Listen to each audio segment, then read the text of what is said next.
They want to restrict and constrain the vision of an expanding individual right to essential liberties.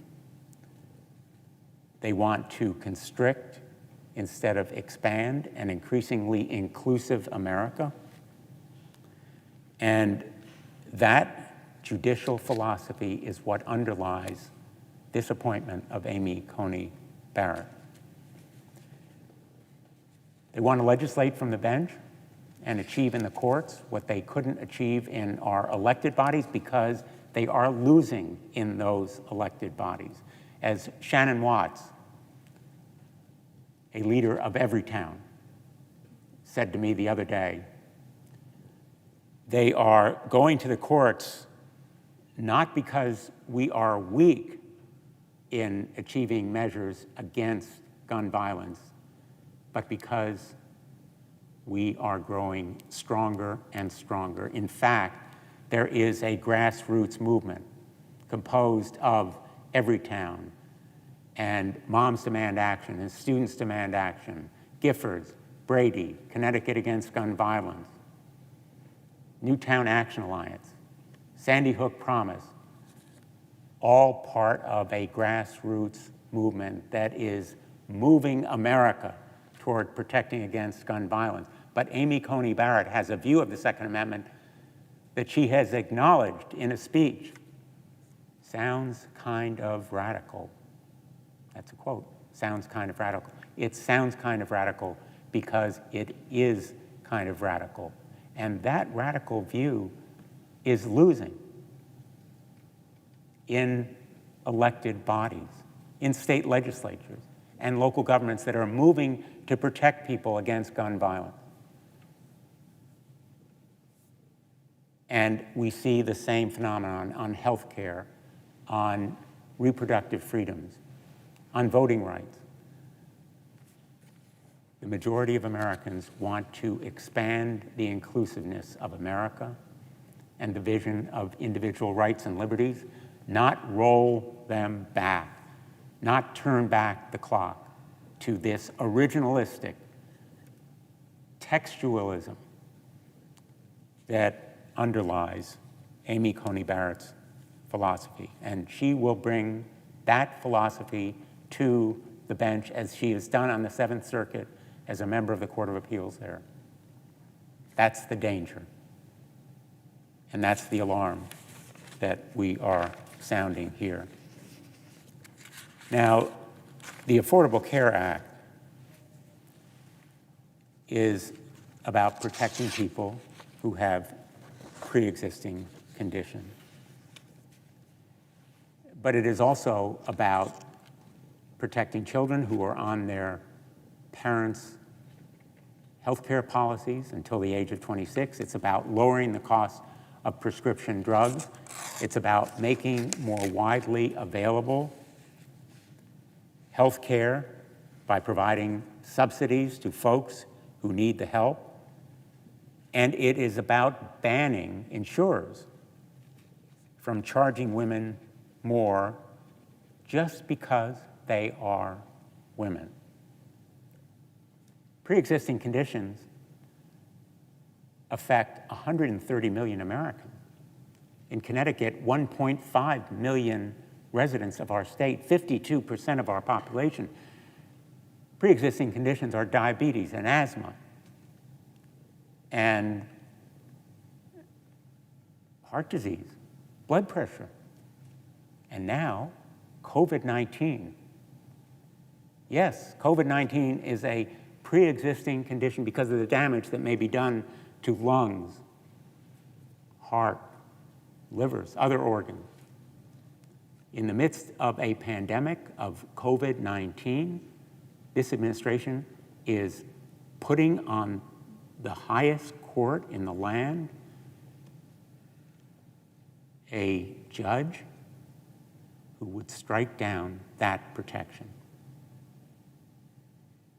Now, of course, they have a ruse. It's called severability. My Republican colleagues say, don't worry. The court can strike down one provision and keep the whole law or the rest of it in place. Severability. You sever the part that's unconstitutional. It's a doctrine of law. But that's not what the United States District Court held in striking down the Affordable Care Act in the case that is now before the United States Supreme Court, the same case that will be argued on November 10th, where Judge Barrett will sit, assuming she's confirmed today. The United States District Court didn't hold it was severable. On the contrary, it struck down the whole law. The Court of Appeals for the Fifth Circuit didn't hold it was severable. The administration is not looking for severability. It says, strike down the law. The President of the United States says it couldn't come soon enough. Eliminate the Affordable Care Act in total, including the protection for people with pre-existing conditions. They've promised to replace it. The President's press secretary handed to Leslie Stahl after his 60 Minutes interview the supposed plan, a replacement, which was absurdly a collection, apparently, of past executive orders, other documents, completely irrelevant and inadequate as a supposed replacement. So this idea of severability is another ruse. And our Republican colleagues also say our fears are apocalyptic. The majority leader used that word yesterday, apocalyptic.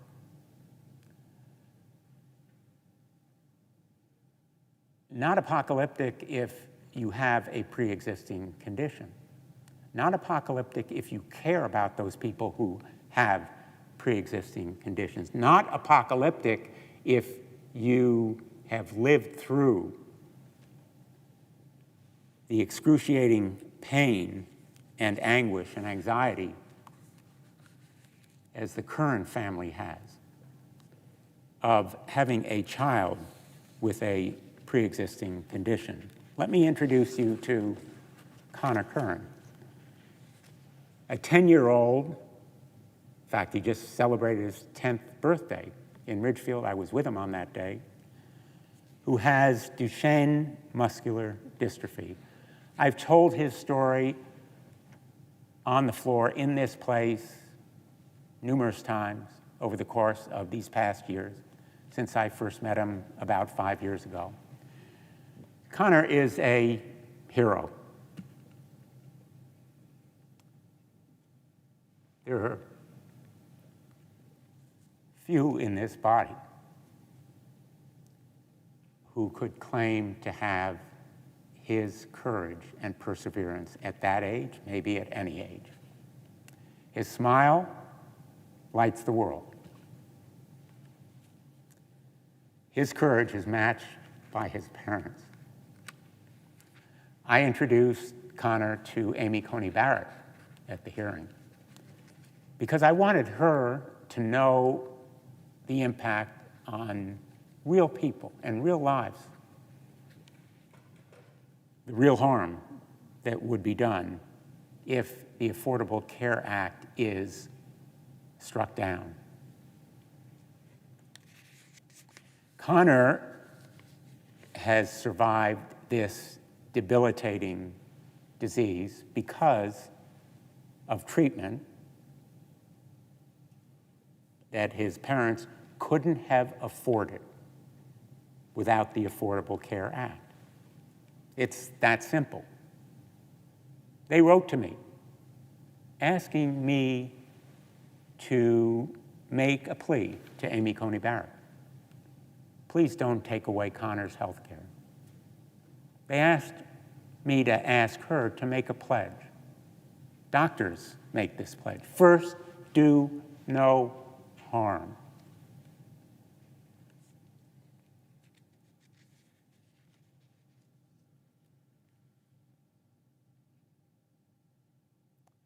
First, do no harm.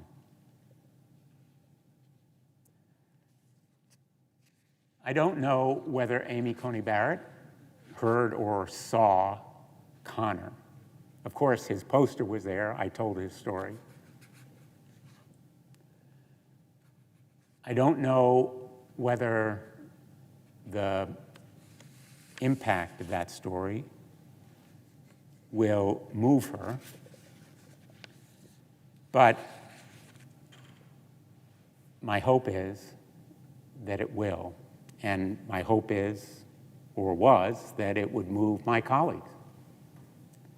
Because the real harm to real people is not only about Connor Curran, this brave boy who will lose his ability to walk, then his ability to hug, and then to hold hands, to play with his brothers. And in spite of all of it, he has demonstrated that perseverance and courage that I hope will move this body, even in this closing hour, to respect the importance of the Affordable Care Act. Others like Julia Lanzano, who has treatment for breast cancer because of the Affordable Care Act, and countless others who have that kind of treatment are enabled by the Affordable Care Act to do so. And it may seem to my Republican colleagues apocalyptic, but not to Connor Curran and his family. Tens of times, Republicans in the Senate have sought to repeal the Affordable Care Act. They failed. Now they are trying to do it from the courts, legislate from the bench through an activist judge like Amy Coney Barrett. They're rushing this nomination not only to strip away health care from people like Connor, but they also want to end a woman's right to decide and choose when and whether and how to have a family. I want to emphasize something to my Republican colleagues that I hope they hear. When you take away a woman's right to make that decision, when you turn women who seek an abortion into criminals, when you make doctors performing abortion guilty of crimes, you don't end abortion. You make getting an abortion more costly. You make getting an abortion more excruciatingly difficult, and most important, you make it more dangerous, literally dangerous. Hundreds of women died every year seeking unsafe abortions before Roe v. Wade protected their right to choose. I remember that era because I was a law clerk to Justice Harry Blackmun on the United States Supreme Court shortly after he wrote the majority opinion in Roe v. Wade. And we thought the issue was resolved. Women have the right to make that choice legally. But far from resolution, what we see is a continued assault on that right. Now Republicans have stacked the bench with activist judges ready to chip away at reproductive rights and even reverse Roe, chipping away at it through state legislatures, restrictions on clinics, the width of their hallways, the requirement for admitting privileges.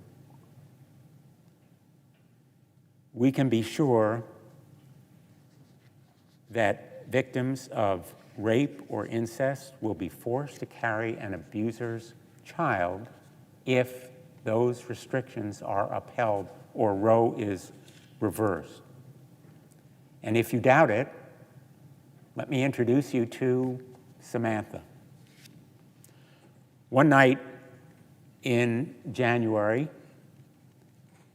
2017, Samantha went out with a few friends and coworkers. She woke up the next morning in a coworker's home, confused, scared, covered in her own blood.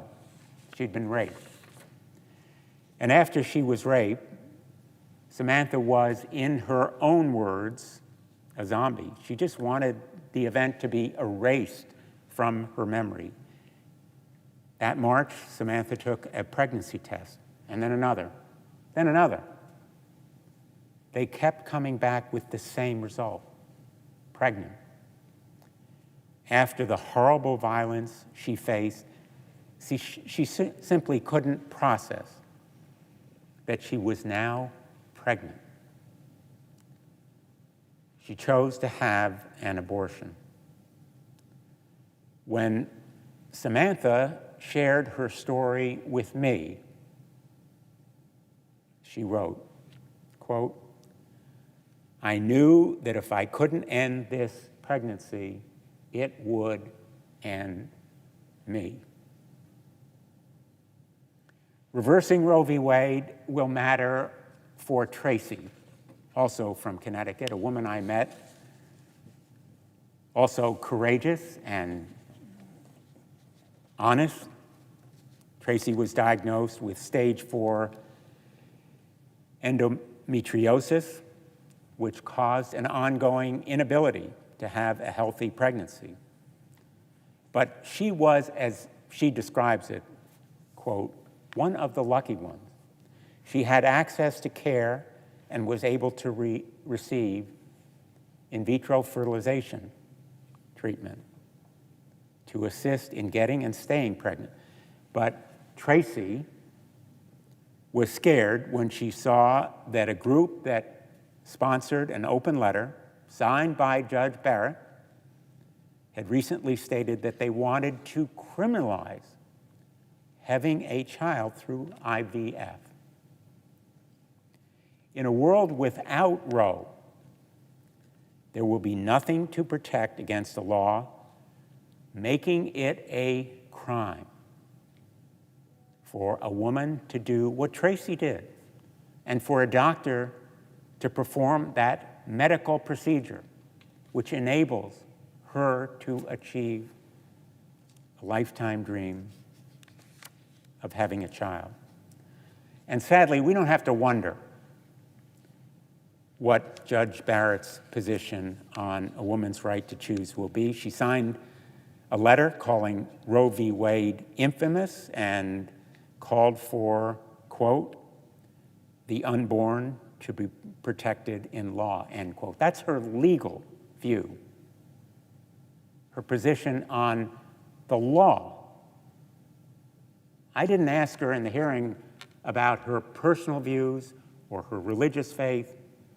Those issues are private.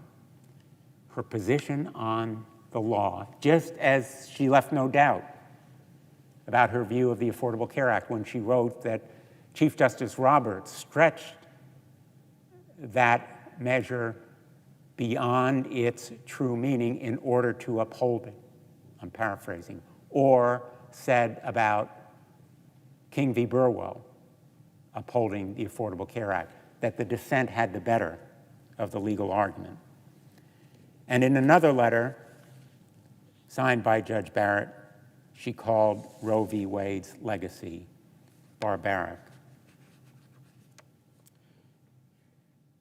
We know what Judge Barrett will do about the Affordable Care Act and about reproductive freedoms because she has been screened and vetted. There's no mystery. Donald Trump has said he would impose a strong test, his words. And that strong test was to strike down the Affordable Care Act and overturn Roe v. Wade. We cannot go back. We cannot roll back these rights. We cannot turn back the clock to an America that banned abortion in many states, drove it underground, made vital health care services dangerous and even deadly. We can't go back to an America where the rich and privileged can find a way out of unintended pregnancy, but the rest of America is denied that access to health care. There is a racial justice element here because the ones who will suffer predominantly and disproportionately are women of color, women of lesser means financially, who live in those states and cannot travel to others like Connecticut, where Roe v. Wade is codified in statute. When I was in the state legislature as a state senator, I helped to lead that effort to codify it in statute. But Connecticut's law won't help the woman in Texas or Louisiana who is denied that right. And make no mistake, this threat is not some abstract, hypothetical notion in the future, some apocalyptic vision of what might happen in the United States of America. We are one step away. In fact, there are 17 abortion-related cases that are literally one step away from the United States Supreme Court. There are cases like Sister Song Women of Color Reproductive Justice Collective versus Kent, a case currently before the 11th Circuit involving a challenge to a ban on abortion as early as 6 weeks into pregnancy, before many women even know they're pregnant. There are cases like Memphis Center for Reproductive Health versus Slattery, a case challenging an escalating ban on abortions at 6, 8, 10, 12, and so on weeks into pregnancy, depending on where the Sixth Circuit deems it appropriate for a woman to lose the right to choose for herself when and whether to have a child. There are additional cases involving bans on abortion later in pregnancy, when women can face the most severe health risks and rely on their doctors for accurate information and compassionate care. There are, quote, reason-based bans that merely exist as a pretext for interrogating and intimidating women who seek an abortion. There are cases like Planned Parenthood Gulf Coast versus Rebecca G., which challenge years of inaction by the state of Louisiana on a Planned Parenthood affiliate's application for a license to provide needed abortion care. And there are other challenges to red tape laws that require abortion providers to jump over obstacles, needless, senseless hurdles that serve no medical purpose but exist just to burden them and make necessary abortion services harder to obtain. And numerous other abortion laws designed to limit access, strictly to limit access in the supposed name of health care. Access to reproductive health care is already hanging by a thread in many states across the country. Judge Barrett's nomination imperils the access that remain. And these cases are just one step away from the highest court, at least 17 of them. One step away from the court that Amy Coney Barrett will join. Reproductive rights are not the only rights at stake in this nomination. Voting rights hang in the balance as well. For years, Republicans have decided that they're willing to suppress the vote if it helps them to win election. This fundamental assault on our democracy has taken many forms, and we've seen them across the country as recently as this election, ongoing in real time.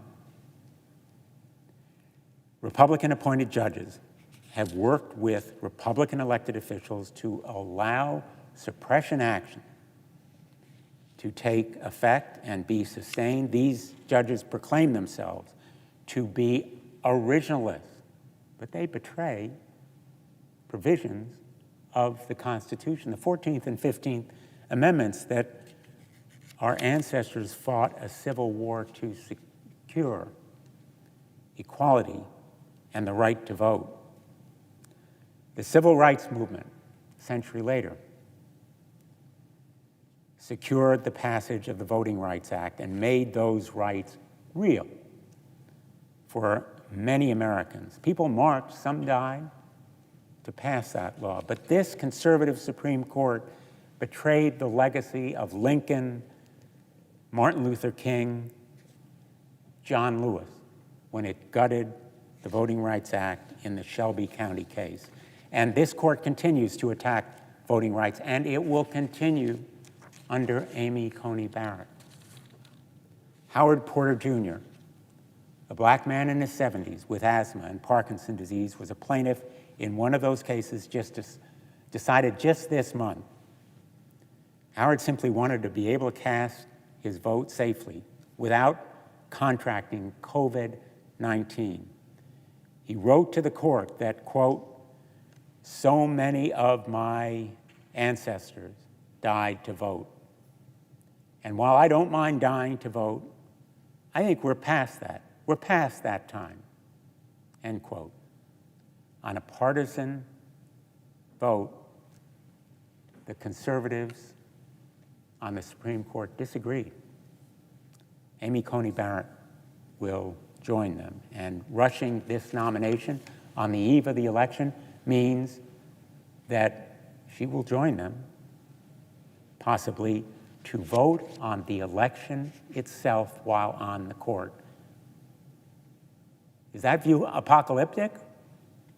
Not if you believe Donald Trump, who said the reason why he wants a ninth justice is to decide the election, not the voters, the Supreme Court. He said the quiet part out loud, and so did a number of my colleagues in our Judiciary Committee meeting. He said, this election will end up in the Supreme Court, and I think it's very important that we have 9 justices. And when I asked Amy Coney Barrett if she would recuse herself from a case about this election as a result of these comments, she refused to answer or commit.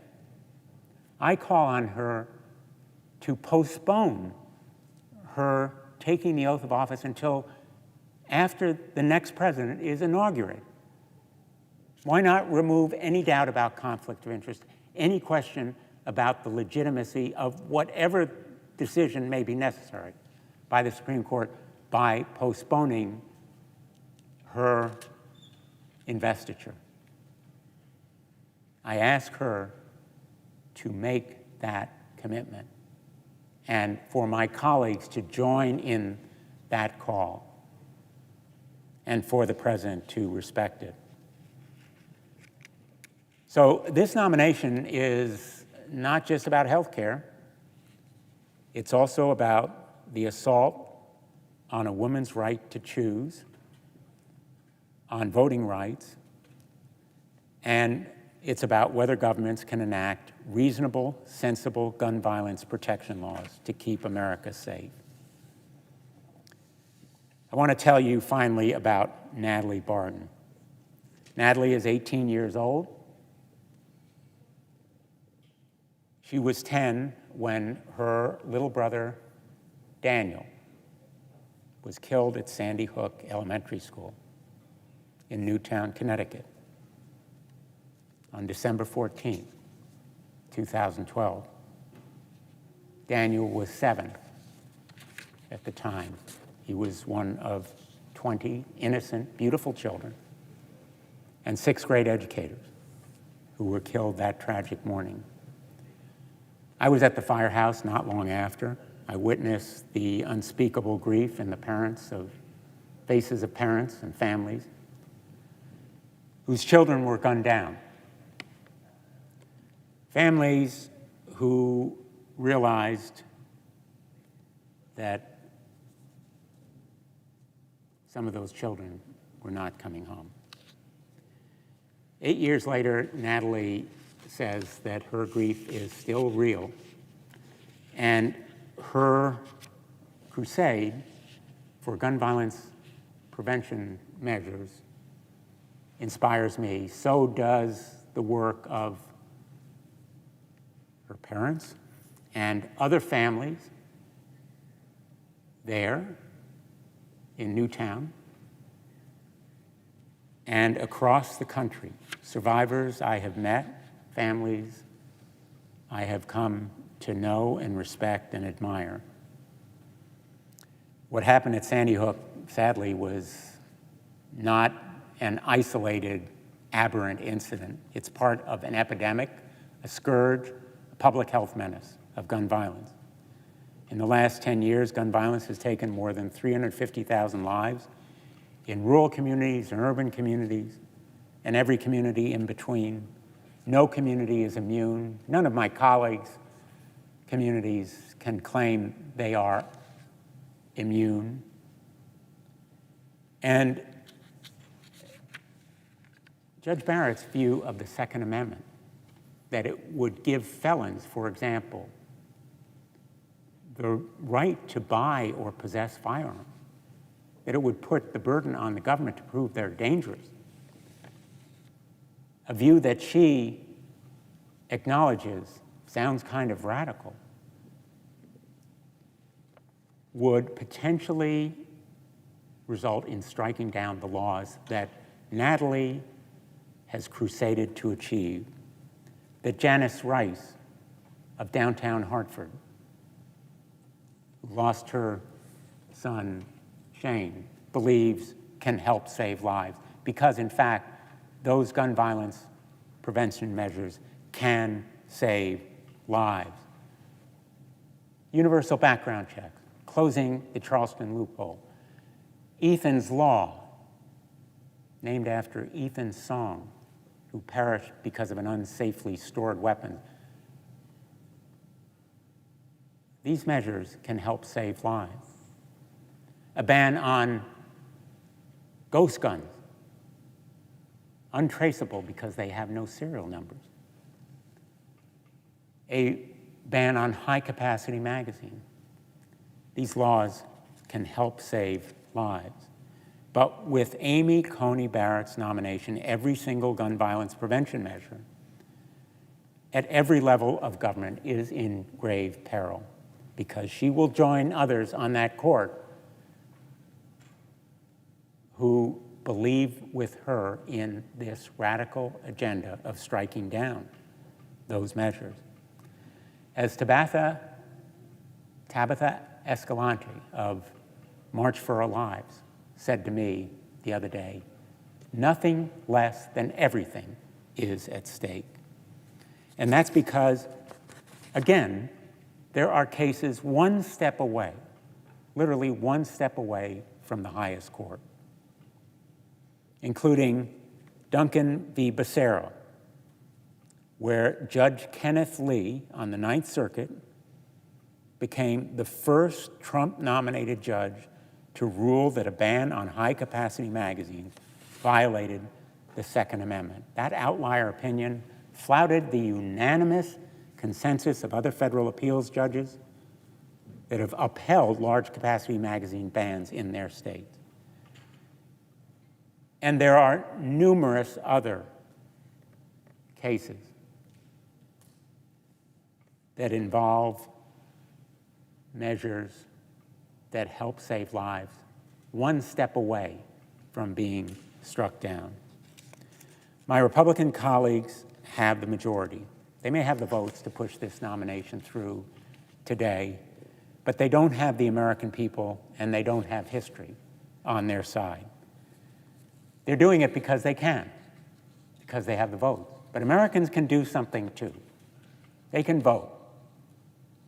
They can show they want gun violence protection measures and reproductive freedoms and the Affordable Care Act and voting rights and workplace safety. They don't want an America that rolls back to an originalistic view, a smokescreen that constricts rights and liberties. There is something larger than just one justice and one vote at stake here. Nothing less than everything is at stake. A shift in the balance of the court that will last for decades if we do not act to correct it. And believe me, there are appropriate measures that should be considered. The American people have the power in this election to speak out and stand up to protect their own health, the public health, and the health of our democracy. I fear for the Supreme Court's legitimacy. I revere the Supreme Court, having argued before it, having clerked on it. Its legitimacy depends on faith and trust. We must act to restore the credibility and legitimacy of the court, which has been so gravely imperiled. Thank you, Mr. President. I yield the floor. Mr. President. The senator from Washington. Thank you, Mr. President. Justice Ginsburg was the first Supreme Court justice I ever voted for, and a North Star for me and so many others whose futures were irrefutably made possible in part by her life and her work. I pledged I would do everything in my power to honor her last wish that the next president fill her vacancy, not just because Justice Ginsburg was a legal giant who can never be replaced, but because I understand, like she did, that making such a momentous decision so close to an election could exacerbate our republic's challenges and spin our democracy into chaos. That is why I've been fighting so hard to push my colleagues to stop this charade and to just wait a few weeks. We should not be voting on this lifetime appointment while the American people themselves are in the middle of voting, of telling us how they want this country's future to look. And this is all made even worse by the fact that we are in the middle of a pandemic. And instead of working with Democrats to pass serious relief our communities are calling out for, Republicans are refusing to do anything but jam this anti-healthcare judge onto the Supreme Court. Over the last 3 years, I've seen Republicans rubber stamp hard-right judicial nominees like it's all they came here to do. But watching them ignore the clear wishes of the American people, explicitly reject attempts to help families and communities get through this pandemic, and press on with this grotesque power grab is a new low for this body. It's a new low for our country and for the people we serve.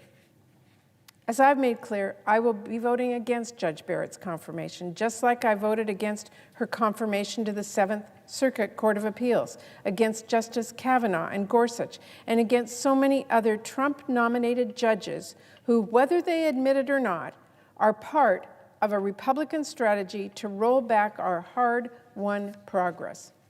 Judge Barrett clearly fits the same mold as the more than 200 partisan judges Senate Republicans have fast-tracked onto the federal bench who are anti-healthcare and anti-abortion, but pro-big business and pro-wealthy special interests.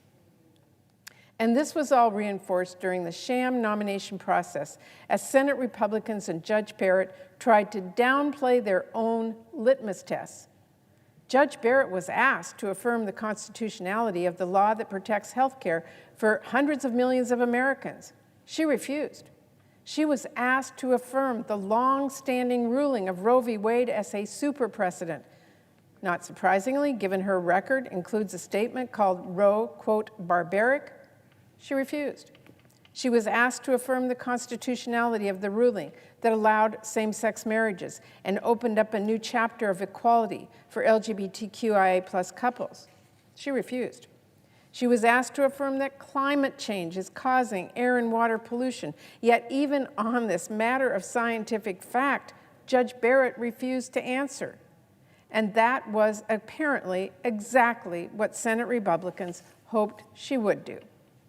The lack of transparency from Judge Barrett and Senate Republicans is concerning, not because we don't know where they stand, we do, but because they are so comfortable obfuscating cold facts about Judge Barrett's record and judicial philosophy, as well as their own previous statements, as if they're not real. For example, in 2016, they were adamant that when the Supreme Court loses a justice in an election year, the people's voices should be heard before the vacancy is filled. For 8 months, they refused to hold a hearing on President Obama's nominee, Merrick Garland. But now, even as the American people are in the process of voting, Republicans are trying to ignore their voices. Well, Mr. President, not on my watch.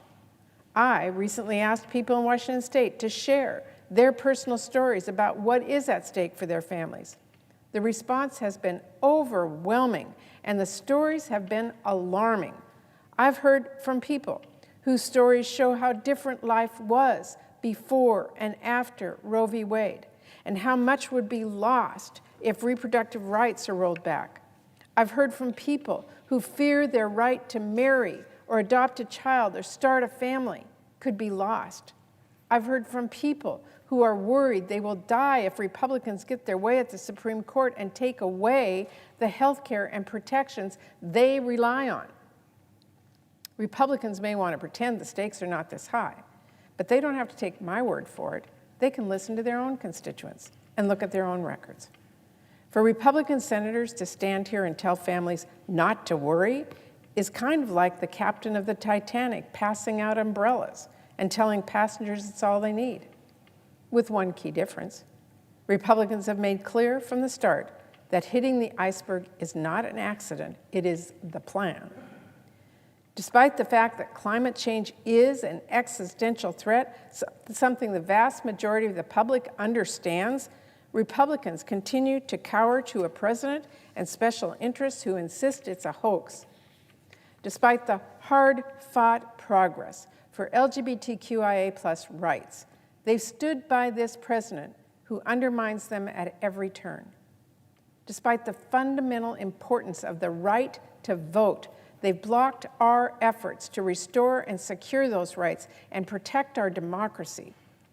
And despite what they would have you believe, Republicans have tried time and time and time again to end protections for people with pre-existing conditions and append health care in our country.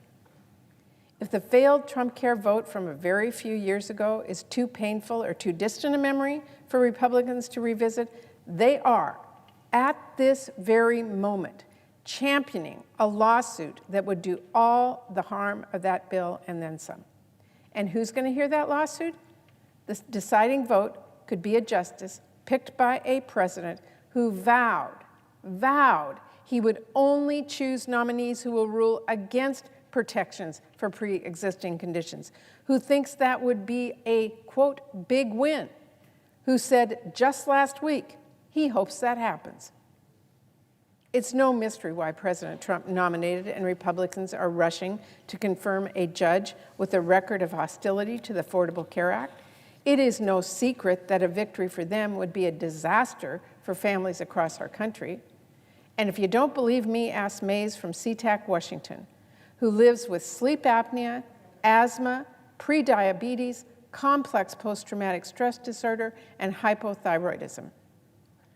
If Republicans succeed in this lawsuit, she would lose her Medicaid expansion coverage and access to care, meaning her conditions could deteriorate, increasing her risk of diabetes, coma, or dying in her sleep.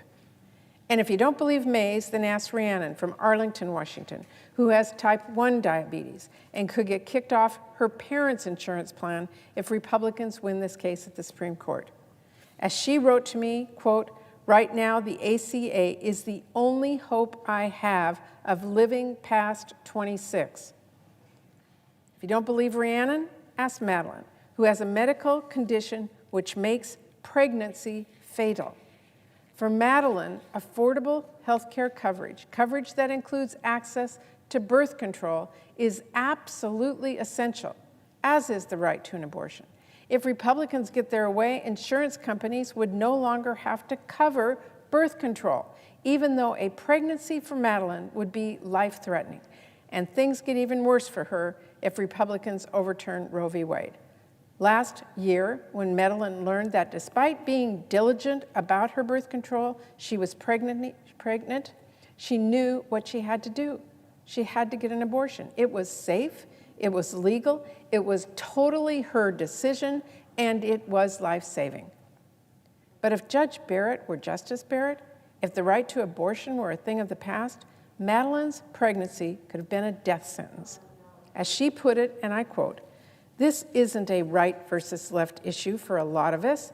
It is life or death. And knowing that is at stake is terrifying." Well, Madeline isn't the only person who's terrified. If Republicans win their lawsuit, over 130 million people with pre-existing conditions, like Madeline, could be charged more for their health insurance, have benefits excluded, or be denied coverage entirely. Over 20 million people like Mays and Rhiannon could lose coverage from Medicaid expansion, the exchanges, or their parents' plans. Insurance companies could exclude essential health benefits countless other patients rely on, like prescription drugs or maternity care or therapy or wheelchairs or much more. Half the country could be charged more for health insurance just because they're a woman. Seniors could face thousands more in healthcare costs with the return of the age tax and the Medicare donut hole. People with disabilities' lives could be upended if they lose access to home and community-based services that help them live independent lives, or if insurance providers can discriminate on the basis of disability by denying coverage or charging more. And people with expensive healthcare needs, cancer diagnosis, a medically complicated pregnancy, a fight with COVID-19, could be left with an enormous bill, since insurance companies won't have to cap patients' out-of-pocket costs, but will be able to place annual and lifetime limits on their benefits. And we cannot forget the communities of color who already face worse outcomes due to systemic racism in our healthcare system, who would be hit hardest by so much of the damage of the Republicans' healthcare lawsuit. And healthcare isn't all that's at stake for families, far from it. Fundamental rights and protections and opportunities for workers are on the line. The fate of immigrants and refugees and asylum seekers, families and dreamers who came to our nation in search of a better life and brighter future are on the line. And hard-fought victories for the LGBTQIA+ community are on the line. Matthew, in my home state of Washington, and his husband were able to marry, to adopt, and fortunate to be able to form a loving family. But that might not be possible for LGBTQIA+ couples like them in the future if the highest court in the land turns back the clock and refuses to see them as equal under the law. Mr. President, the bottom line is that this Supreme Court fight is not about politics. It is about the lives of hundreds of millions of people. And if Republicans don't believe my constituents, I invite them to ask their own. I encourage them to listen, because I guarantee people across the country know what Republicans have been saying, know exactly what Republicans are voting for, and they are speaking up about it. I'm here sharing their stories on the Senate floor, and Democrats brought their stories to the committee room so that Republicans have no choice but to hear them. And when we vote, Republicans will have no excuse to pretend they do not know exactly what's at stake. Instead, every one of them will have a simple choice. Will you listen to the families who are speaking up, the people who are saying to you in no uncertain terms that if you put this judge on the court, if you win this partisan lawsuit, it could kill me? Or will you ignore them? If Republicans truly want to reassure their constituents and want to show their listening, the choice is simple. Vote no on this nomination. And to those who choose to put this president and the profoundly lost Republican Party above anything else, To those Republicans who are capping these brutal last 4 years off with such a staggering show of fealty and partisanship and callousness, no, the consequences of this vote will be felt long after this president is gone from office, regardless of the outcome of this election. People of this country will not forget, and neither will your Democratic colleagues. Thank you, Mr. President. I yield the floor.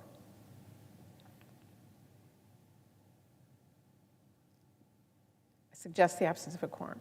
The clerk will call the roll. Mr. Alexander.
Without objection,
pursuant Rule 4, Paragraph 2, the hour of noon having arrived, the Senate having been in continuous session since yesterday, the Senate will suspend for a prayer from the Senate chaplain.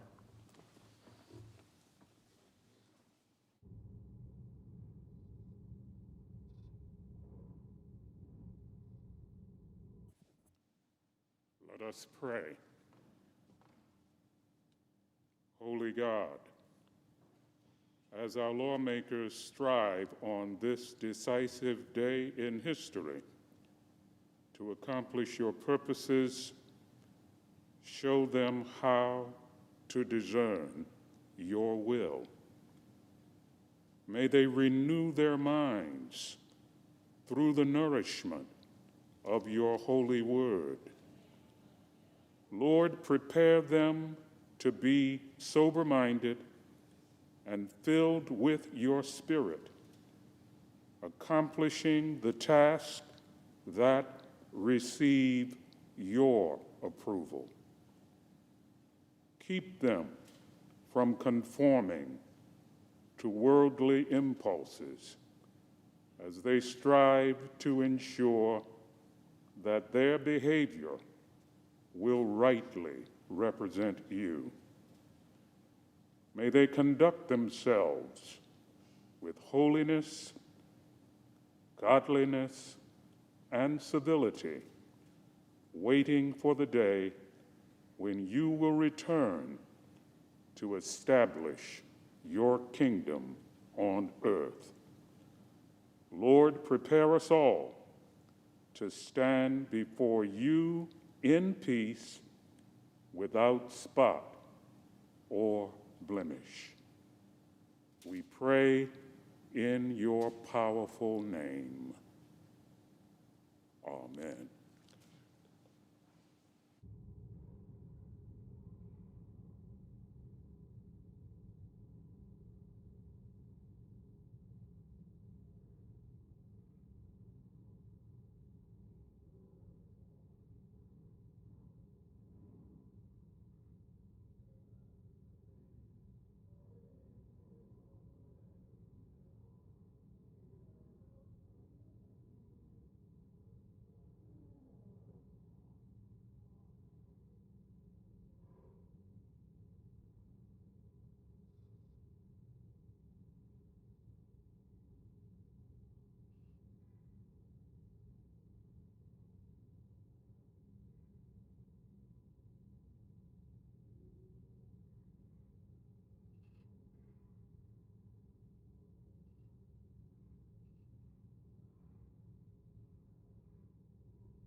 Mr. President. Senator from Utah.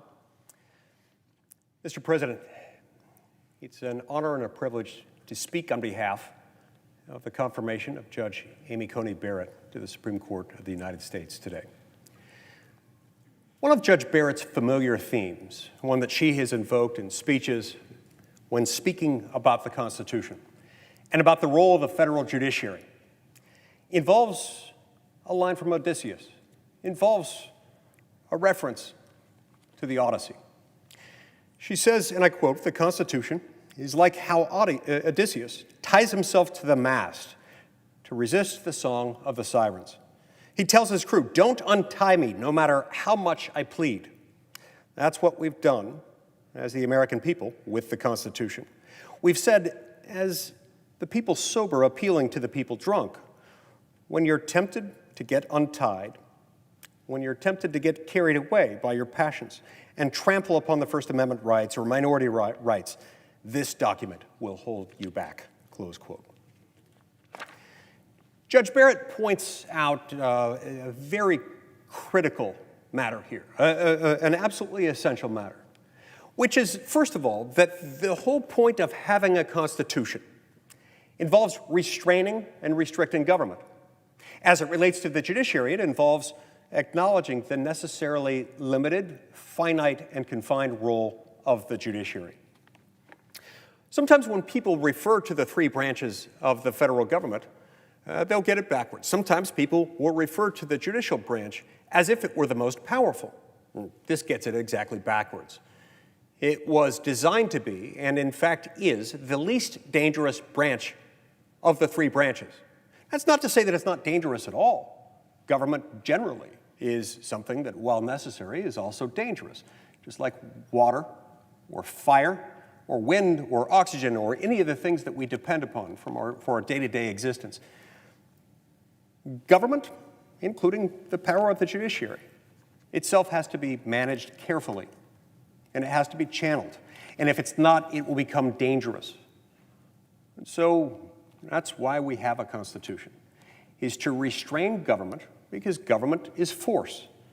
Government is nothing more or nothing less than the collective, coercive use of force.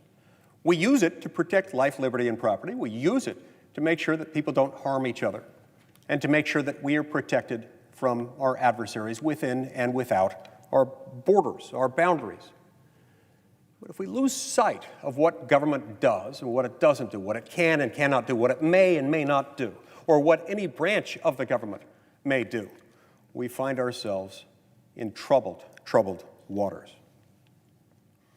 The reason I say that the judicial branch is the least dangerous of the three is that it doesn't possess the power to say what should be, only what is. The power of the legislative branch, where we serve, is the most dangerous of the three because we've got the power to prohibit conduct. We've got the power to prescribe policy.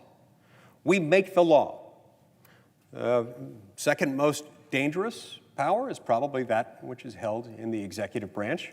It's been made more dangerous over the last 80 years as Democrats and Republicans alike have ceded more power to the executive branch, voluntarily relinquishing the role which is uniquely, distinctively, and by constitutional mandate ours, over mostly to unelected, unaccountable bureaucrats, or in some cases, the President of the United States, or those who serve under his employ.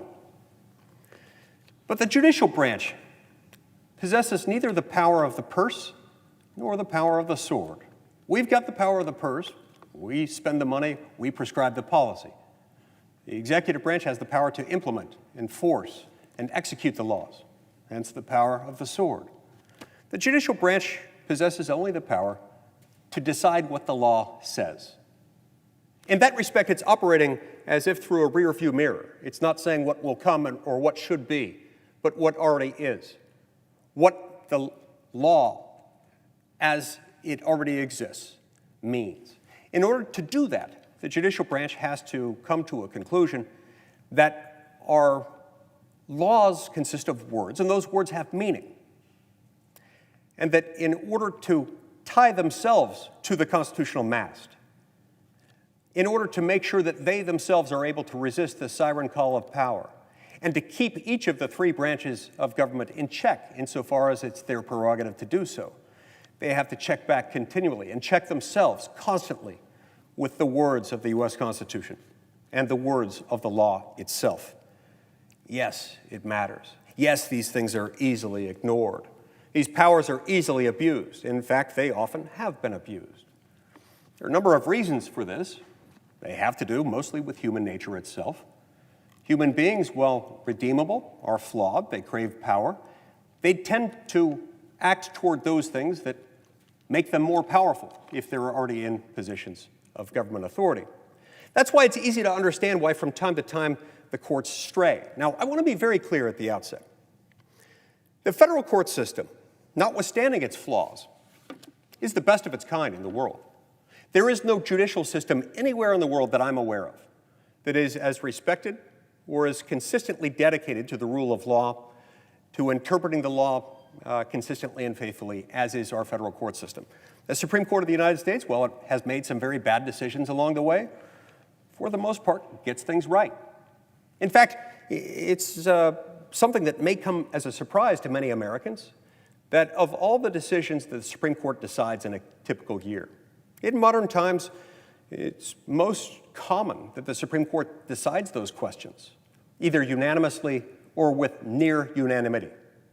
Most cases at the Supreme Court are decided either with a vote of 9-0 or 8-1 or 7-2, the overwhelming majority, in fact.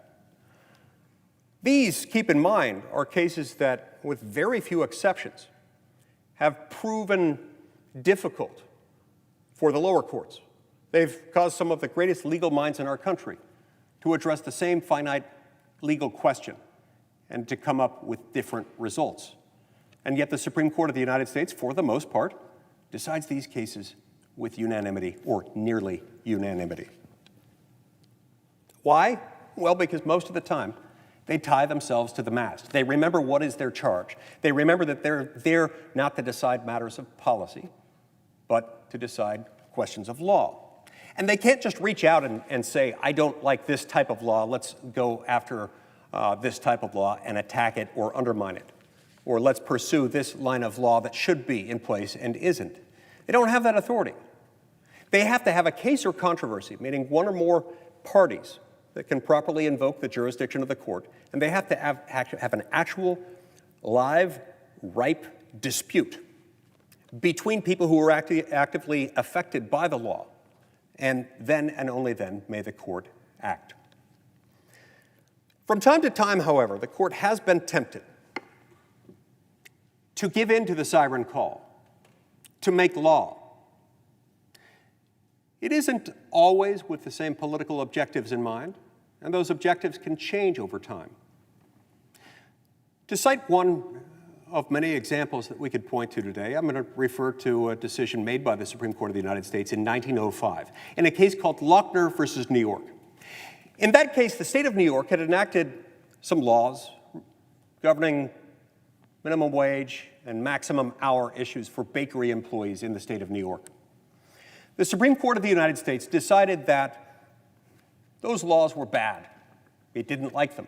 And on that basis, it said, in essence, these laws are bad, and they're so bad that they must be unconstitutional. They're so bad, and they lack any legitimate purpose that we can see. We're therefore going to deem this part of the due process protections.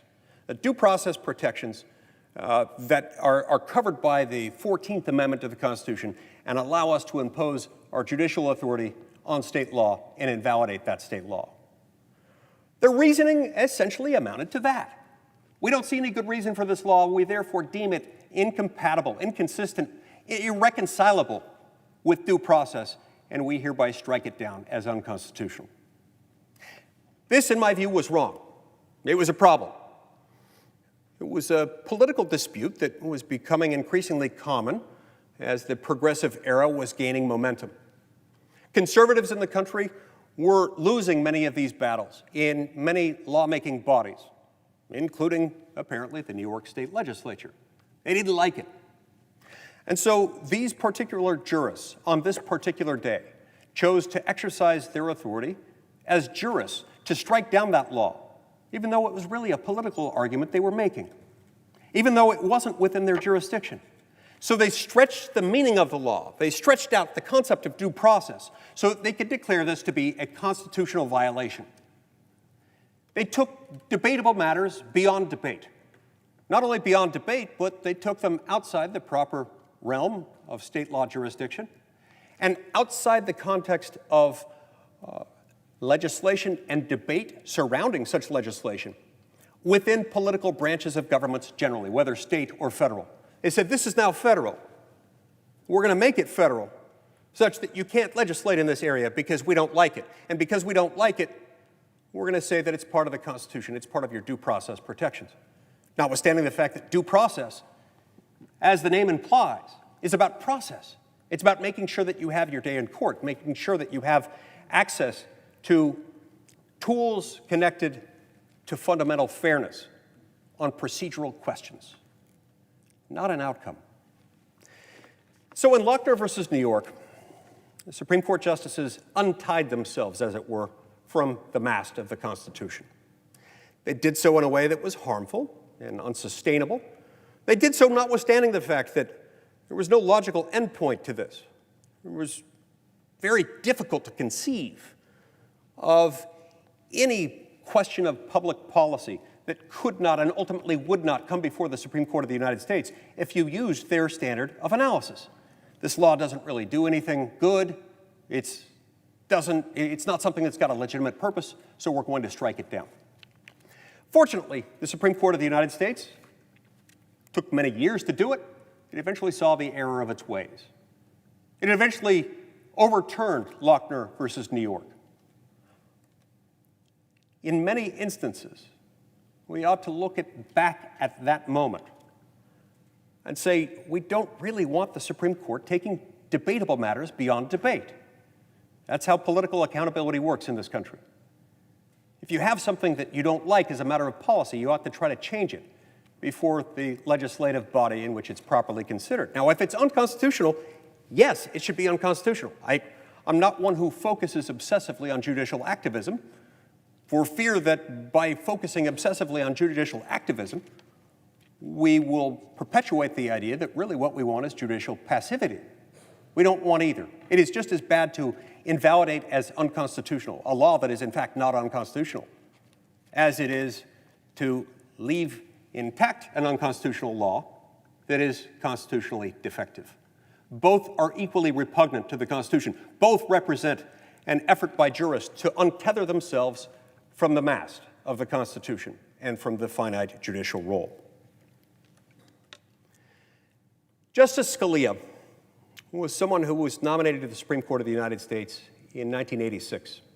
He was confirmed overwhelmingly by a vote of 98-0, if I recall.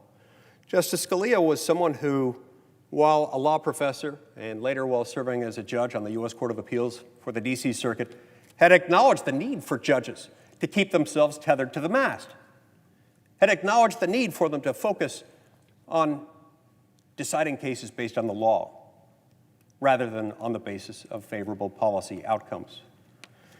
This was at once a somewhat revolutionary idea at the time, and yet it wasn't overwhelmingly controversial at the time, given the fact that he was confirmed by a vote of 98-0 to the Supreme Court of the United States. But over the next 3 decades or so, while he served on the Supreme Court of the United States, Justice Scalia revived, he restored this concept, this constitutional understanding of the proper role of government and of the proper role of each branch of the federal government, including and especially the judicial branch of the federal government. During his service on the Supreme Court of the United States, he was able to mentor a number of law clerks, including Judge Amy Coney Barrett. Judge Barrett has explained that she believes in the same line of reasoning. She believes that judges and justices need to tether themselves to the mast of the Constitution. They need to confine their role to that involves judging. And they need to not covet and ultimately try to overtake the role of the elected lawmaker or the role of the executive. One has the power of policy and the purse, the other the power of the sword. But as Alexander Hamilton explained in Federalist 78, there is a profound difference between these powers. The legislative branch, he explained, has the power of will. It exercises will when it decides what should and should not be within the law. The power of the judiciary, by contrast, involves only the power of judgment to decide what the law says. That's the kind of jurist that we need today. Now, make no mistake, this is not a conflict that involves a desire to put on the Supreme Court of the United States people who will wage political warfare within the judicial branch from the conservative side. It's not that. It's not anything close to that. In fact, it's the opposite of that.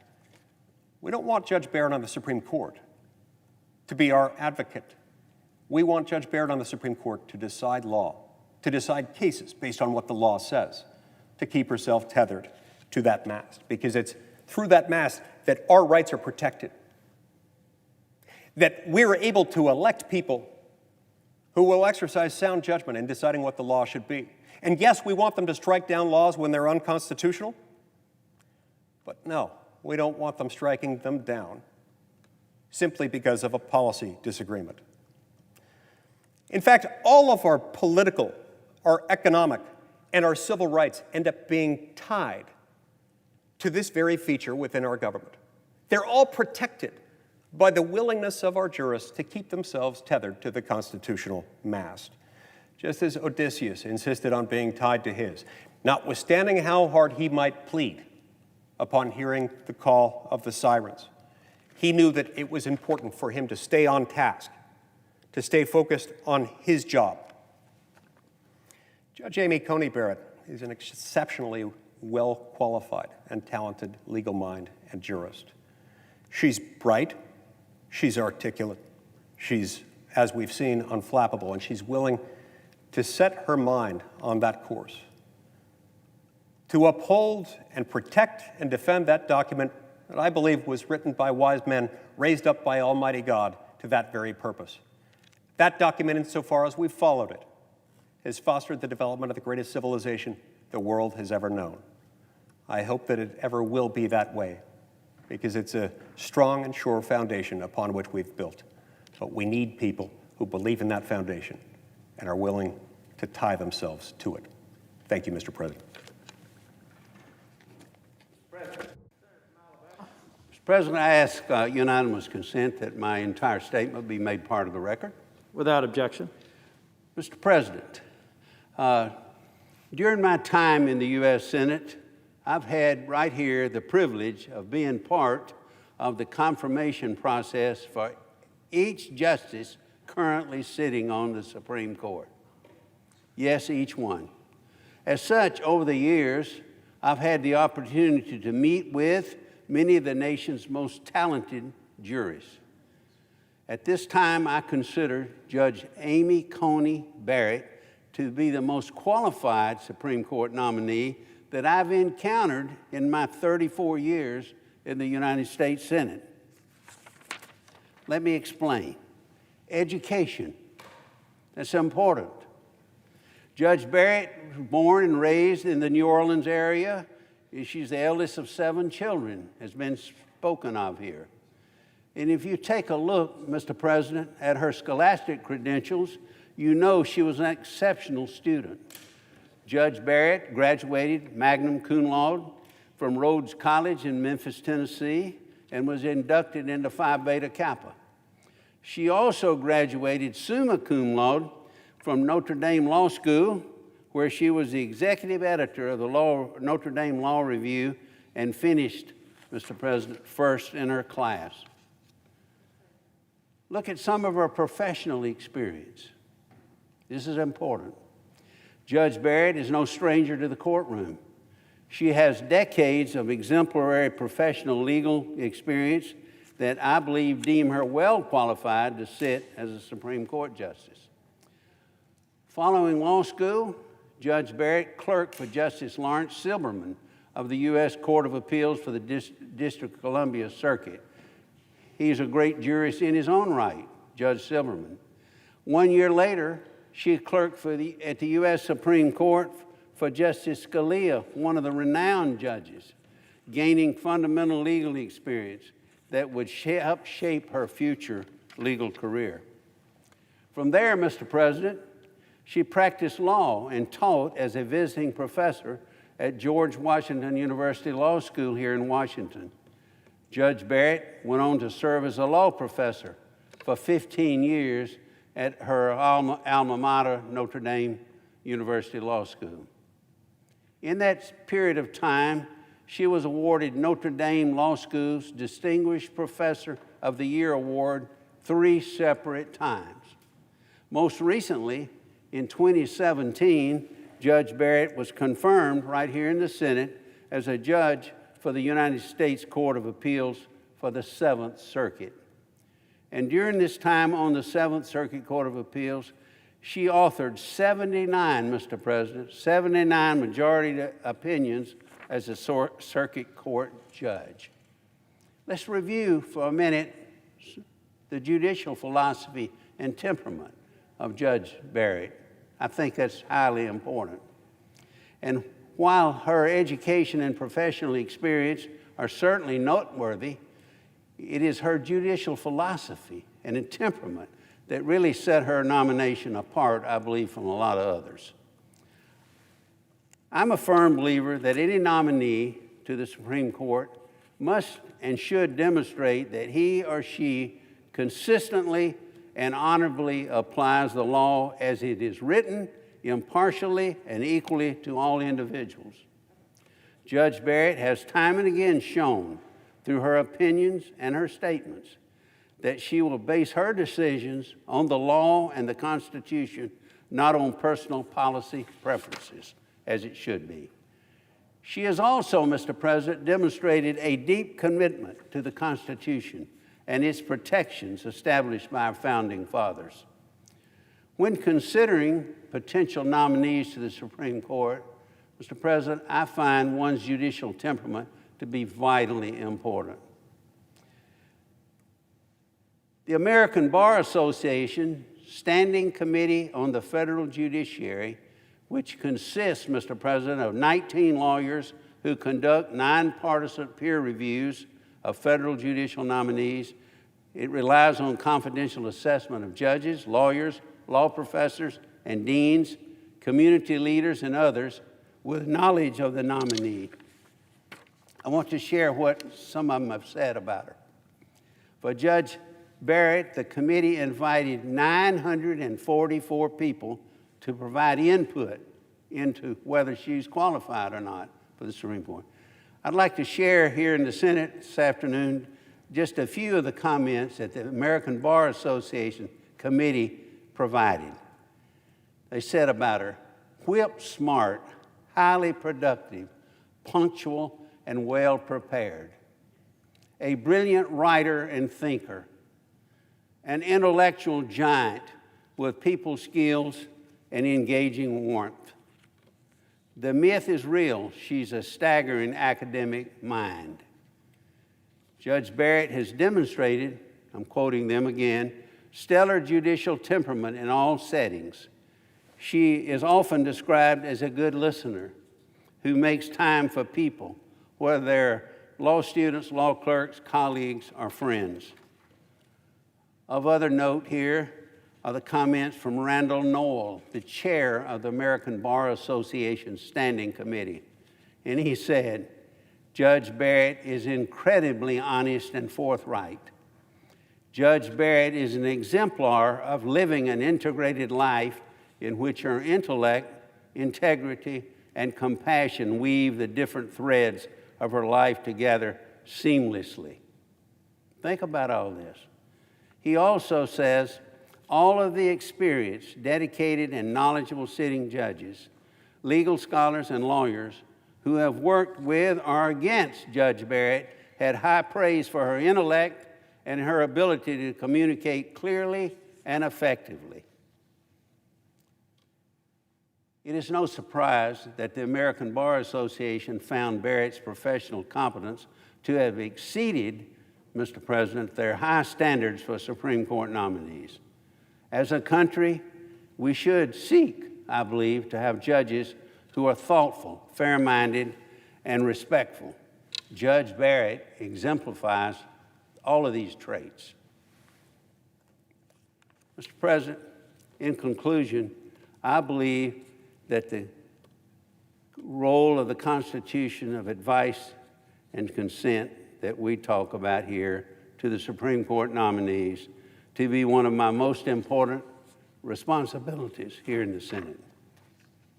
Judge Amy Coney Barrett is as qualified for the United States Supreme Court as any nominee, Mr. President, that I have encountered in 34 years here, and I have the utmost confidence that she will serve the court and this country with honesty and integrity. I look forward later today to voting to confirm her nomination and to encourage also my colleagues to do the same. I yield the floor. Suggest absence will quorum. Clerk will call the roll. Mr. Alexander.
Mr. Chairman, Senator from Louisiana, I ask that the quorum call be vitiated. without objection. Mr. President, I had the privilege to speak on the nomination of Amy Coney Barrett a couple of days ago for her both qualifications and the uniqueness which she'll bring to the court, which will serve our country well. Today, however, I'd like to speak on a different topic. October is Breast Cancer Awareness Month, and I rise to pay respects to those who have lost their lives, to those who currently have disease, and those who work so hard to save these patients. A little personal, my wife, Dr. Laura Cassidy, is a retired breast cancer surgeon, so it's an issue which has always been very near to our house. This year it is estimated there'll be almost 280,000 new cases of invasive breast cancer among women and about 2,600 among men, often not realize that men are affected as well. And about 49,000 women are estimated to contract ductal carcinoma in situ, or so-called DCIS. And about 43,000 Americans every year will die from breast cancer. Breast cancer, of course, is hardest on the patient, but the diagnosis has a ripple effect through the family. I mentioned my wife, Laura, is a retired breast cancer surgeon, and she would tell me that when she would deliver the diagnosis to a patient, she would look at the woman and say, "You have breast cancer."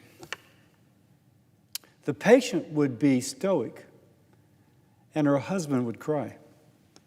And it points to the fact that while cancer is a terrible diagnosis for anyone, when that anyone happens to be the center of a family, it radiates out from her diagnosis to touch everybody in her immediate family, in the generation above, and perhaps a generation below. We've been inspired to make our gains against cancer in general, but against breast cancer in particular, for the centrality that women play in our society, and of course the deadliness of breast cancer. And so it takes courage to address the disease if you have the diagnosis, and resiliency and determination just seem to develop in those who are so diagnosed.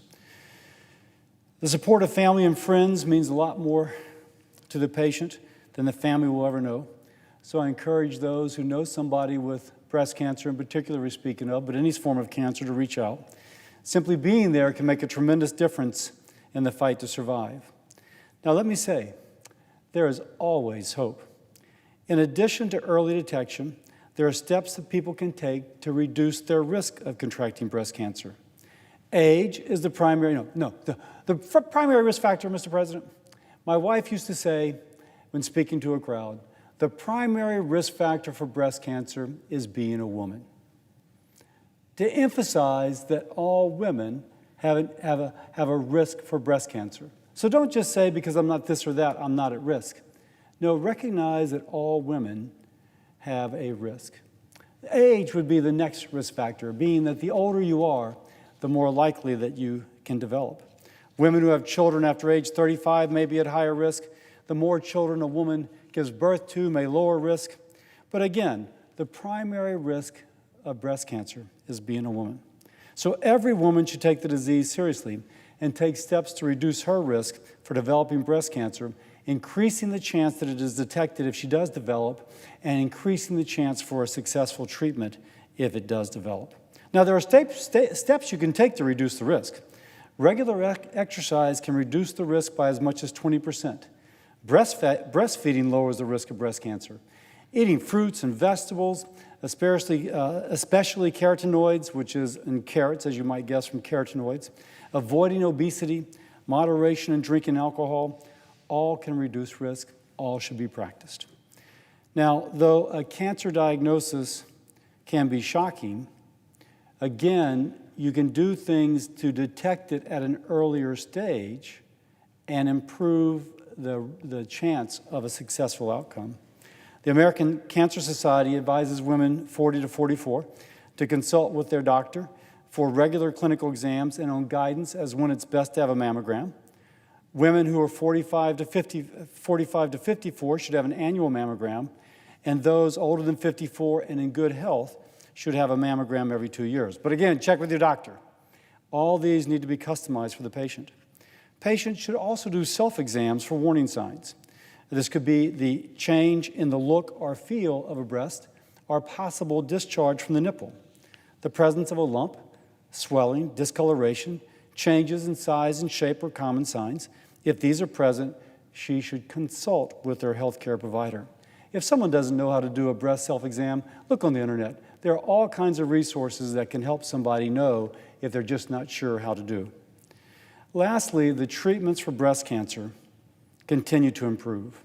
The surgical, radiation therapy, and medical therapy is improving every year. A diagnosis of breast cancer is not a death sentence. It is the beginning of a treatment regimen which can cure. Now, by the way, let me diverge just a second from October being Breast Cancer Awareness Month to kind of the contemporary things that we're speaking of. My Democratic colleagues on the floor have been imagining how a Justice Amy Coney Barrett would rule on various topics, frankly saying things that are designed to cause fear, and they're doing it for political gain. But I think everybody on this side of the aisle, all Republicans, have a commitment to make sure that all Americans have health care and that they have coverage for pre-existing condition. Again, I'm a doctor who worked in the public hospital system for many years, but some stories particularly stand out. This is a patient of my wife's, and she was probably about 45, 3 children. Her husband had died or they divorced, I forget which. They lived in a very nice neighborhood in my hometown of Baton Rouge. She drove a nice car. But when her husband left, however he left, she had decisions to make. And she made the decision to go without health insurance so she could afford other things for her family. At some point along the way, she felt a lump in her breast. But without health insurance, she didn't know what to do. And my wife was a breast cancer surgeon in private practice, but eventually someone connected this patient with my wife. And when she came to see my wife, she had waited so long for evaluation that the cancer was growing out of her skin. It's called fungating, like a mushroom grows out, except it wasn't a mushroom, it was cancer eating through the skin. Now, and she had everything otherwise. Great house, good car, wonderful kids in parochial school.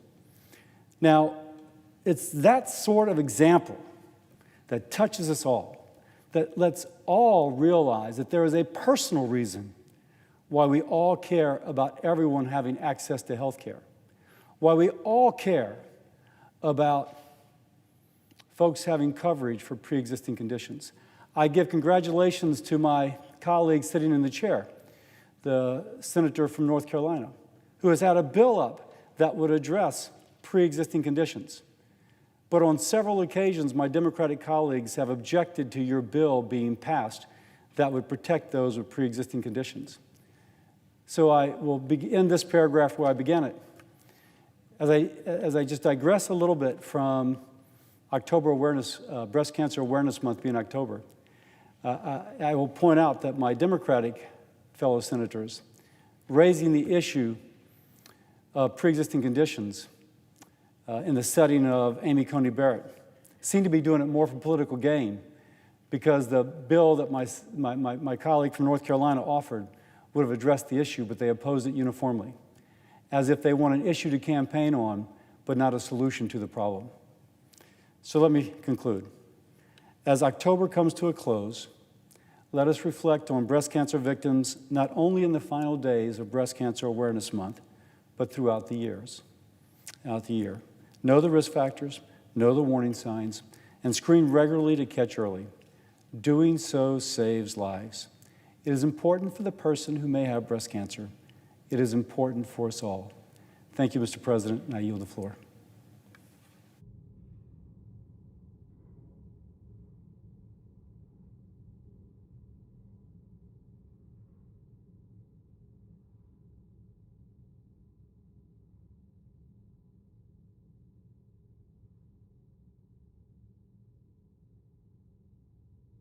Senator from Colorado.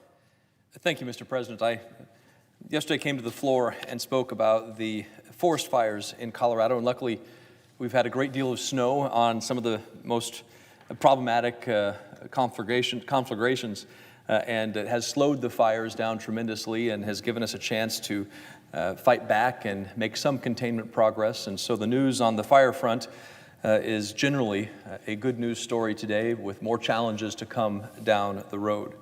So this morning I come to the floor to talk about the nomination of Judge Amy Coney Barrett to be placed on the United States Supreme Court.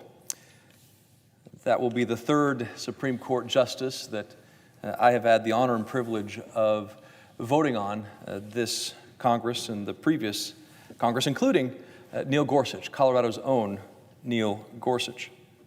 We've heard a lot of discussion about the Federalist Papers and our founding fathers and the intent and the role of the Senate, the language of the Constitution that points out that the President shall nominate and with the advice and consent of the Senate, place justices throughout our judiciary. We've heard Federalist 69 by Alexander Hamilton. The President is to nominate, and with the advice and consent of the Senate, to appoint ambassadors and other public ministers, judges of the Supreme Court. In Federal 69, Hamilton goes on to compare the power of appointment that the President has, the Chief Executive has, to that of the King of Great Britain, even comparing the power of appointment to the Governor of New York, Alexander Hamilton in Federal 69 did. And he stated that both the King and the Governor of New York at that time had a greater power of appointment than the President, due to the requirement of advice and consent and the ability of the Governor of New York to actually cast a vote on the matter himself. To quote Alexander Hamilton, in the national government, if the Senate should be divided, no appointment could be made. He pointed out that the President has a concurrent authority in appointing offices, and the President is not the sole author of these appointments. It's clear in Alexander Hamilton's writings that this power was intended to be diluted, that it was to be balanced amongst the chambers, that the judicial branch was viewed as the weakest of the three branches of government, not because it wasn't equal in power, but because it didn't have some of the mechanisms that the other two branches do to protect it. And while the President makes that appointment, it is this chamber, the sole duty of this chamber in the Constitution, to agree or disagree with that nomination. We saw that disagreement occur in 2016, where this chamber did not give its consent to a nomination. Later, Colorado's Neil Gorsuch was confirmed to the Supreme Court. And just a matter of a little more than a month ago, we lost a trailblazing leader in Justice Ruth Bader Ginsburg, leaving open another seat on the Supreme Court that we are now asked to fill. Federalist 78, also written by Alexander Hamilton, has been referenced many times on the floor and this past year, and particularly during this debate, wrote about the Constitution being fundamental law, that it's the will of the people, and that the courts are the only true guardians. The only true guardians of the Constitution, that the Constitution is the highest man-made law, that any legislative act to the contrary must be held void by the courts, since, and I quote, "the interpretation of the laws is the proper and peculiar province of the courts." That it was the guardian of the Constitution. When Madison was talking about this in the first Congress, he introduced, of course, the amendments that became what we call the Bill of Rights today. He said that the courts would, quote, "consider themselves in a peculiar manner the guardians of those rights. They would be an impenetrable bulwark against every assumption of power in the legislative or the executive. They will be naturally led to resist every encroachment upon rights expressly stipulated for in the Constitution by the Declaration of Rights." And that idea of this guardians of the Constitution that the court plays is a hallmark of our democracy today. And whether or not a justice has the support of a member of this chamber, I don't believe that anyone would deny that role that our courts must play, and that is that role as guardian of the Constitution. But it is clear in the confirmation hearing for Judge Barrett that some people believe the guardian of the Constitution takes on a different hue, that there is more to that role than simply looking at the law and making a decision based on the law. As some called it, I believe it was Justice Scalia, and perhaps paraphrased by Justice Gorsuch, that a judge's role is to call balls and strikes. I would add to that, it is not their role to call the pitch. But what we saw during the Judiciary Committee hearings, of course, was a viewpoint of some that a judge should be more than calling balls and strikes. A judge should be, in effect, a super legislator. That a judge should accomplish things that this chamber, this Congress, has failed to do. That if there is a shortcoming in a policy, that a judge or justice would look the other way and fill in that policy, or write that policy, or proactively create that policy. That, again, going back to what we have known throughout this country as the guardians of the Constitution. Guardians of the Constitution don't make up policy. They don't fill voids of new policies that the legislators didn't do or couldn't do because they couldn't get it through their chamber, so they decided they would count on a judge to do it somewhere else. That's not the role of the courts. It's certainly not the role of a guardian of the Constitution.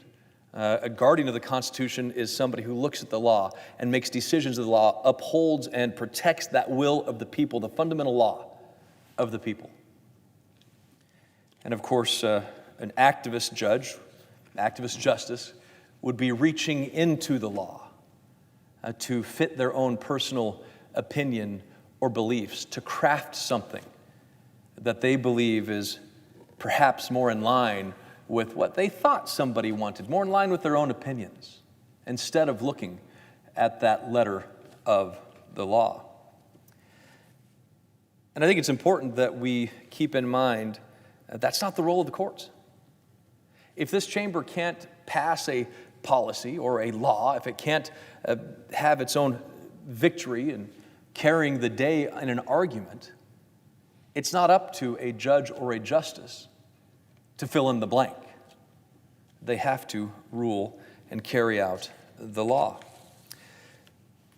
And so that's a real key distinction that we saw during the Judiciary Committee debates. That role of policy maker that some wish Judge Barrett to be, versus that role of protector, that guardian of the Constitution, calling balls and strikes. I look at any nominee for the courts, whether it's a district court or appellate court or a Supreme Court, through a lens of, are they going to protect that Constitution? Are they going to uphold the Constitution? Are they going to fight to defend it, that guardian of the Constitution? Are they going to protect and do the same with the law outside of the Constitution, the laws, the statutes that this body enacts, passes, signed into law by the president? Will that judge or justice uphold and defend that law? Not make that law, not change that law, but uphold the law. And of course, that guardian of the Constitution role that they will play. There's no doubt that Judge Barrett's qualifications are immense.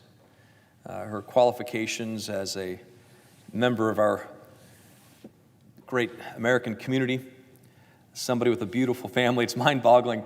Jamie and I have a challenge with our 3 kids, making sure they get to school on time, making sure they're getting their homework done. I can't imagine 7 children while also carrying the schedule that their family does. But it's a testament to the incredible power and leadership of their family, their dedication to being upstanding citizens of this nation and giving back to this nation with this new pursuit. We know the keen intellect that has been shared with this country over the last several years in the Seventh Circuit Court of Appeals. We know her time as a law professor and have had the opportunity to look over a decade plus worth of work. And we know that she is a person of faith in our communities and has come under incredible attacks because of that faith. And we know in this chamber that our Constitution actually forbids the kinds of attacks that we have seen on her faith.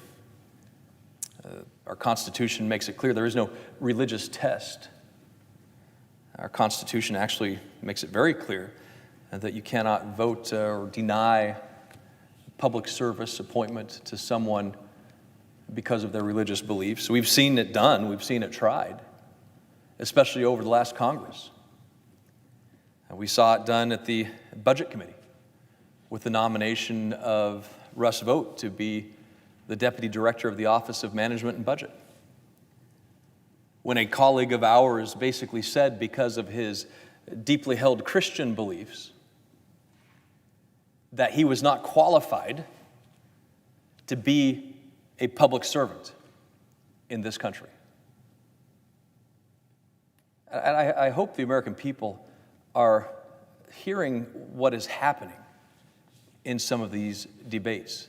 That Amy Coney Barrett is attacked because of her faith, but it's not just limited or isolated to her. There are others who are more and more accustomed or who feel more and more empowered, emboldened to use a person's faith to deny them their vote to a position in our government. That is an unconstitutional test that some in this chamber are starting to rely on. And I hope the American people will use this opportunity to see through it, to reject it, and to get back to the values of our Constitution and the intent of that language. I had a conversation with Judge Barrett, the chance to visit with her, and I talked about those 3 qualifications to uphold the Constitution. Will you fight to protect the Constitution? Will you protect the law? And will you avoid being that activist legislator? Will you avoid legislating from the bench? And received her commitment that is exactly the kind of judge that she will be, somebody to be that guardian of the Constitution, the protector of the law, to call balls and strikes. I talked to her about the importance that I know that the vote that I cast for her is something that matters not just next year or the next year, but 10 and 20 years from now as she is on that court, that same view will remain. And she assured me that it will because of the same reason that I want it to. That's the future of our kids and their kids. And she knows it means everything to her children as well, to protect our nation's laws and Constitution and to avoid that attempt, that desire, that pull at the heart to legislate, even if even if you want to come out with an opinion that is different than your own interpretation of the law, you have to follow the law. And that's what she has assured me she has done. She has assured me that there are moments and rulings that she has issued that she would have preferred a different outcome, personally. But that's not what the law required. And that's why she ruled the way that she did. In talking to my colleagues on the Judiciary Committee, they talked about her understanding of the law, and watching the hearings you could sense the deep commitment and devotion to the law. There was a time several decades ago when President Ronald Reagan went to introduce Justice Sandra Day O'Connor to a group of federal judges at the White House.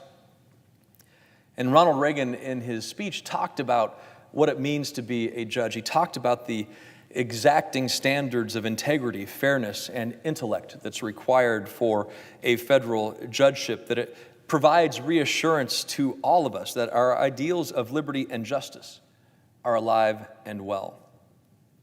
He went on to talk about the most important quality that we could have in a judge, and that was wisdom. That wisdom is the quality that we look for most. And I think you can sense the great deal of wisdom in Amy Coney Barrett. He went on to say that we demand of our judges a wisdom that knows no time, has no prejudice, and wants no other reward. We entrust judges with our ideals and freedom, and our future depends on the way that judge defines it. It requires the lonely courage of a patriot. And he went on to say that a judge is a guardian of freedom for generations yet unborn. And so I hope that my colleagues will support the nomination of Amy Coney Barrett. If you could take the politics out of the place, she would probably have a unanimous vote.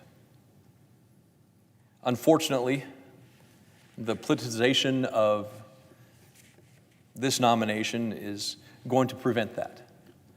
But I just urge my colleagues to look past the politics, to look past the partisanship, and to vote for a truly qualified justice who is committed to the law, to the Constitution, who is committed against activism on the bench, and who will make sure that our country, for generations to come, has a protector, that guardian of the Constitution, with the wisdom to get the job done.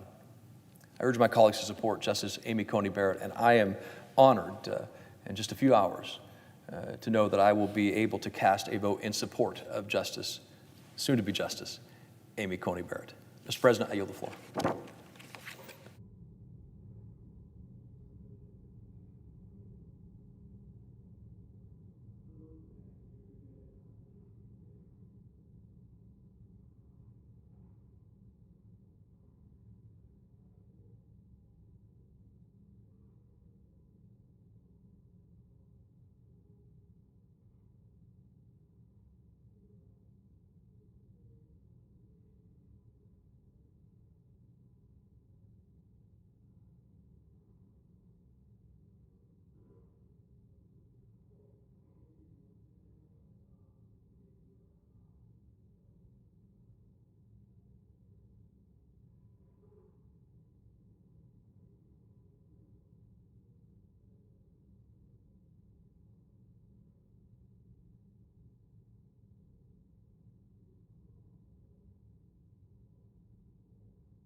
Senator from North Carolina. Thank you, Mr. President. Mr. President, I ask unanimous consent that my full statement be added to the record. Without objection. Thank you, Mr. President. My my staff. I want to thank my staff, Elliot, who's here on the floor, Brad, Cirillo, Seth, and Brad for all the work that they've done as we've gone through the nomination process. And I was reviewing my prepared remarks this morning, and then I was reflected back on a very important moment during the Judiciary Committee hearing where Senator Cornyn asked, he said, if you can see among all of us, we have 3-ring binders, we have staff behind us, we've taken weeks to prepare, and you're about to go through some 20 hours of questions. Would you mind sharing with us your notes? She lifted a blank notepad that was given to her by the chairman. It had nothing on it.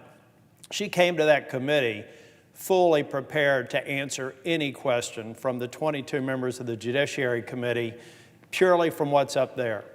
And she did an extraordinary job. The reason she did an extraordinary job is because she's had an extraordinary career, both as a student, beginning as a student, then going to Rhodes College, where she was magna cum laude, then going to Notre Dame School of Law, where she graduated first in her class. She went on to be a professor at Notre Dame, and she was multiple times voted the distinguished professor by a broad spectrum of liberal and conservative students.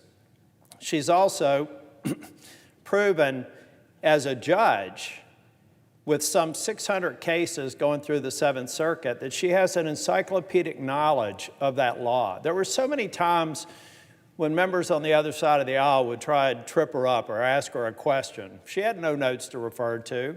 She got the specifics of the case right, and what she demonstrated throughout the entire hearing process, which I attended, was that she does her job by doing two things: looking at the plain letter of the Constitution, understanding the limits of that the laws can have within the bounds of the Constitution, and rule accordingly. Now, my colleagues on the other side of the aisle in Judiciary Committee were constantly, it was clear to me, after weeks of attacking Amy Coney Barrett, not directly, but through surrogates, that they were trying to demonize this person before they ever came before the committee, like they did with Justice Kavanaugh. But each and every time they asked her a question, she brought them back to the boundaries of the Constitution and the question of law before, in her case, the circuit court. And there was just no way to trip her up. So then what happened? Then they started talking about how you're going to go to the Supreme Court and you're going to overturn the Affordable Care Act. They asked her questions that they knew she couldn't answer, and Justice Ginsburg, pursuant the Ginsburg rule, they have no intention, no responsible judge would go before the Judiciary Committee and tell you how they're going to rule on a future case. It's actually a violation of their code of conduct. So she told them in so many instances, and what was interesting with some of the members on the other side of the aisle was, on the one hand, they would say you cannot overturn this president or that president, and in the same breath, they would say, but we want to make sure you overturn this president or that president. And every time, Amy Coney Barrett was calm and composed and demonstrated to everybody in that committee that she's going to be objective, she is going to be fair, and she is going to stay within the lines of the Constitution and the matter of law that's before.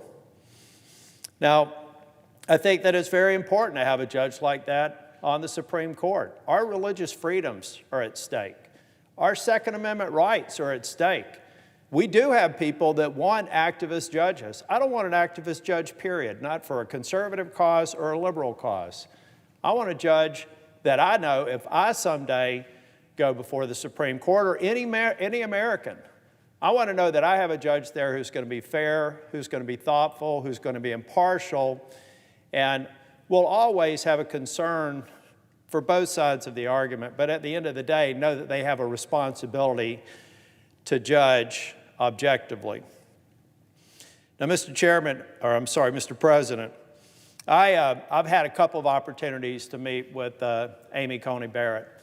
And the last meeting that I had with her in the Capitol, just a few steps away from where we are right now, I brought 2 pocket constitutions with me. And I said, I have 2 granddaughters. One will be 3 next week. The other one's a little over 2 months old. And I said, would you mind signing these constitutions for Sawyer and Willow, my granddaughters. And she said, certainly. She opened it up and she signed their name and just said, dream big. When they get a little bit older, not old enough yet, I'm going to get them to understand, excuse me, the significance of that quick note from an incredible jurist, somebody who dreamed big and realized her American dream, a mother of 7 school-age children, 2 adopted from Haiti, 1 with special needs. She's going to be the first Supreme Court justice female on the Supreme Court with school-age children. She has 7 of them. She's able to manage the stresses and the challenges of being a working mom while she served with distinction on the 7th Circuit, while her husband works as well. She's realized her American dream. I believe that she's going to make sure that everybody else has the freedoms to do the same thing. I think Judge Amy Coney Barrett is going to go down in history as one of the great justices on the U.S. Supreme Court. It is a shame, as you just said in your comments a moment ago, that this is even a divided decision. In a less political time than we find ourselves today, I suspect that she'd have the unanimous support of this body, much the same way that Justice Ginsburg did when she came before the Senate. But today, I'm looking forward to voting for Judge Amy Coney Barrett. I'm looking forward to watching her build on what's already a very strong legacy. I'm looking forward to making sure that we continue to have a court that's independent, impartial, focuses on protecting all of our constitutional rights and freedoms. And I know, without a doubt, Amy Coney Barrett is going to be one of those stewards in the U.S. Supreme Court. Thank you, Mr. President.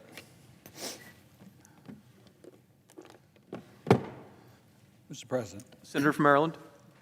Mr. President, I rise in opposition to the pending confirmation vote of Amy Coney Barrett to be an Associate Justice of the Supreme Court, to fill the vacancy created by the death of Justice Ruth Bader Ginsburg, who we lost in September of this year.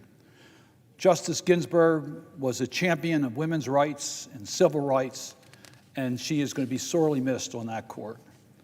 Article 2, Section 2 of the Constitution provides that the President shall nominate and by and with the advice and consent of the Senate shall appoint judges of the Supreme Court.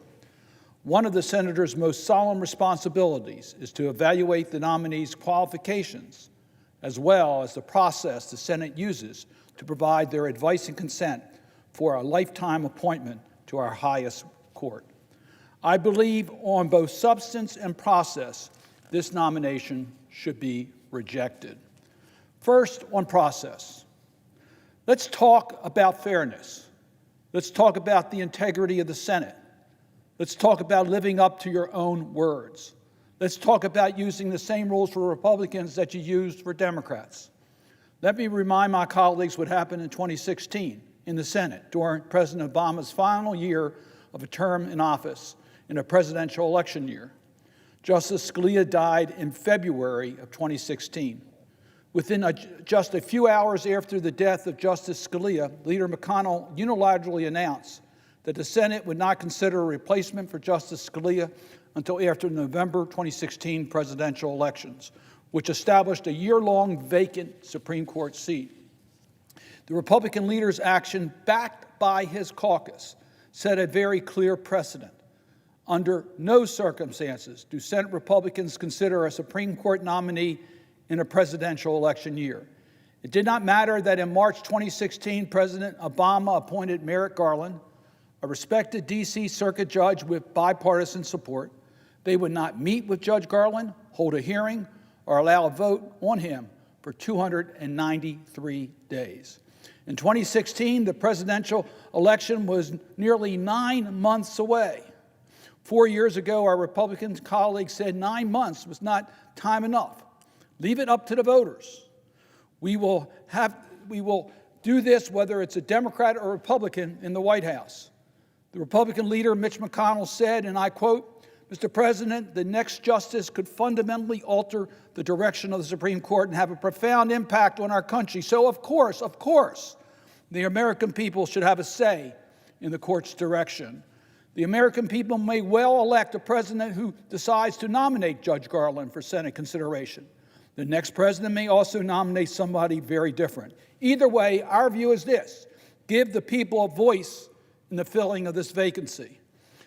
The American people are perfectly capable of having their say on this issue, so give them a voice. Let's let the American people decide.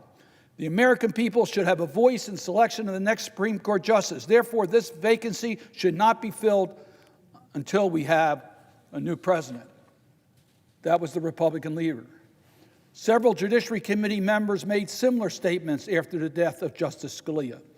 Senators Grassley, Graham, Cornyn, Lee, and Cruz signed a letter to Leader McConnell, which read in part, "We are in the midst of a great national debate over the course of our country will take in the coming years. The presidential election is well underway. Americans have already begun to cast their votes. As we mourn the tragic loss of Justice Scalia and celebrate his life's work, the American people are presented with an exceedingly rare opportunity to decide in a very real and concrete way the direction the court will take over the next generation." The letter from my Republican colleagues concluded, "We believe the people should have this opportunity because our decision is based on constitutional principle and born on the necessity to protect the will of the American people. This committee will not hold hearings on any Supreme Court nominee until after our next president is sworn in on January 20th, 2017. Current Judiciary Committee Chairman Graham explicitly addressed this point in 2016. In March 2016, Senator Graham, then a member of the Judiciary Committee, said, "I want you to use my words against me. If there's a Republican president in 2016 and a vacancy occurs in the last year of that first term, you can say, Lindsey Graham said, let the next president, whoever it might be, make that nomination, and you can use my words against me." And you would be absolutely right. We are setting precedent here today, Republicans are, that in the last year of a presidential term, that you're not going to fill a vacancy on the Supreme Court based on what we're doing here today. That's going to be the new rule. And I've repeatedly stated the election cycle is well underway, and the President of the Senate is not to confirm a nominee at this stage in the process. And by the way, Senator Graham reaffirmed that in 2018. In the case of Justice Ginsburg's death and vacancy in 2020, we are about 40 days away from a general election, not 9 months. And mail-in voting in record numbers have already begun in several states. And of course, early voting has started in many states also. We are proceeding to a final vote on this nominee for a lifetime appointment just days before Election Day. And millions of Americans have already cast their ballots. Once again, within an hours of Justice Ginsburg's death, Leader McConnell unilaterally decreed that the Senate would fill the vacancy before the election. Leader McConnell said that President Trump's nominee will receive a vote on the floor of the Senate. So I implore my Republican colleagues to stop this blatant hypocrisy now. Let's follow the McConnell rule and let the American people pick the next president and Senate so they can weigh in on this decision, just as Senator McConnell argued in 2016 when President Obama nominated Merrick Garland for Justice Scalia's seat. Let the Senate honor Justice Ginsburg's legacy by continuing to fight for the rights she fought for her entire career, both as a litigator, circuit judge, and finally as a Supreme Court justice. Let us honor Justice Ginsburg's dying wish. My most fervent wish is that I will not be replaced until a new president is installed. President Trump's agenda is quite clear when it comes to his strategy for the Supreme Court. President Trump has repeatedly said he would appoint justices in the mold of Justice Scalia. As President Trump said on the campaign trail, when asked what kind of justice he would nominate, we're going to have a very strong test. We want a strong conservative people that are extremely smart. Scalia is a terrific judge. Clarence Thomas, you look at him. He's been a stalwart. He's been terrific, and we have others. President Trump also talked about the type of justices he did not like when he went on the campaign trail. He said, "I'm disappointed in Roberts because he gave us Obamacare. He had 2 chances to end Obamacare. He should have ended it by every single measurement, and he didn't do it. So that was a disappointing one. Everybody thought he was good. He was a Bush appointee. He was somebody that should have, frankly, ended Obamacare, and he didn't." When President Trump announced Judge Amy Coney Barrett's nomination to the Supreme Court, Barrett herself highlighted the ideological parallels between her and her mentor, Justice Scalia. She said about Justice Scalia, his judicial philosophy is mine too. Judge Barrett was a Supreme Court clerk for Justice Scalia. Justice Scalia was one of the most staunchly conservative members of the Supreme Court. Justice Scalia voted to strike down key parts of the Affordable Care Act. He frequently called for overturning Roe v. Wade.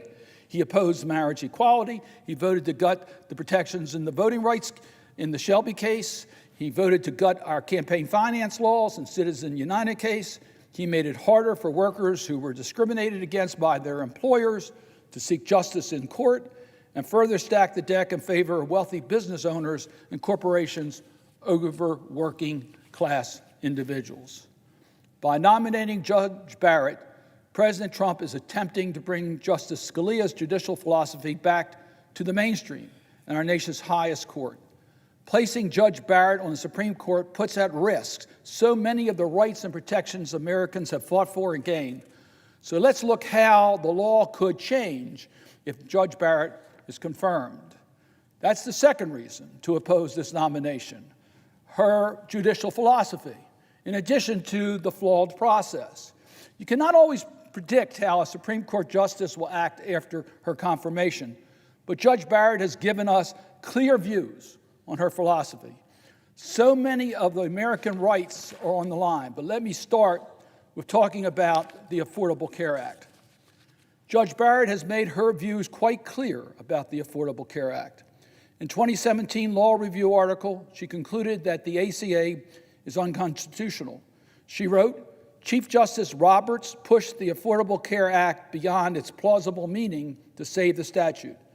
Judge Barrett argued that the Chief Justice Roberts' approach to NFIB versus Sebelius, which was joined by Justice Ginsburg, expressed a commitment to judicial restraint by creatively interpreting ostensibly clear statutory language, and that its approach is at odds with the statutory textualism to which most originalists subscribe. In another Supreme Court case, King versus Burwell, the Supreme Court in a 6-3 decision, joined by Justice Ginsburg, affirmed health insurance tax credits for millions of families. Nearly 9 million Americans depend on these tax credits for coverage. Barrett criticized the decision, stating, I think the dissent has the better of the legal arguments. And elsewhere she wrote, Justice Scalia is criticizing the majority's construction of the Affordable Care Act and NFIB versus Sebelius and King versus Burwell protested that the statute known as Obamacare should be renamed SCOTUS Care in honor of the court's willingness to rewrite the statute in order to keep it afloat. By this measure, it is illegitimate for the court to distort either the Constitution or a statute to achieve what it deems a preferable result. It's clear to me, and it should be clear to all of us, that Judge Barrett has a clear bias against the Affordable Care Act. President Trump has repeatedly stated that he would appoint judges who would overturn the ACA, and has consistently done so in terms of his appellate and trial court nominations. Judge Barrett appears to meet President Trump's litmus test. I mention these cases to underscore the importance of the Supreme Court justice in the lives of all Americans. So much is at stake in the filling of Justice Ginsburg's vacancy. Your health care is literally on the line. The Affordable Care Act that President Trump has tried to repeal, and the Republicans tried to repeal in this body, but have failed, they're now going to take it to the Supreme Court. A hearing is scheduled this November 10th in the case of California versus Texas, just 1 week after the general election. This is a real risk for tens of millions of Americans who depend on the law for their health care coverage and other benefits. 20 million Americans could lose their health care, and people with pre-existing conditions could lose those protections. That's 133 million Americans during the corona pandemic. That's what is at stake. We are talking about pregnancy, cancer, diabetes, high blood pressure, behavioral health disorders, high cholesterol, asthma, chronic lung disease, heart disease, and numerous others that have been held to be pre-existing conditions before the protection in the Affordable Care Act. And you can now add COVID to those preconditions for 8 million Americans and counting. That protection is in the Affordable Act. This is on the line before the Supreme Court this November. If the Affordable Care Act is struck down, insurers could bring back annual and lifetime limits on coverage. Adults coverage by Medicare expansion would lose vital health services. Young people would be kicked off of their parents' insurance, and insurers could sell skimpy plans that don't even cover essential health benefits like prescription drugs or emergency room visits, mental health, and substance use and maternity care. The Affordable Care Act increased access to care for millions who were previously uninsured or underinsured. Through Medicaid expansion, 13 million low-income Americans now have dependable, comprehensive health coverage. In Maryland alone, over 1.3 million low-income individuals depend on Medicaid, including 512,000 low-income children, 107,000 seniors, 152,000 individuals with disability. That is just in Maryland.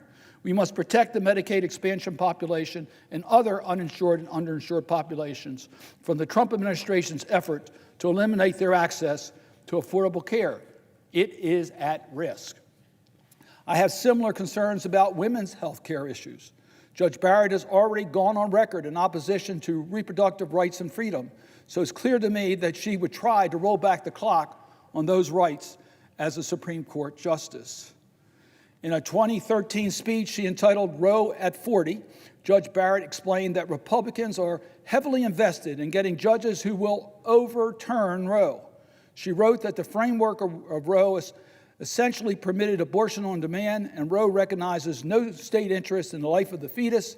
In a 2003 article, Judge Barrett suggested that Roe v. Wade was an erroneous decision. Recall that President Trump has already said he would only nominate justices who would automatically overturn Roe v. Wade.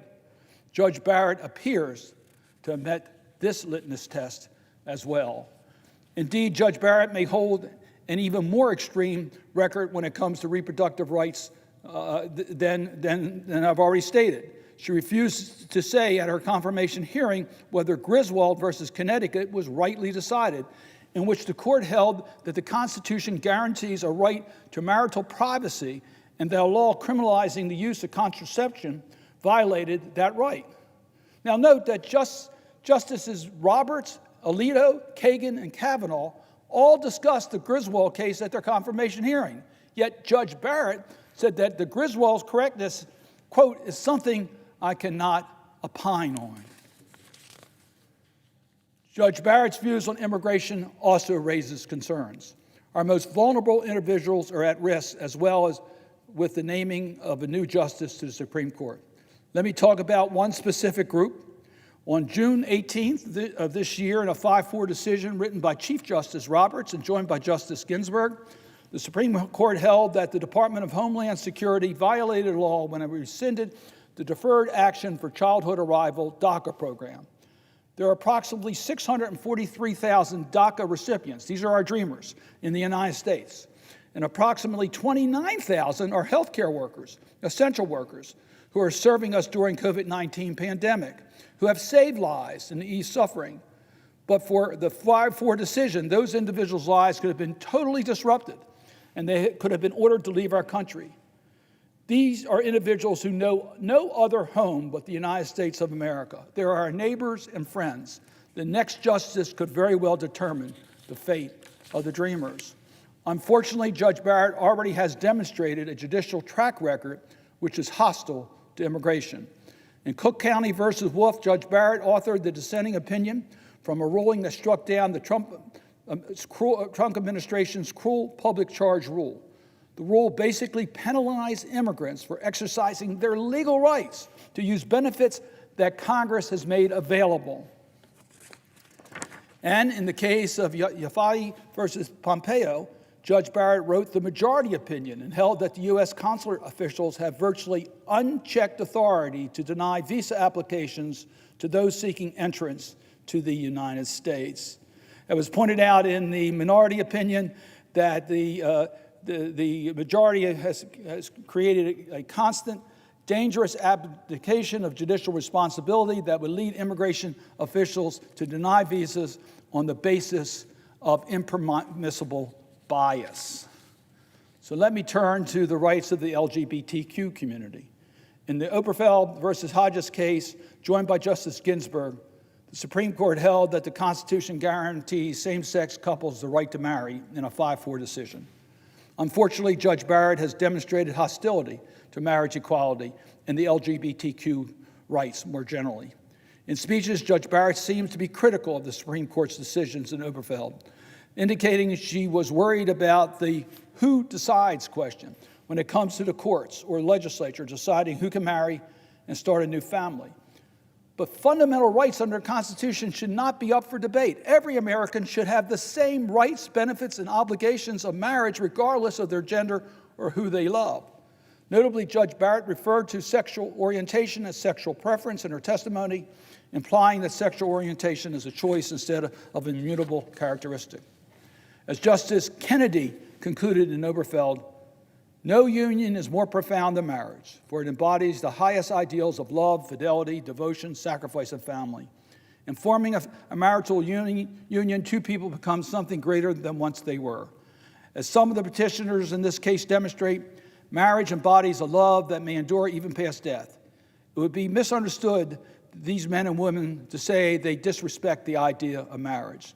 Their plea is that they do respect it so deeply that they seek to fulfill its obligations themselves.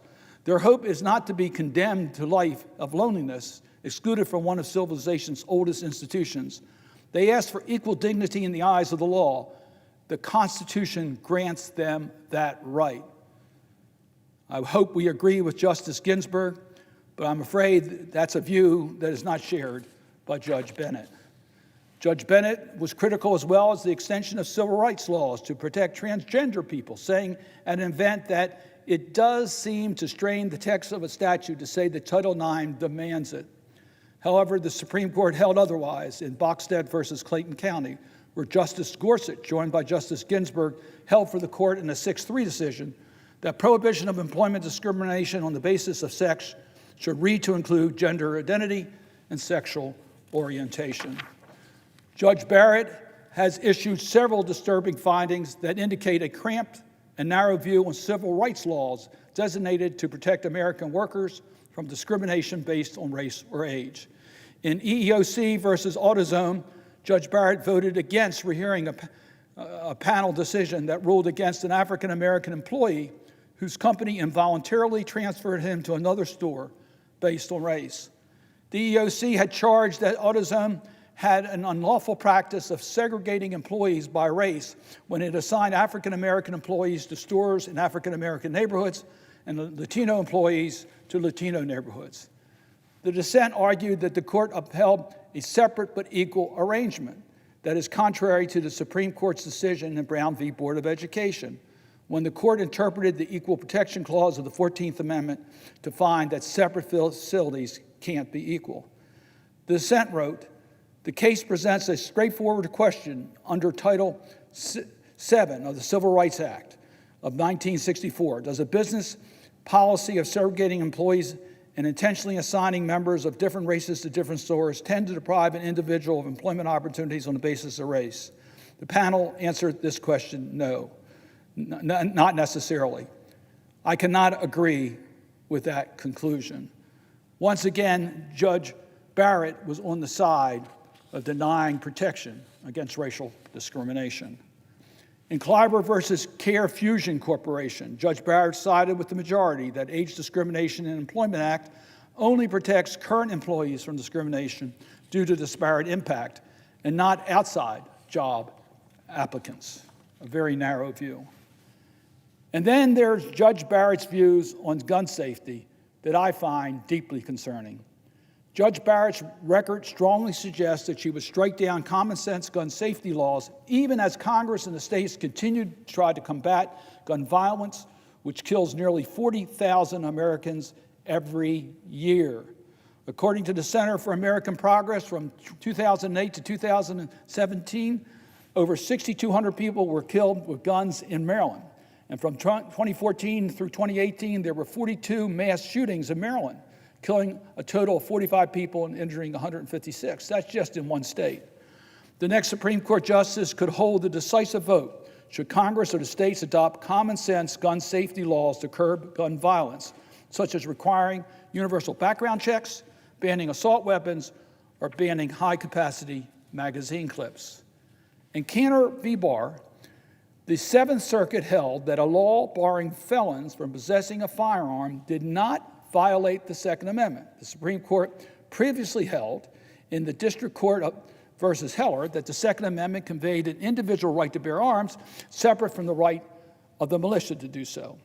Even Justice Scalia, Judge Barrett's mentor and President Trump's role model for an ideal justice, wrote in his majority opinion for the court in Heller that nothing in our opinion should be taken to cast doubt on the long-standing prohibition on the possession of firearms by felons.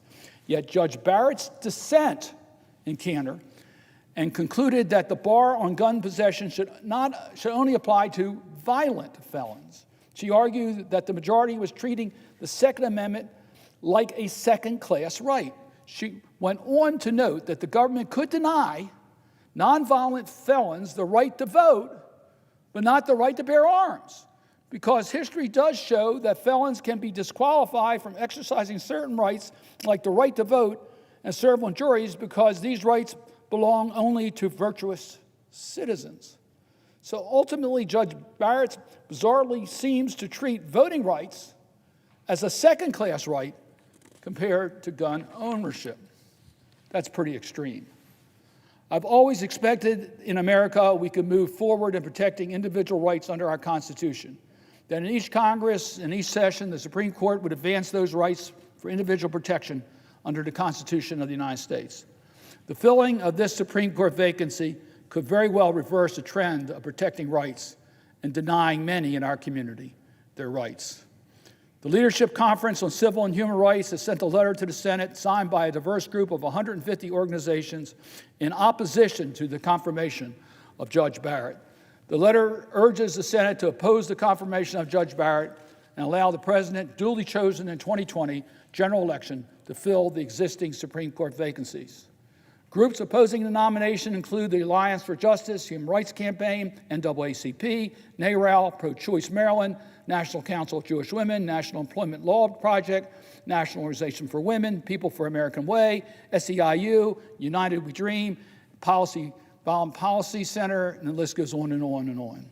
On October 15, 2020, the Leadership Conference reiterated its opposition to the Barrett nomination with a letter from over 400 state and local officials asking the Senate not to confirm a new justice until after Inauguration Day. The Leadership Conference ends their letter by saying, "It is shameful that instead the United States Senate is rushing through a nominee who is likely to eviscerate the Affordable Care Act and deprive millions of people of access to health care, destroy reproductive freedom by gutting Roe v. Wade, and suppress our right to vote, making it harder for Americans to have their voices heard in our democracy." I am gravely concerned that the rush and sham process the Senate is using here will undermine the public's faith in the independence and legitimacy of the Supreme Court as a fair and impartial body.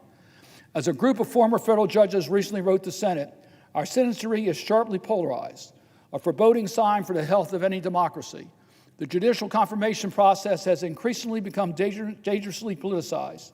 Injecting a Supreme Court confirmation fight into this noxious mix will ultimately change and diminish the public's faith in this vital institution. Public opinion polls indeed show that a supermajority of Americans want the winner of the upcoming election to fill the current Supreme Court vacancy.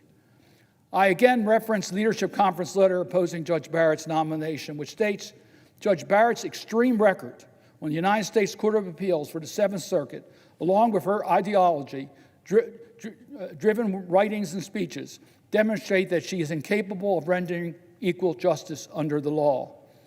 After reviewing Judge Barrett's full record, statements, and committee testimony, I am not convinced that Judge Barrett would administer impartial justice and guarantee equal protection of the law and equal justice under the law. So therefore, I must vote against her nomination. She is certainly not a mainstream jurist.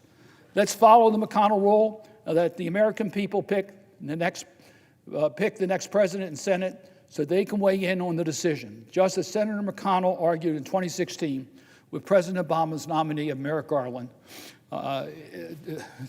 for Justice Scalia's seat. Let the Senate honor Justice Ginsburg's legacy by continuing to fight for the rights she fought her entire career as a litigator, circuit judge, and finally as a Supreme Court justice. Let us honor Justice Ginsburg's dying words. My most fervent wish is that I will not be replaced until a new president is installed. With that, Mr. President, I'll yield the floor.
President. Senator Forgan. Mr. President, everything that has happened since the untimely passing of the legendary Justice Ginsburg is a clear reminder that much of what goes on in Washington, D.C. is simply not on the level. Right now, our country is hurting. Mass death, mass unemployment, mass hunger and suffering among children. The two sides in Congress ought to be addressing those challenges together. Now more than ever, while so many are so fearful about tomorrow, the rules that the Senate goes by and the agreements the Senate makes need to stand for something. That's how I felt when I negotiated for the $600 per week unemployment insurance boost in March. The Treasury Secretary for the Republicans agreed to it. But then at the last minute, Republican senators pretended otherwise and tried to vote it out of the bill. Think about that. There was an agreement between both sides. And the one thing that Senate Republicans wanted to do was to break the agreement and keep workers from getting that extra money to pay the rent and the food bill at a time when they had been laid off through no fault of their own. Another example is unfolding right before our eyes. Until a few weeks ago, Leader McConnell and Chairman Graham would have told you it was essentially the 11th commandment carved in stone. no election year Supreme Court appointments. Again, Republicans went back on their word. If the cure to COVID-19 was partisanship and rule breaking, then Senate Republicans might be on to something with their low stunt on the high court. But it's not.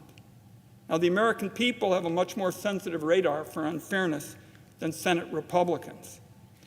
When I was home during the 2-week period here recently, I went to counties that Donald Trump won decisively and counties that Hillary Clinton won in 2016.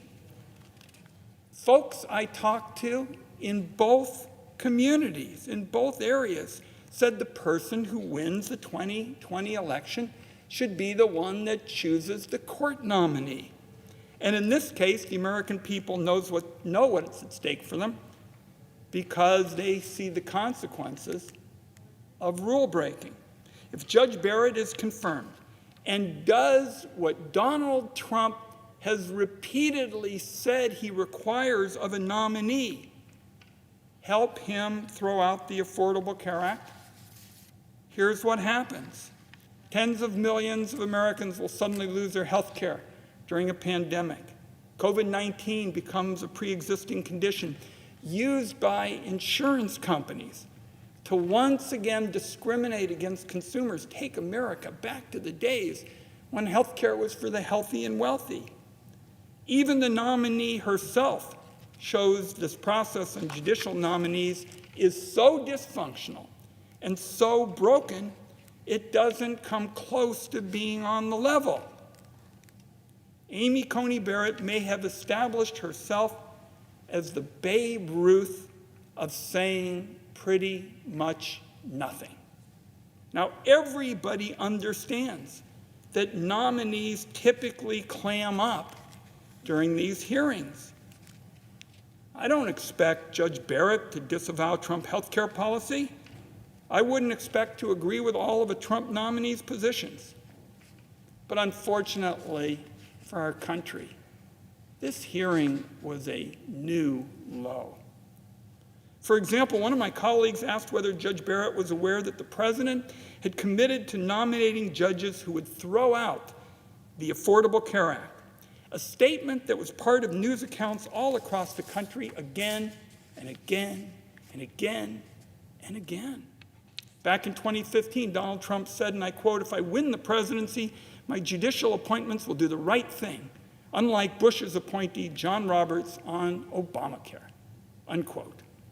The day after Judge Barrett's nomination, Donald Trump tweeted, and I quote, "Obamacare will be replaced with a much better and far cheaper alternative if it is terminated in the Supreme Court." But Judge Barrett answered when my colleague asked about whether she had heard about anything resembling Donald Trump's views on this. She said, and I quote, "I don't recall hearing about or seeing such statements. That wasn't something that I heard or saw directly by reading it myself," unquote. She also said she couldn't recall whether senators brought it up during their conversations with her. So I say to the Senate today, does anybody think that was an authentic answer? Everybody who occasionally looks at the news knows that Donald Trump wants to tear down the Affordable Care Act. He famously promised the far right that his judges would take all the far right positions. He routinely attacks Republican-appointed justices for opinions that he dislikes.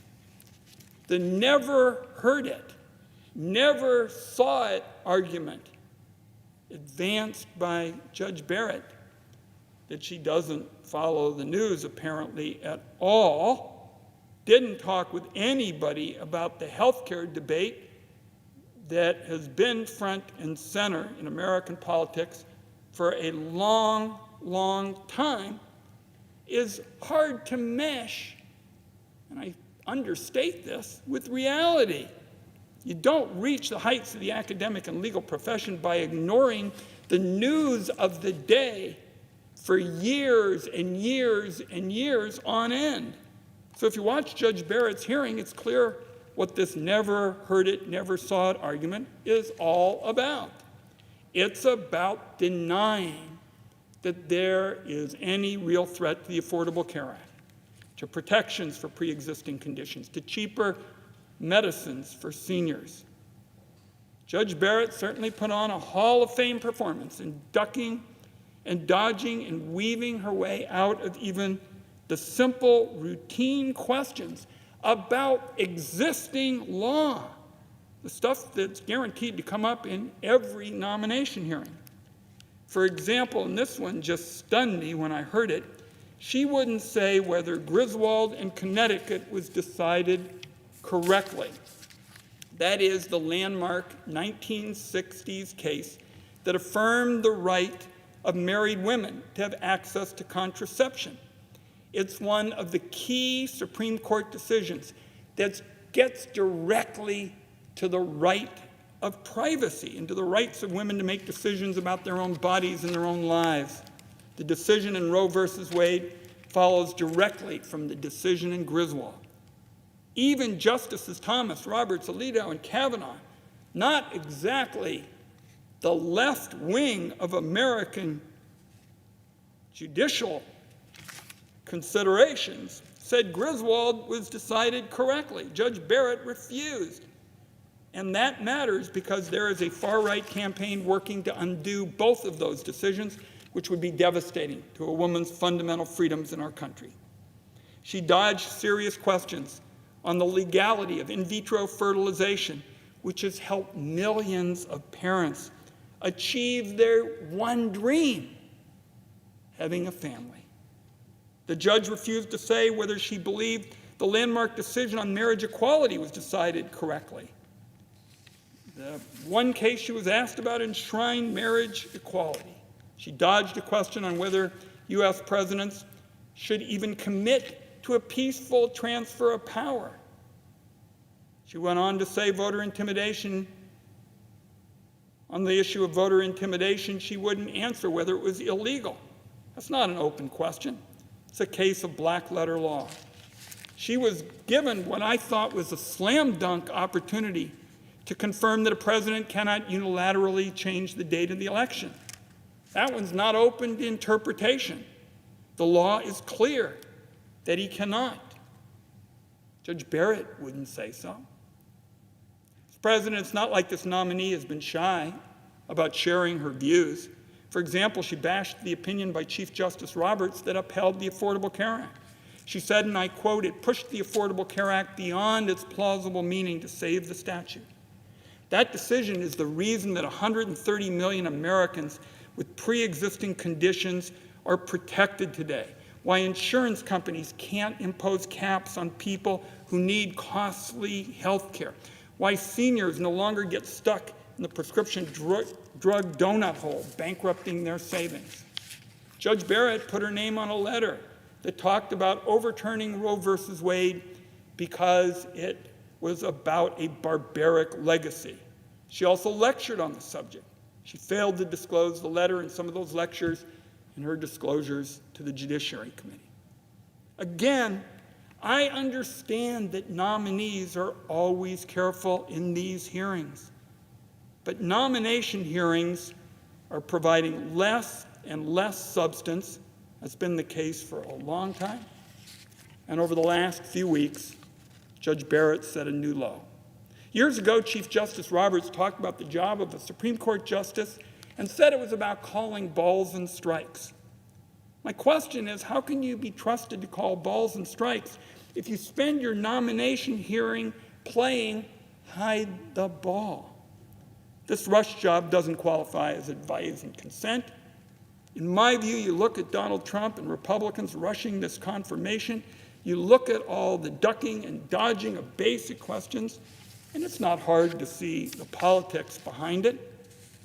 At a moment when there are millions of Americans across the country wondering how they're going to pay the rent, how they're going to afford medicine, whether they're going to be able to safely hug their elderly parents again, Senate Republicans are laser focused on locking in political power in the courts.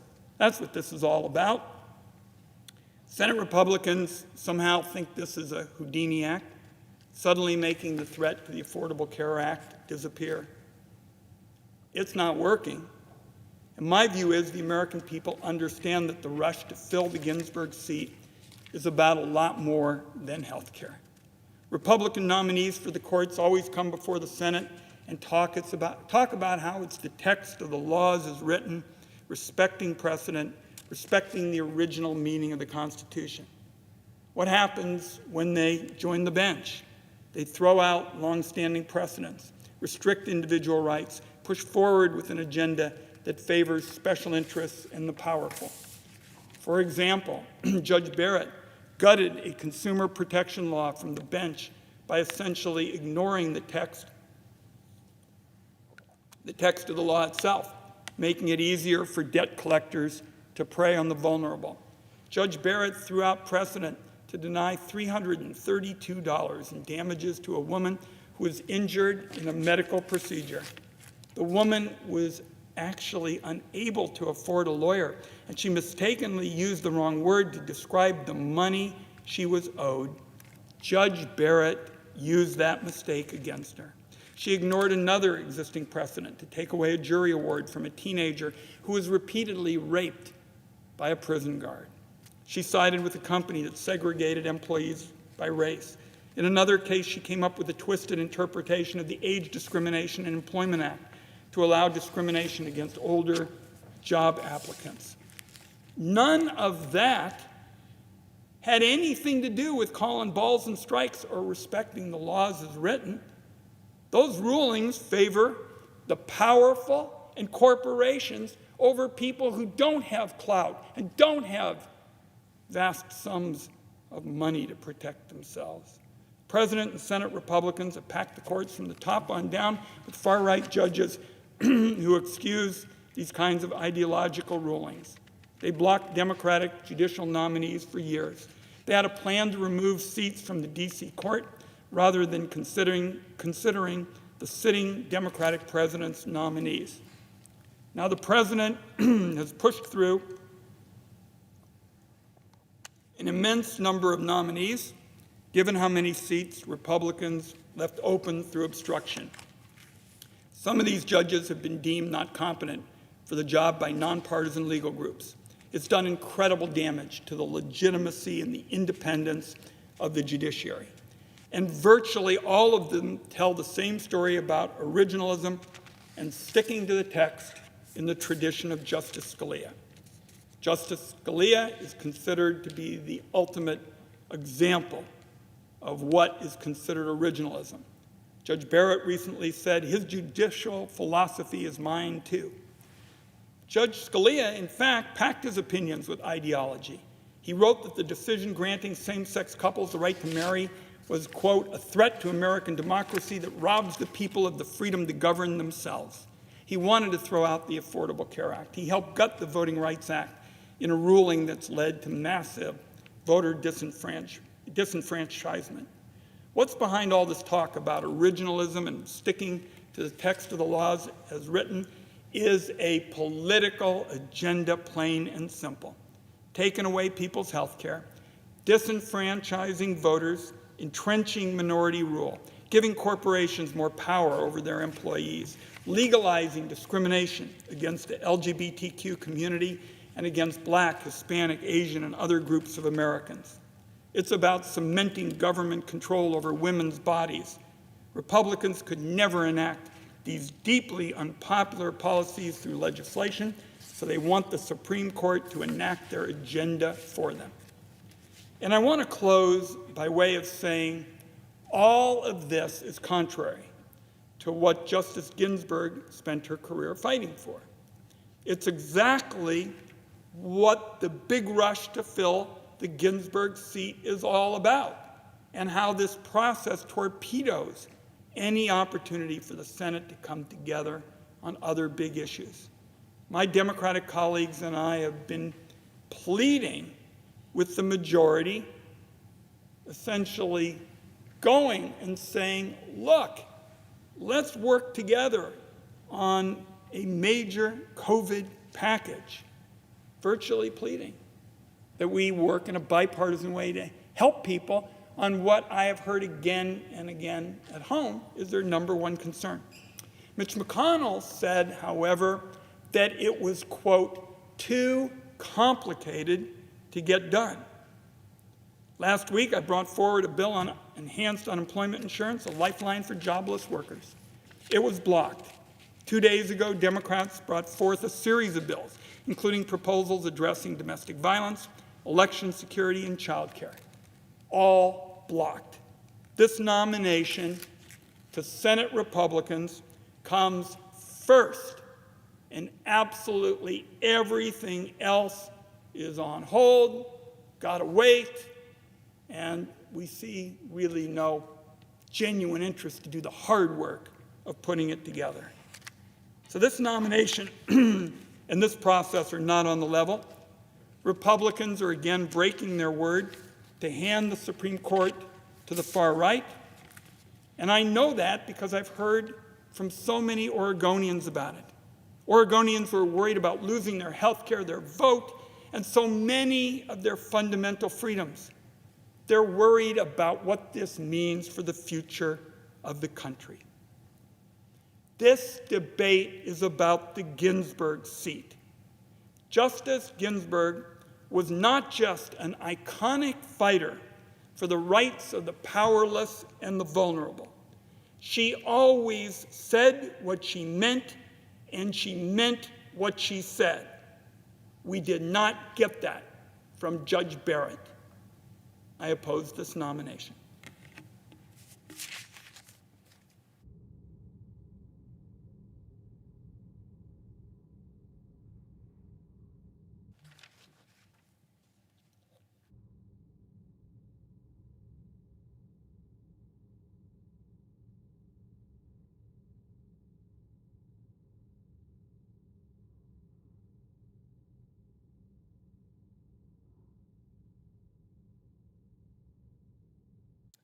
Mr. President. Senator from New Hampshire. Mr. President, I come to the floor today in opposition to the nomination of Judge Amy Coney Barrett to the Supreme Court. I'm truly disappointed that my Republican colleagues have chosen to ram through this partisan nominee in the middle of a pandemic when an election is underway and tens of millions of Americans have already cast their ballots. The Senate should be focused on a bipartisan COVID-19 relief package to help Granite Staters and Americans across this country who are struggling to pay the bills and put food on the table during this pandemic. Instead, Leader McConnell's only priority has been to push through a nominee who will fundamentally alter the balance of the court and affect the lives of generations of Americans, all just days before ballots will be counted to decide the next president of the United States and the makeup of this very body. And the stakes in this nomination could not be higher. I want to read an excerpt from an email I received from a constituent. This is from Dave in Portsmouth, New Hampshire. Dave writes, "What is at stake with this Supreme Court nomination? Among the topics that have stricken the deepest sadness, pain, and fear in eyes, minds, and hearts are the goals of this administration to dismantle the Affordable Care Act, a woman's right, and he says in quotes, and only her right to make decisions about her body and her life, and the rights of the LGBTQ community." Mr. President, I ask unanimous consent to include the full text of this email in the record. Without objection. Thank you. The President and his allies here on Capitol Hill are trying to tear down the health care law that has helped provide millions of Americans with coverage in the middle of the greatest public health crisis in a century. And they've pressed forward with this reckless attempt, even though they don't have a plan for what to do when as many as 23 million Americans, in New Hampshire more than 100,000 Granite Staters, would lose their health care coverage. So I want to repeat that. This administration and congressional Republicans have no plan for what to do if millions of Americans were to lose their health care coverage if the Affordable Care Act is overturned. And we've seen for the last 6 years, congressional Republicans have tried to repeal the ACA numerous times, and they have failed every time because the American people raised their voices and made it clear that they want to keep the Affordable Care Act and strengthen it, not repeal it. Well, now we're seeing the administration and congressional Republicans try to do what in the courts they were not able to get done in Congress, to overturn the Affordable Care Act. And we've seen Judge Barrett, she's made her feelings very clear about the ACA. She disagreed with decisions to uphold the ACA the last 2 times it came before the Supreme Court, and she wouldn't answer questions about the health care law during her confirmation hearing. Striking down the ACA would deal a crushing blow to our most vulnerable populations during this pandemic. If the court strikes down the Affordable Care Act in its entirety, Granite Staters and Americans across the country will lose access to Medicaid expansion. Medicaid expansion is a critical source of coverage for millions of Americans, and in New Hampshire, for thousands of Granite Staters who have lost their jobs during this pandemic. And in fact, what we've seen is that enrollment in Medicaid expansion in New Hampshire has increased by more than 11,000 enrollees since the start of this pandemic, as we've seen job losses mount. For these individuals and all of the more than 60,000 Granite Staters who are covered through Medicaid expansion, the loss of the ACA in the Supreme Court overturning the ACA, would eliminate a critical lifeline for coverage during this public health crisis. And in New Hampshire, if we lose Medicaid expansion, we also lose our most important tool for combating the opioid epidemic. Without the ACA, we'll go back to a time when insurance companies have sweeping power to undercut coverage. They'll be allowed to charge women higher premiums than men for the same coverage.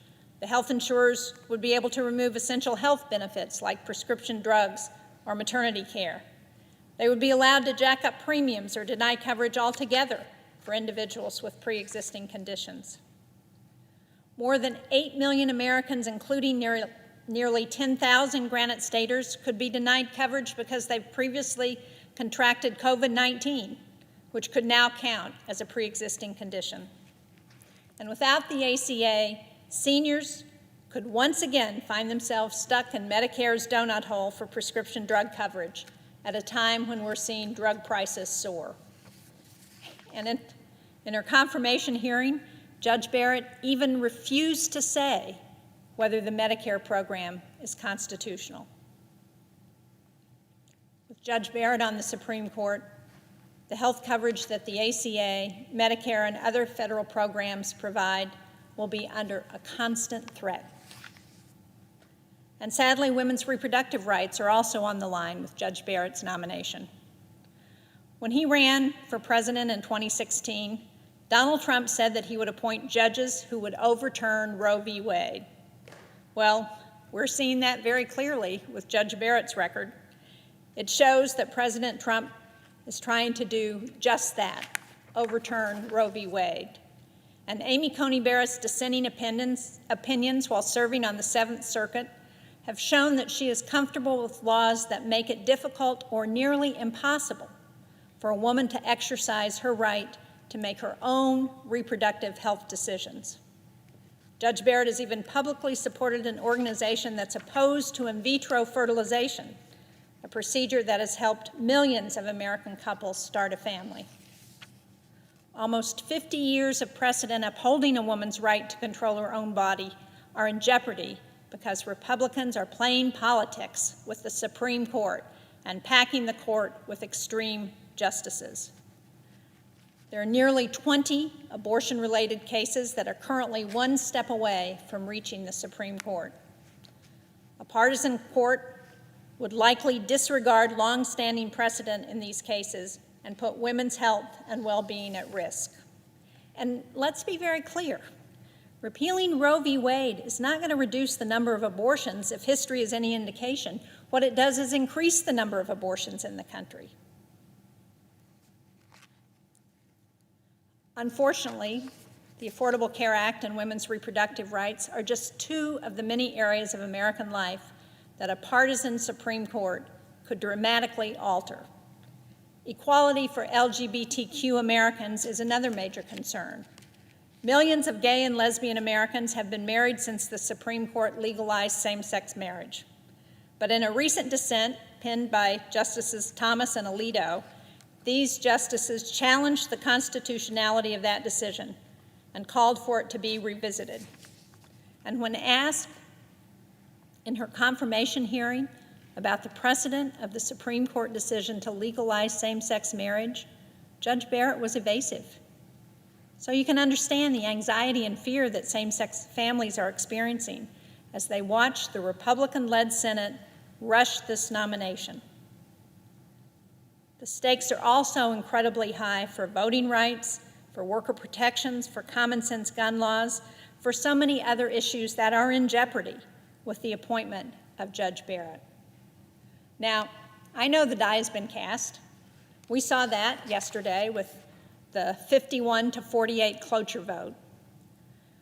But I believe this effort to politicize the Supreme Court is a decision that those who care about our democratic institutions will come to regret for many decades to come. And if today's vote is the same as yesterday's, 51-48, this will be the closest vote for a Supreme Court justice in our nation's entire history. We should not be doing this today. We should be focusing on what the American public is most concerned about, help with the coronavirus. Thank you, Mr. President. I yield the floor.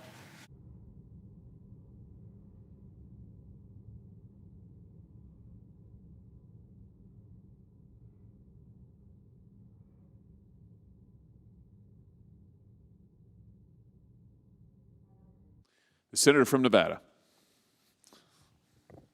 I rise today because the health care of millions of Nevadans and tens of millions of Americans is in danger.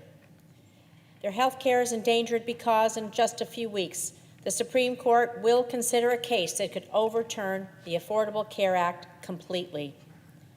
This means that the next Supreme Court justice will decide whether individuals with pre-existing conditions could once again be denied health care coverage.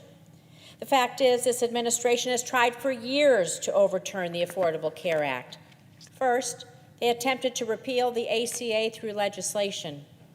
They failed repeatedly because Congress and the American people do not support their schemes to take away our health care. Then, they changed their strategy and are trying to use the courts to dismantle our nation's health care system. Now, with an election just 1 week away, Senate Republicans are scrambling to confirm a new Supreme Court justice in order to tip the balance of the court in favor of their lawsuit aiming to destroy the Affordable Care Act. Rather than waiting for the outcome of the election, which is already underway, and follow the precedent that they themselves established in 2016, the McConnell Rule, my Republican colleagues are rushing to put Judge Amy Coney Barrett on the bench. Not only does Judge Barrett support the president's position on dismantling our nation's health care law, but if confirmed, she could very well be the deciding vote to undo the Affordable Care Act and take health care away from millions of Americans. Judge Barrett's hostility towards the Affordable Care Act is on the record, and we've seen a long and extensive paper trail outlining her opposition to the ACA. Her past comments, well, they paint a bleak picture of what the Affordable Care Act's future would look like with a Justice Barrett on the bench. To put it simply, this administration's attempt to use the court to take away Americans' health insurance and raise the cost of care, especially at this moment, during a global pandemic, is not only cruel and reckless, It is deadly. I've met many Nevada families. I've heard stories from men, women, and children whose lives would be just devastated without the Affordable Care Act. Cancer survivors, people with diabetes, asthma, cystic fibrosis, and countless other pre-existing conditions that affect families. These are real Nevadans whose health care would be jeopardized if the ACA were no longer the law of the land. I always tell my constituents that I carry their stories with me to Washington. They inform the actions and the decisions that I take, and so I want to take some time to share some of the stories that I've heard, stories from Nevadans whose lives have been saved and who enjoy quality of life because of the Affordable Care Act.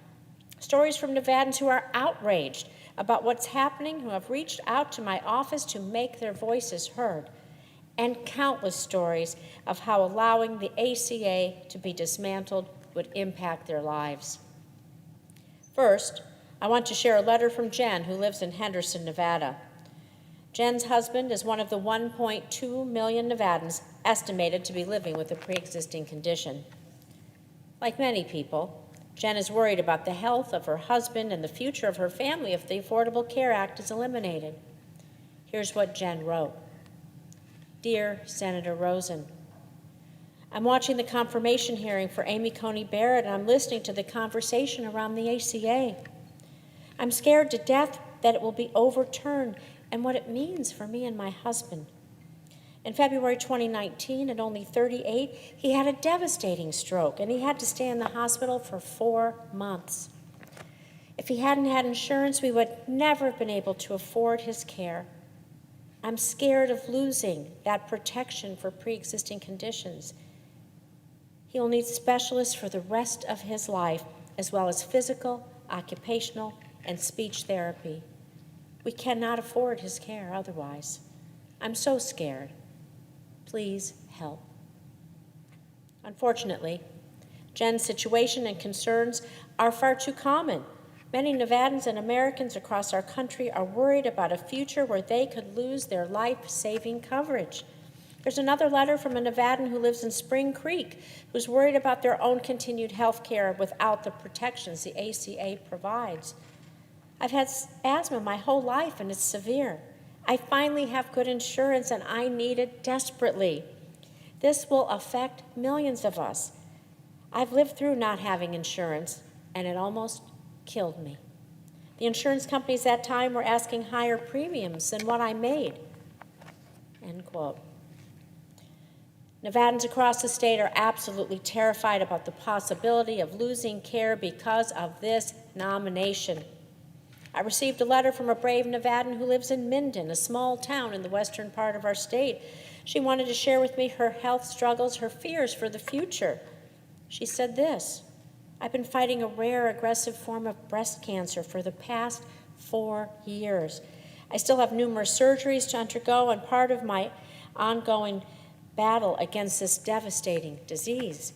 I worry about how the loss of pre-existing conditions, protections would adversely affect my treatment plan, my everyday financial security, and my ability to get health insurance in the future should I lose what I currently have. The Affordable Care Act has opened the door to health care for Nevadans all over my state, communities big and small.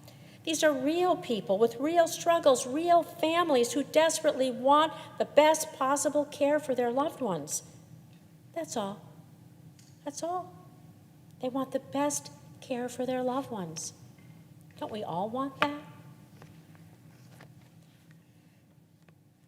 What's at stake here is life or death for far too many Nevadans and too many Americans across this country.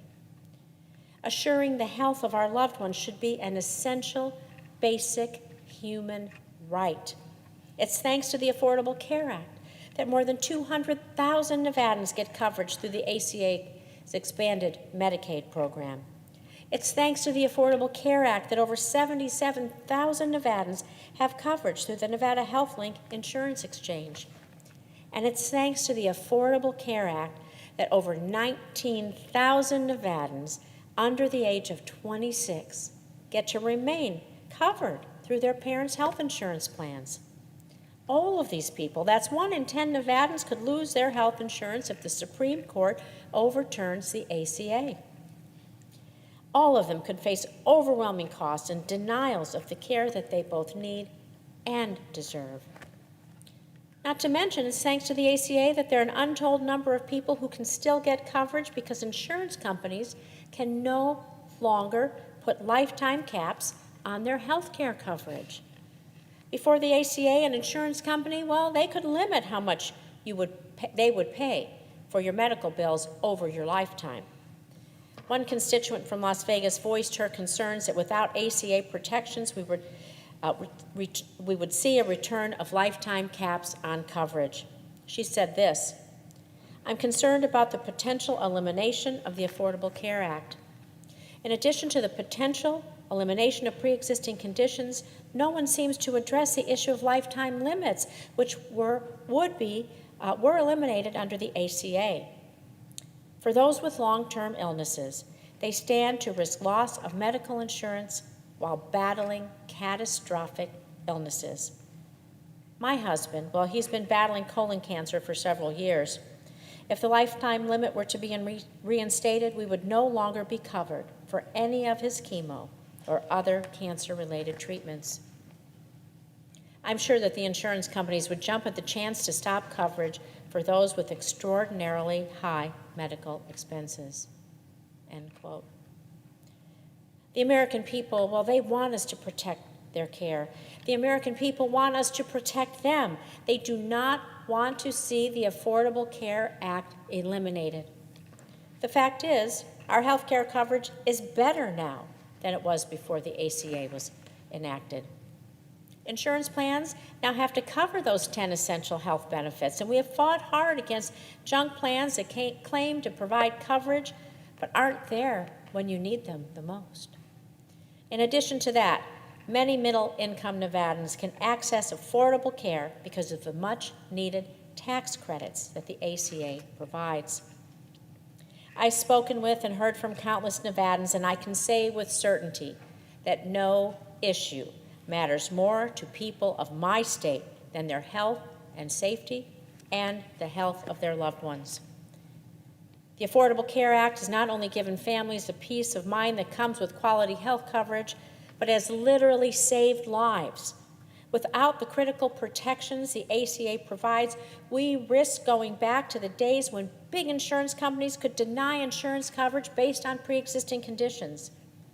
Repealing the Affordable Care Act would have dire consequences for hardworking Nevada families and families across our country.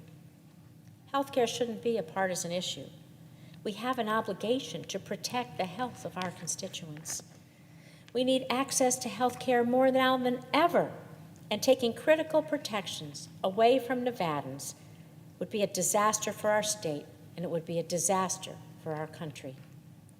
I heard from another constituent, Carol, who lives in Pahrump, who highlighted the risk of this nomination during the current challenges our nation faces due to the pandemic. Carol wrote to me saying this, "Our country is in a public health crisis right now, one that gets worse by the day. In this moment, we need our legislators to protect our families, to provide relief and support, and to do the job we elected them to do. We do not need to rush through the nomination of a Supreme Court justice who is on the record as hostile to the law that provides our health care protections." Well, Carol is right to point out that we're in the middle of a catastrophic pandemic that has left more than 225,000 Americans dead. Not only that, but this pandemic could put millions of Americans at risk of being denied coverage because of a new pre-existing condition, COVID-19. Just imagine being someone who suffered through even a mild case of COVID-19, only to have their coverage taken away because of this new pre-existing condition. And just this week, we're seeing the highest positivity rates across the country we've seen thus far. Instead of developing a clear national strategy for combating the coronavirus or crafting comprehensive legislation to assist Americans in need of a lifeline during this difficult time, this administration and Senator McConnell seem to be preoccupied with rushing through a Supreme Court nominee who is outwardly hostile to the Affordable Care Act. Since coming to Congress, I've made it my mission not only to preserve the Affordable Care Act, but to expand care for all Americans. I've worked to increase access, lower costs, and improve quality of care. In fact, one of my first actions as a senator was to join my colleague, Senator Joe Manchin, in introducing legislation to demand that the Senate intervene to defend the Affordable Care Act in court. Instead of joining me and my colleagues in working to protect Americans' health, this administration is too busy playing politics with people's lives and is singularly focused on taking away your care, my care, our care. Our health care is at stake. Our lives are at stake. Before the Senate confirms a lifetime appointment to our nation's highest court, the American people's votes should be counted and their voices should be heard. This is how the American people feel. A constituent who lives in Reno wrote to me saying that President Trump has promised to appoint justices who will overturn Roe v. Wade and undermine access to health care. Certainly not what I want and not what the majority of your constituents want. He continues, the election is already underway and we should be given the power to decide which president nominates someone for this seat. The Senate should be focused on addressing the COVID-19 crisis, not fast-tracking a Supreme Court nominee. End quote. We are only 9 days away from an election. But let's be clear, the election has already started, and millions of Americans all across our country have already cast their ballot. They've mailed in their ballots, and early voting is happening in many places as we speak, including my home state of Nevada. We should allow the American people to have their say at the ballot box before the Senate considers a lifetime appointment to the Supreme Court, one that will determine the future of access to quality, affordable health care in the United States for everyone. I'm sure that the other senators, well, they're hearing the same stories from their constituents, like the ones I've shared today, and I truly hope that my colleagues really listen to them, that they really hear the pain, the anguish, and the anxiety that so many Americans, well, that they're feeling just right here in this moment. Their lives, their health care, they're going to be directly impacted by our decisions. I will not support the nomination of a Supreme Court justice who does not support the Affordable Care Act. I will vote against Judge Barrett's nomination. I yield my time.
Mr. President, Senator from Oklahoma.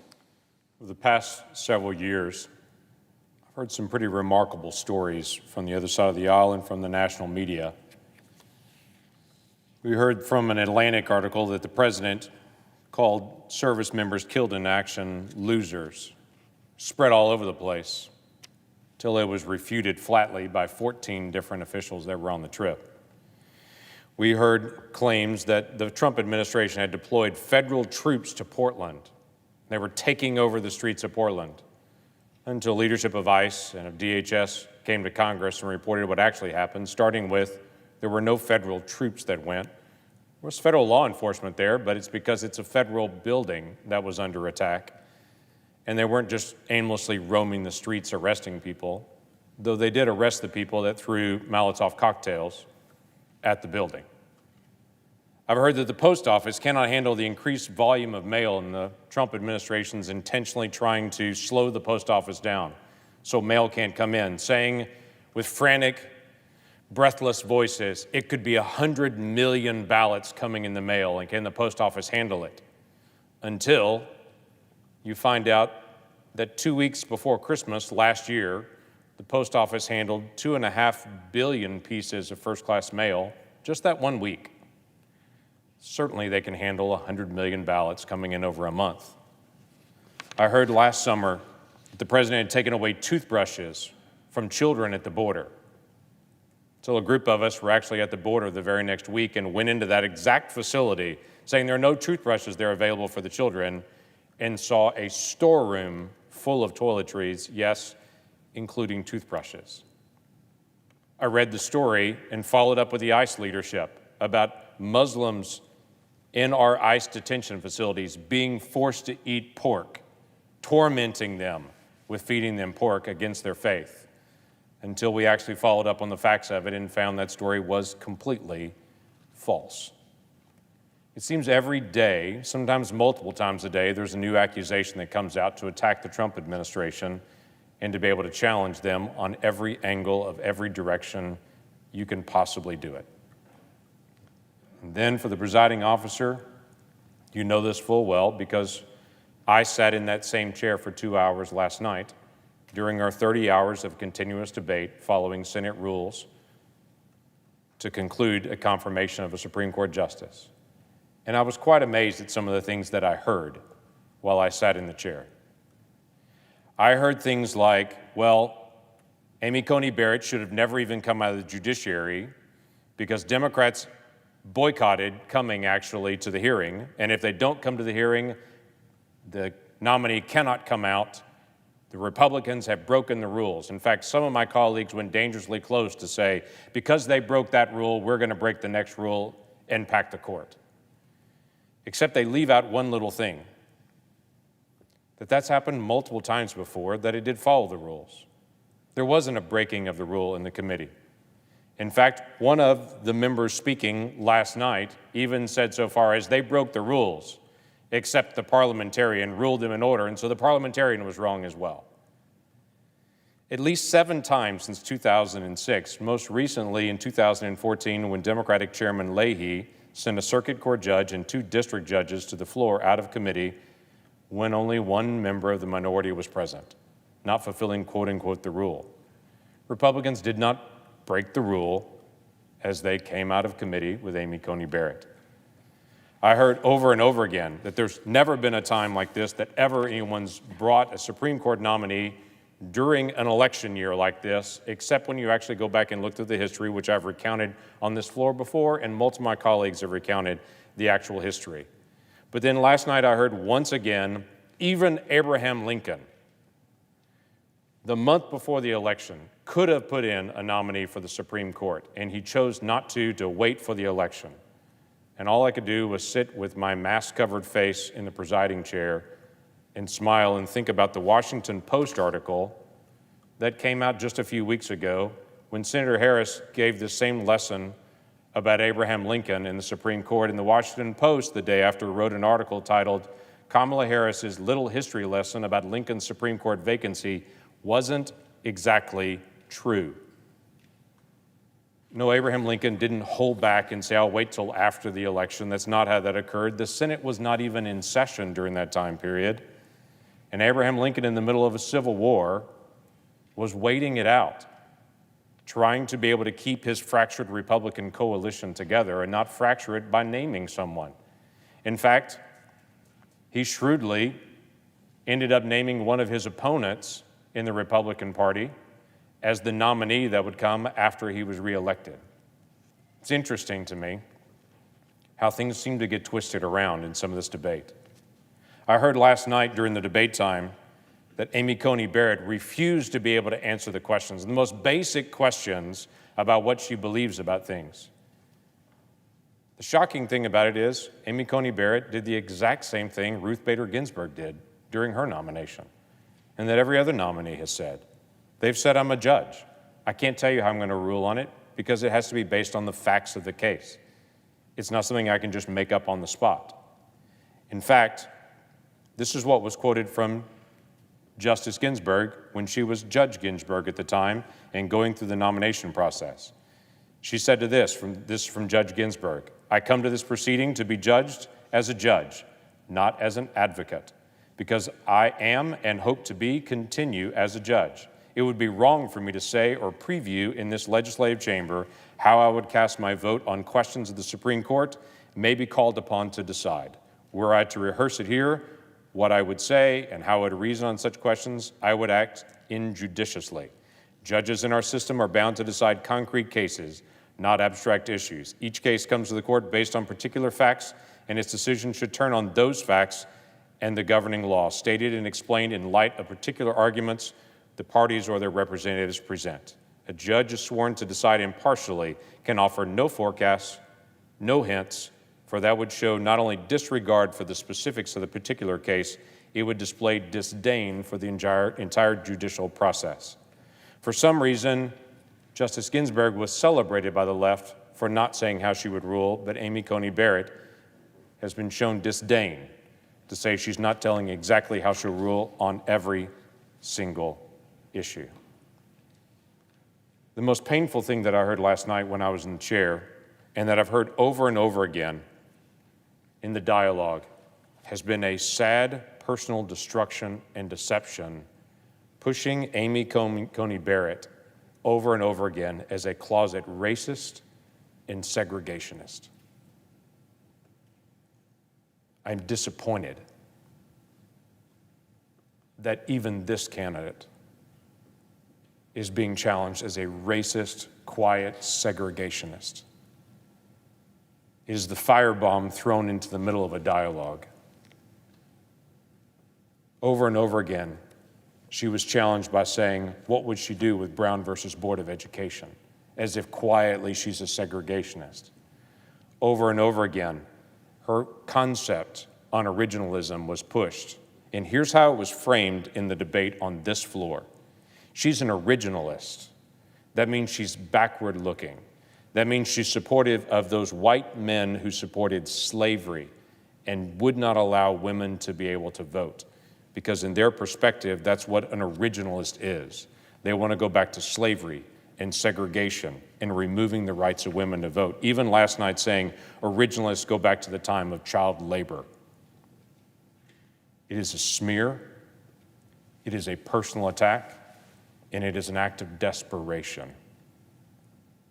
It is an attempt to be able to terrify the American people that this mother of 7 is to be feared because she will take away your health care, she will take away your rights, she will remove every option that protects the rights of individuals in a free society, and as was stated last night, she is afraid of we the people.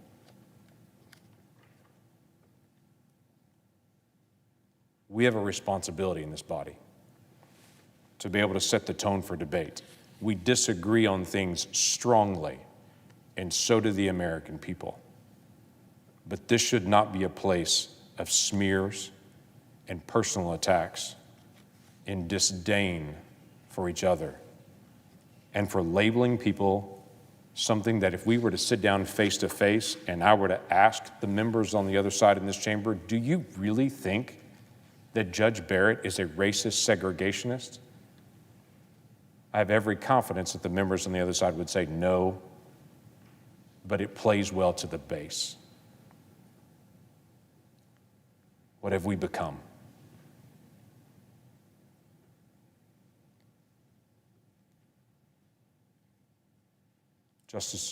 Future Justice Barrett, now Judge Barrett, was labeled over and over again as a person who doesn't have her own mind, who is running big dollar donors in the Federalist Society and is just a puppet of the right. Someone actually that was labeled to be groomed by the right for this position, as if that judge has not studied, worked, and prepared her entire life to serve. She has her own mind. She is well prepared. She is eminently qualified, and she's not a secret racist segregationist coming to take away health care from Americans.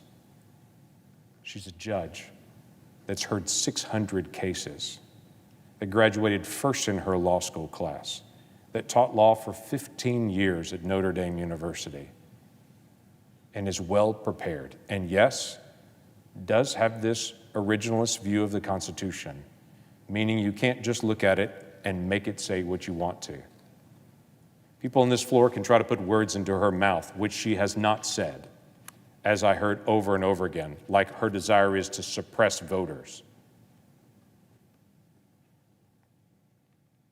But you cannot change how well prepared she is for this task in this moment. I'm grateful that America continues to produce great leaders and great individuals that work hard in their personal life, that study, prepare themselves to be ready to do whatever God calls them to do, and that are intensely focused on serving their fellow Americans in the best way they possibly can. We ask of justices one thing, at least I do: follow the law. It seems my colleagues on the other side of the aisle are terrified that someone may just come follow the law, and that policy arguments may have to be debated back in Congress again. Well, I hope that's true, because there are policy arguments we need to resolve as a country. But let's resolve them in this chamber, not in the one across the street. The one across the street, let's keep it non-political. Focus on just helping Americans follow the law. I look forward to voting for Amy Coney Barrett later on tonight. And I look forward to the day when false accusations are seen for what they really are. Let's do the right thing, and let's do it the right way. With that, I yield the floor.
Mr. President. Senator from Virginia. Mr. President, are we in the midst of a quorum? We are not. Mr. President, I rise today out of grave concern with the direction of the Senate as an institution and with the choices being made on behalf of the American people. By almost every account, our economy remains severely wounded by the effects of the COVID-19 pandemic. Cases are still rising. Matter of fact, a record was set just in the last couple days.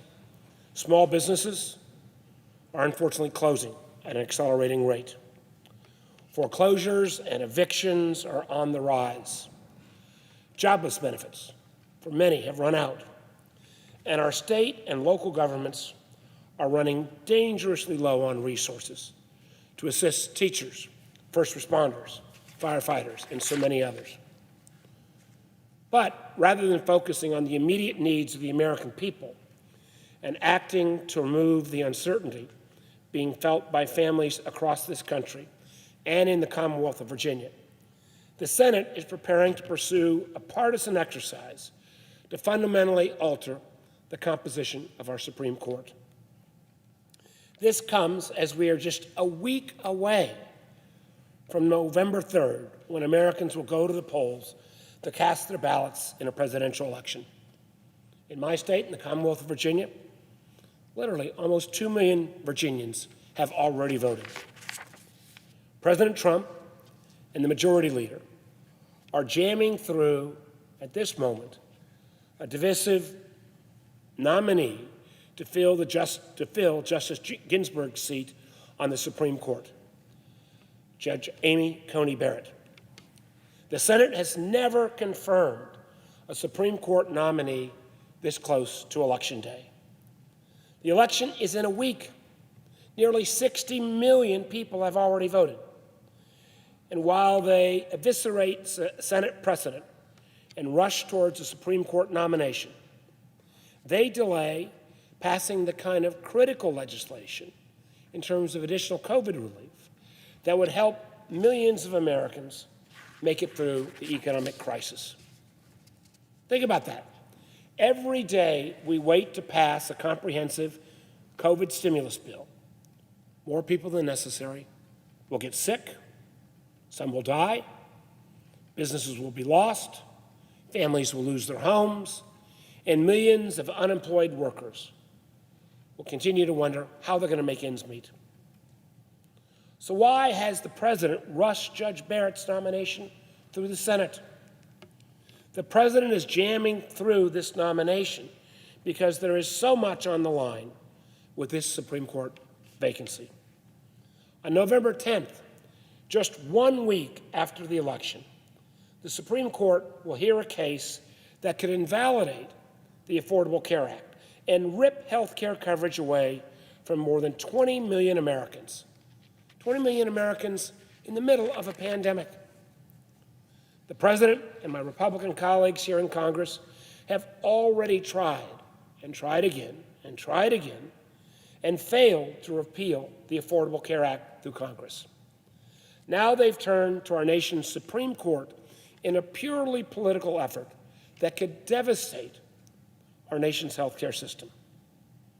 They've offered no replacement plan that will adequately protect individuals with pre-existing conditions. And millions of Americans will then be set to lose their health care coverage should the ACA be overturned. Now, I've come to this floor many times and acknowledged the ACA is not perfect. There are places where it could be improved. But in the years since its passage, I've heard from countless Virginians that have benefited from the law. Individuals that have gained access to health care coverage for the first time. Cancer patients that can no longer be kicked off their plans or denied coverage. 8 million Americans who've now got COVID, who've got now a pre-existing condition. I've talked to small business owners and entrepreneurs that are now able to get coverage on the individual exchange and consequently start that business that otherwise they couldn't take the risk to start. And so many of Virginia's seniors who've seen their drug costs go down thanks to important reforms in the ACA. Now that in and of itself, being considered by the Supreme Court a week after election, would be more than enough reason to wait and delay and let the American people first have their say. But that's not all that's at stake in future cases before the Supreme Court. This court that will disproportionately be moved out of the mainstream, we're looking at everything from reproductive rights to voting rights to rights for LGBTQ people. All of this hangs in the balance. Given those stakes, the American people have a right to have their voices heard before the confirmation of a new justice. Now, in 2016, Majority Leader Mitch McConnell set a standard when he refused to consider President Obama's Supreme Court nominee 10 months prior to the election. Now, I strongly objected to the Majority Leader's actions in 2016. But he's the Majority Leader, he had the votes, and now that's the precedent by which we should govern this Supreme Court nomination. Because the truth is, we can't have one set of rules for Democratic presidents and a different set of rules for Republican presidents. Our system of checks and balances has held strong and lasting for more than 200 years. And it was simply not meant to bear the brunt of such cynicism and hypocrisy. The Senate should get to the real needs of the American people, a deal that I know Secretary Mnuchin and Speaker Pelosi are quite close to. Let's split the difference and get it done. We should not be considering a Supreme Court nomination before Inauguration Day. Yet the Majority Leader is continuing forward with votes on Judge Barrett's nomination. Judge Barrett's record is clear, and so is my vote. I'm voting no. There's too much at stake. Thank you, Mr. President. With that, I note the absence of a quorum. Clerk will call the roll. Mr. Alexander.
Mr. President. Senator from Massachusetts. Thank you, Mr. President. Mr. President, I ask for there to be a vitiation of the quorum call. Without objection. Okay, thank you. Thank you, Mr. President. Mr. President, I rise to speak in opposition to the nomination of Amy Coney Barrett to serve as an Associate Justice on the United States Supreme Court. This is no ordinary nomination, and it comes at no ordinary time in the life of our nation.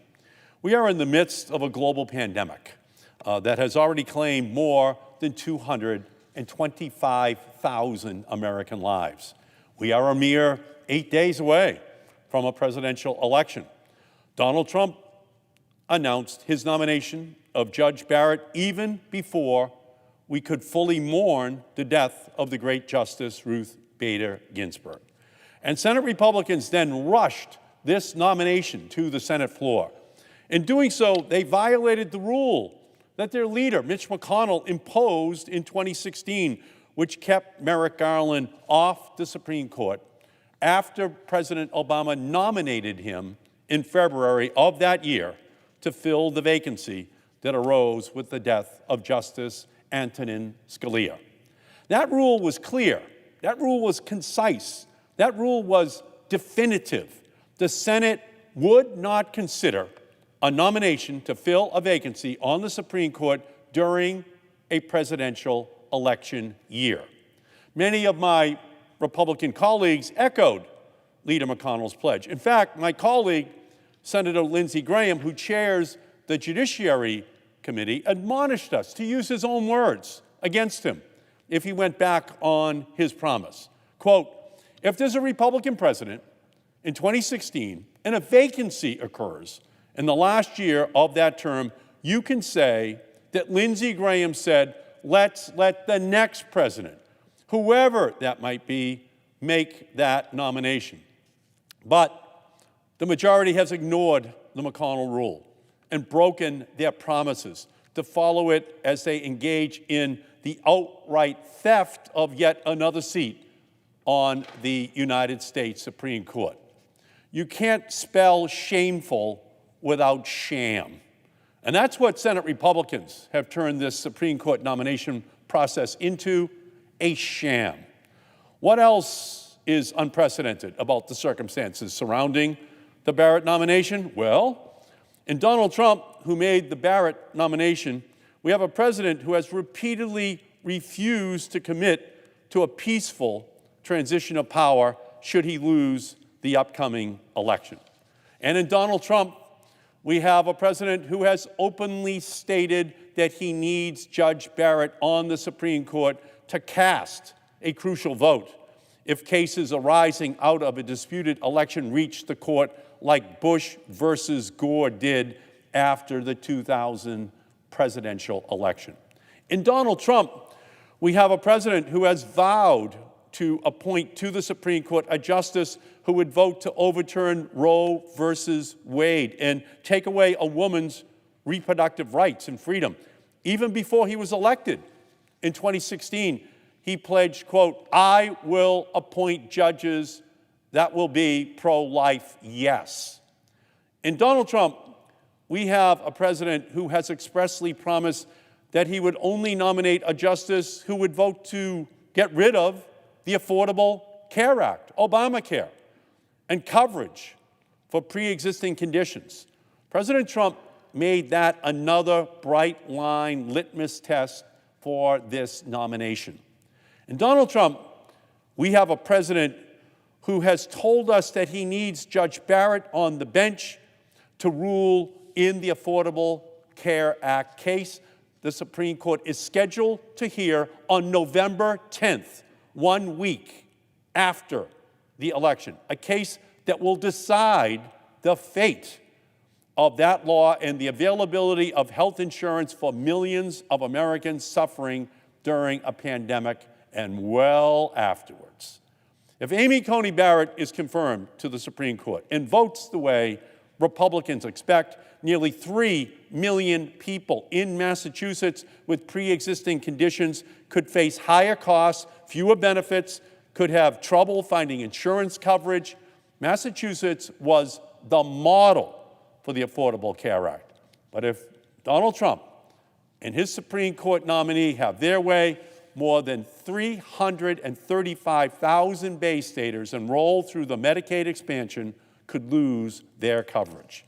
And as we experience the highest number of one-day coronavirus deaths since the spring, we have a Republican-led Senate that has been unwilling and unable to work with their party's own president to craft desperately needed legislation that would provide relief to the hundreds of millions of Americans who are suffering during this pandemic. Americans who are out of work through no fault of their own. Americans whose small businesses, the engine of our economy, are struggling or going under. Americans who can't get the medicines, the testing, the protective equipment, or medical care they need. Americans who right now are lacking the access to online learning and the promise of an education. For weeks and weeks, Senate Republicans would not lift a finger to help our workers and our families during this crisis. They would rather our states and our cities go bankrupt, our students go without Wi-Fi, poor students, black, brown, poor children in our country, without the internet at home and without the funding to provide it to those kids. Right now, at the height of the pandemic, there are going to be millions of children who do not have access to the tools they need to be in the 3rd grade, to be in the 5th grade. And even today, our nurses go without the masks which they need. Yet, when it comes to filling a vacancy on the Supreme Court and confirming a far-right justice, these same Republicans made the Senate move with a speed that would make Usain Bolt jealous. Jamming through this nomination in this fashion is unprecedented. It renders this process and this nomination illegitimate, period. If Judge Barrett is confirmed, it will only serve to further erode the stature and the legitimacy of the Supreme Court in the eyes of the American people. Now, everything to which I've just pointed, the pandemic, the election, the corruption, are just the place settings. It's the table onto which Donald Trump has served up the nomination of Amy Coney Barrett. Judge Barrett is a proud originalist and textualist in the mold of her mentor, the late Justice Antonin Scalia, one of the staunchest and most arch conservatives ever to serve on the United States Supreme Court. And as Judge Barrett put it at her own confirmation hearing, Justice Scalia's judicial philosophy is mine too. As Judge Barrett described so-called originalism, it means she's supposed to interpret the Constitution's text and understand it to have the meaning it had when the Constitution was ratified.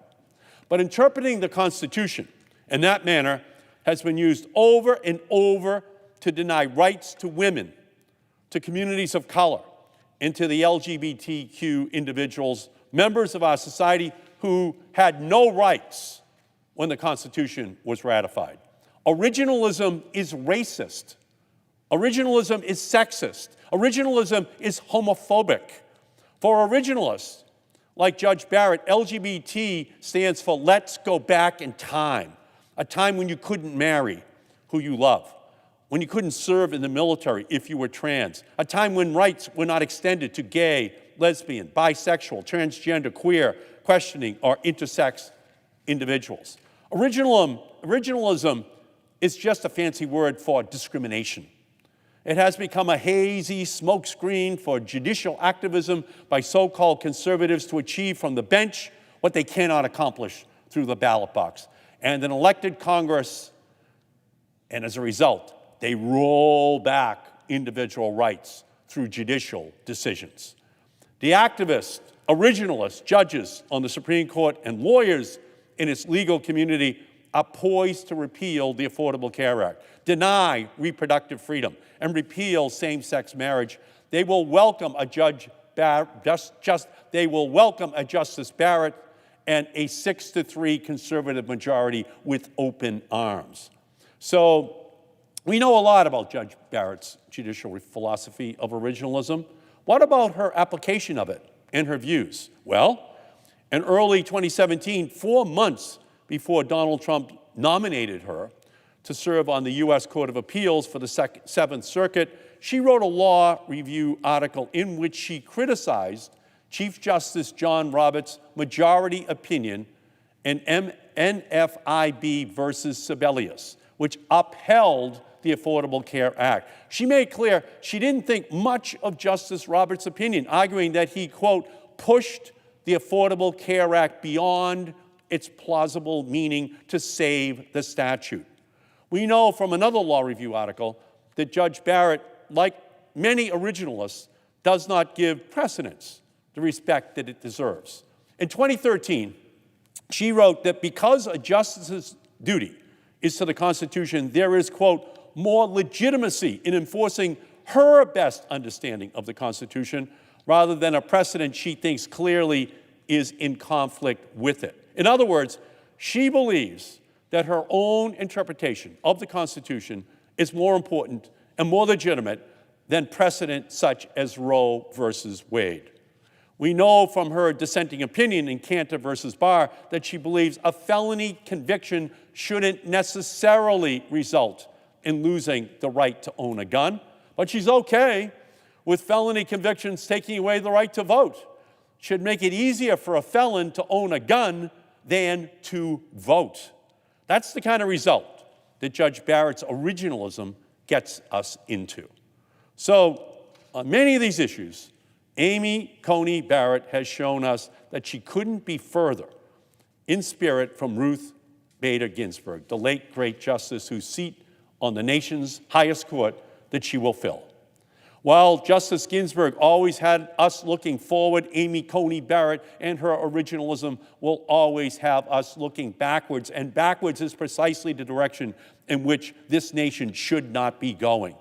So what we know from Amy Coney Barrett's own words is very troubling.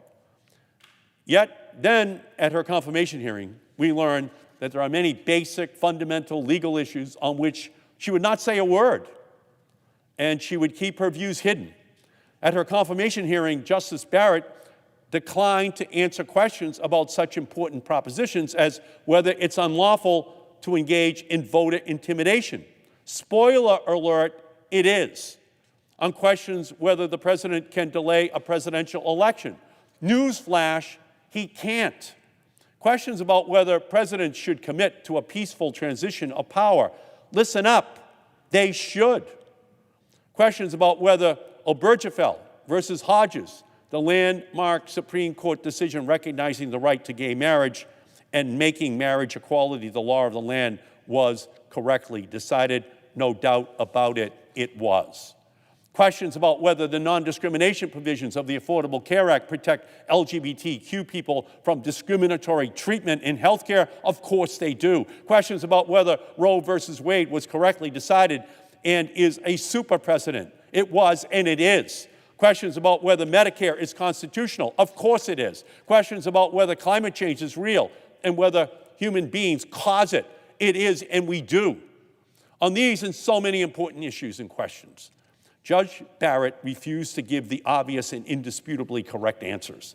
But based on her judicial philosophy, her writings, and her record, I have little doubt where she really stands. And that is the same corner with right-wing reactionary jurists who are far outside the mainstream of American jurisprudence. And finally, there is another question that Judge Barrett would not answer, whether, if confirmed, she will recuse herself from the Affordable Care Act case and any election cases that reach the Supreme Court. There's a federal statute that governs the recusal decision. It requires recusal in situations where a judge's impartiality might reasonably be questioned. President Trump himself put Judge Barrett's impartiality at issue when he confessed that he needed Judge Barrett on the Supreme Court to decide any election disputes. He did it when he said he'd only appoint a justice that would vote to overturn the health care law. And after reviewing Judge Barrett's record and listening to her testimony before the Judiciary Committee, it's becoming clear that we have a binary choice. We can have the Affordable Care Act, or we can have Amy Coney Barrett on the Supreme Court. We can have the ACA, or we can have ACB, but we can't have both. Judge Barrett needs to do the right thing and recuse herself.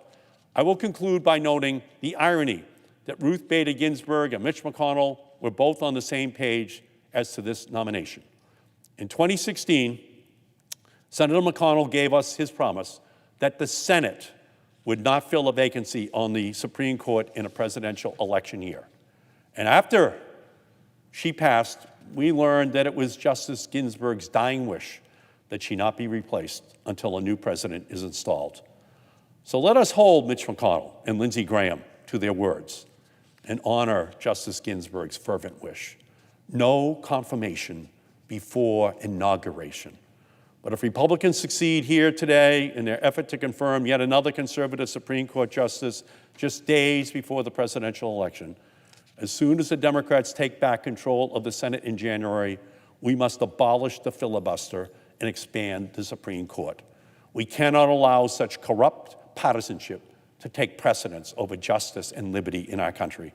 I will vote against the confirmation of Judge Amy Coney Barrett to the United States Supreme Court and urge my colleagues, all of my colleagues, to do the same. Mr. President, I yield back.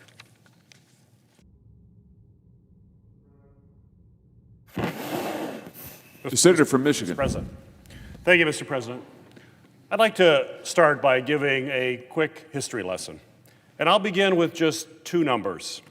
These two numbers speak to how extraordinary it is that we are here today debating and voting on a nominee for the United States Supreme Court. The first number is 4. 4. That's how many Supreme Court vacancies have arisen after July 1st and before Election Day in a presidential election year. Only 4 times in the history of this country has a Supreme Court vacancy arisen within 4 months of a presidential election. The next number, I think, is very important to remember, and that number is 0. 0. That's how many times these vacancies were filled. In fact, similar to this vacancy, President Lincoln had a Senate majority when a vacancy arose just weeks before Election Day in 1864. And what did he do? He chose to wait. President Lincoln thought nominating a justice so close to an election would delegitimize our institutions and harm the republic that he was fighting so hard to preserve. That's the precedent that President Trump and Senate Republicans have disregarded as they quickly plotted to fill this seat just hours, if not minutes, after Justice Ginsburg's passing. In addition to breaking with this historical precedent, Republicans are also jamming through their nomination in the middle of a pandemic that is gripping our country. Instead of prioritizing Michigan first responders, small businesses, workers, teachers, and families and healthcare professionals that are still suffering through the effects of the coronavirus pandemic, Senate Republicans and the President are instead laser focused on jamming through a Supreme Court nominee for a lifetime appointment. This is more than just political gamesmanship. This nominee will significantly impact the lives of Michiganders and folks all across our country. We know that the Supreme Court is set to shortly consider a case that has far-reaching ramifications for people's health care. The Trump administration is arguing in court that the Affordable Care Act should be overturned in a case that will come before the Supreme Court in November, just 7 days after Election Day. If the Trump administration gets its way in this lawsuit, we could go back to the days when insurance companies once again call the shots on people's health care. Over 4 million Michiganders with pre-existing health care conditions could be denied coverage. Seniors could be charged more for prescription drugs. Lifetime and annual limits on coverage could make costs unaffordable, and as a result, force families into bankruptcy. Before the passage of the Affordable Care Act, medical debt was the #1 reason for personal bankruptcy. People faced financial devastation simply because they got sick.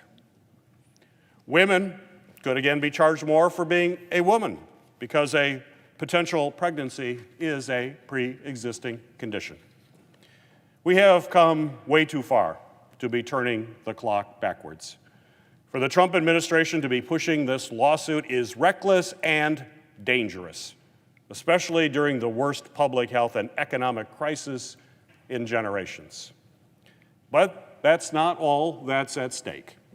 A woman's right to make her own health care decisions and reproductive freedom is at stake. Workers' rights against corporate special interest are at stake. Environmental justice is at stake. Access to the ballot box is at stake. Attempts to end the corrosive effect of money in campaigns and elections is at stake. And LGBTQ rights are at stake. Those are just some of the many issues that a Supreme Court justice with a lifetime appointment will be ruling on for decades to come. Judge Amy Coney Barrett's nomination has extremely far-reaching consequences. We are just a few days from Election Day. Already over 2 million Michiganders have voted, and many more are voting as I speak here today. With all that's at stake, Michiganders deserve a say in who nominates and confirms the next justice to our nation's highest court. And the fact that Michiganders are being denied this opportunity is simply unacceptable. Therefore, I cannot support this nomination process. It should wait until a new president and Senate take office following an election to take place in only a few days. So for this reason and many others, I will not be voting for Judge Barrett's confirmation and will cast a no vote. So, Mr. President, here we are. Instead of bringing folks together to find common ground on coronavirus relief, our country is being forced to go through a divisive Supreme Court nomination process. It simply did not have to be this way. I continue to stand ready to roll up my sleeves and put together a comprehensive, bipartisan, and meaningful COVID relief package. Ask any Michigander what they're worried about today, and you're going to get the same answers from them. They're worried about being able to put food on the table or a roof over their head. They're worried about getting or keeping a job to support their families. They're worried about catching a virus that has killed over 7,000 of their fellow Michiganders and over 220,000 people all across our nation. They are worried if they survive a COVID infection, it will compromise their health for the rest of their lives. They will have a pre-existing condition. So I ask, why isn't this pandemic the Senate's top priority right now? When we passed the CARES Act, we came together. We put politics aside and passed a real comprehensive package that helped keep millions of people stay afloat. We need to summon that spirit again. Michiganders are counting on us. Americans across this country are counting on us. Mr. President, I implore my colleagues to drop what we are doing and let's come together and pass a meaningful bipartisan COVID relief package, and let's get that done now. Mr. President, I yield.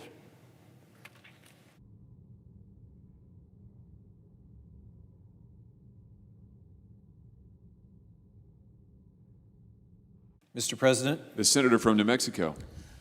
Mr. President, I rise today as more than 220,000 Americans are dead from the coronavirus. There are more than 4 million fewer jobs than when Donald Trump took office. We are still squarely in the middle of this pandemic and an economic crisis the likes of which we have not seen since the Great Depression. In recent weeks, cases of the coronavirus have risen dramatically in my home state of New Mexico and frankly across the entire country. Everyone is rightly worried about whether our schools and our child care centers and our small businesses can acquire the resources and the equipment they need to reopen safely. We still don't have enough resources or even a national plan for testing and contact tracing, much less for treatments and the eventual nationwide distribution of a FDA-approved vaccine that would allow us to finally get a handle on this virus. And if we don't pass real economic relief in the coming weeks, many families in New Mexico will face desperate choices between paying their bills, keeping a roof over their heads, or putting food on the table. And yet, here we are, using valuable time on a Supreme Court confirmation process that should have never been taken up before the election. Senate Republicans say they aren't going to negotiate another coronavirus relief package. They say it's more important to ram a Supreme Court nominee through a broken and nakedly political process than it is to help the people that we were all elected to serve. Clearly, nothing, not even the lives and livelihoods of the American people, will get in the way of their power grab designed to reward their biggest donors and the most extreme interests. Well, let me say this clearly. I disagree. There is still so much we need to do to stop the spread of the coronavirus and support families, workers, businesses who are struggling and rebuild our communities. Let's move to that urgent action. But with Senate Republicans refusing to do that, let's discuss in real terms what they're doing instead. Considering and confirming Supreme Court nominees is one of a senator's most solemn duties under the Constitution. We are supposed to take it seriously, deliberately. But Senate Republicans have thrown out the rule book. It started when, with nearly a full year remaining in President Obama's final term, Senate Republicans refused to even hold hearings on Merrick Garland, the nominee to replace the late Justice Antonin Scalia.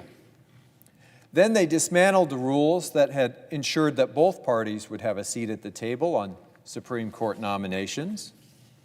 And then they bull rushed the vetting process for Justice Kavanaugh's lifetime appointment to the court, despite multiple credible allegations of sexual misconduct. After all of that, I suppose it should have come as no real surprise that Majority Leader McConnell waited less than an hour after the announcement of Justice Ruth Bader Ginsburg's death to say that he was going to push the envelope even further. So here we are. Leader McConnell and Republicans are now forcing the Senate to rush through another partisan Supreme Court confirmation battle, mere weeks, now mere days, before Election Day. They are shamelessly discarding their own precedents, breaking their own rules, abandoning their own words. And they are trampling on the legacy of Justice Ruth Bader Ginsburg. Before her death, Justice Ginsburg told her granddaughter that her most fervent wish was that her seat wouldn't be filled until after the next president is inaugurated. Justice Ginsburg served on our nation's highest court for nearly 3 decades and worked for decades before that to move our country's laws towards greater equality. She understood that the American people must trust that the Supreme Court justices are acting above the partisan politics of the moment. The next presidential election is now less than 2 weeks away. Millions of Americans have already voted for their next president and their next senators. I believe that these Americans deserve a voice in this process. In the words of Majority Leader McConnell himself, as reported in the Washington Post on February 18, 2016, quote, "Given that we are in the midst of a presidential election process, the American people should seize the opportunity to weigh in on whom they trust to nominate the next person for a lifetime appointment to the Supreme Court."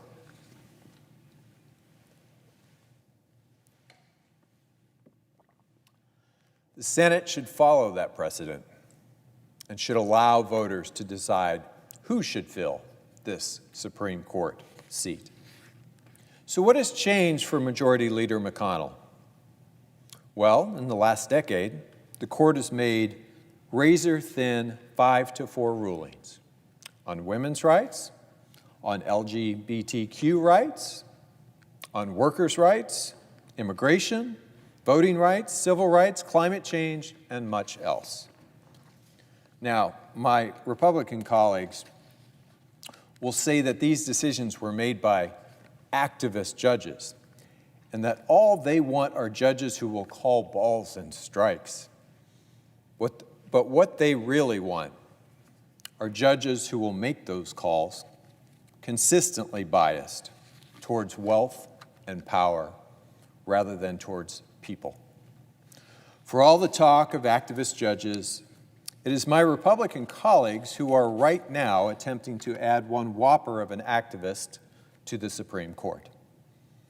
Next month, the Supreme Court will take up President Trump's case to eliminate the Affordable Care Act in its entirety. That's right. In the middle of this pandemic that has now killed more than 220,000 Americans and infected millions more, the Supreme Court is taking up a case that could eliminate health care coverage for millions of Americans. Now, Judge Barrett refused to answer questions about the Affordable Care Act during her confirmation hearings last week. But her views on the health care law are clear, and they are exposed in the public record. Judge Barrett has repeatedly and publicly criticized the Affordable Care Act. She has said that the Supreme Court should have already invalidated it. If Senate Republicans have their way, she will have the opportunity to do just that. And what would it mean if the Supreme Court overturns the Affordable Care Act? It means bringing back discrimination, higher costs, even outright denial of coverage for more than 800,000 New Mexicans living with pre-existing conditions like heart disease, diabetes, cancer, and now COVID-19. I am particularly worried about what this would mean for the people in Indian country who have been disproportionately impacted by this pandemic. In New Mexico, tribal nations have experienced heartbreaking losses, and healthcare resources in the tribal communities have been incredibly strained. I have lost friends and mentors in Indian country, and I know others who are still struggling to recover from this virus. I can't even imagine how much worse this situation could become if the health coverage provided by the Affordable Care Act were ripped away. When we passed the Affordable Care Act, I fought hard to include a permanent reauthorization of the entire Indian Health Care Improvement Act, which supports the care provided to Native Americans through the Indian Health Service. An estimated 290,000 American Indians and Alaska Natives also gained health coverage through the Affordable Care Act's Medicaid expansion. All of that is at risk if the Supreme Court overturns the Affordable Care Act. If Judge Barrett is confirmed, she will also attack other important Supreme Court precedents, from Roe v. Wade to the recent marriage equality decisions. Now, she dodged questions on these issues during her hearing, but her academic and judicial record make clear Judge Barrett's extreme beliefs and philosophy.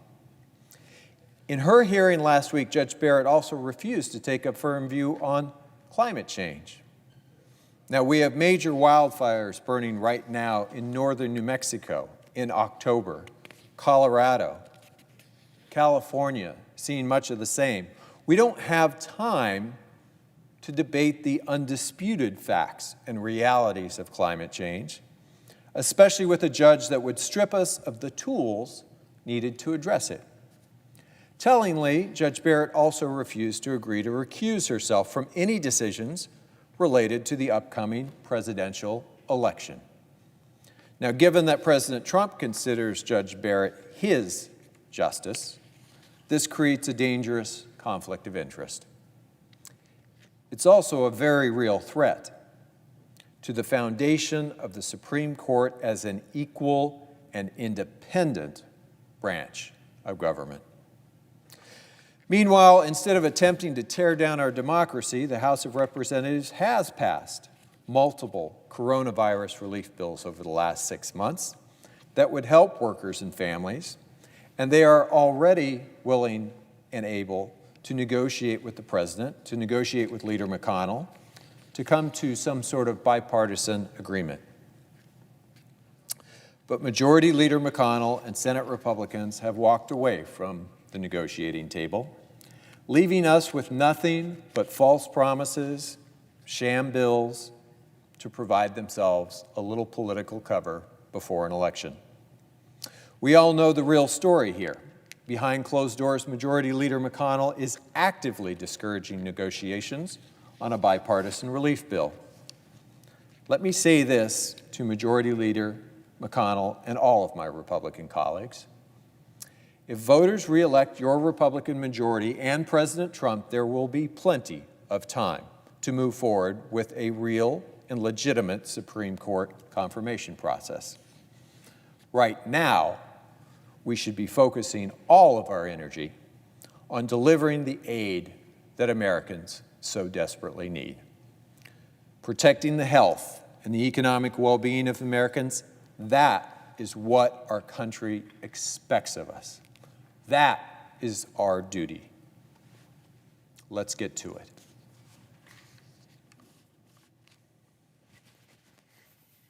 Mr. President, I yield the floor.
Madam President.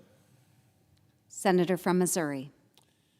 Madam President, some months ago, July of this year, I came to this floor shortly after the conclusion of the Supreme Court's most recent term to lament the ongoing judicial activism, the judicial imperialism that we have seen from this court over this past term and from the Supreme Court for years on end. I quoted the late Justice Scalia, who said, "The imperial judiciary lives."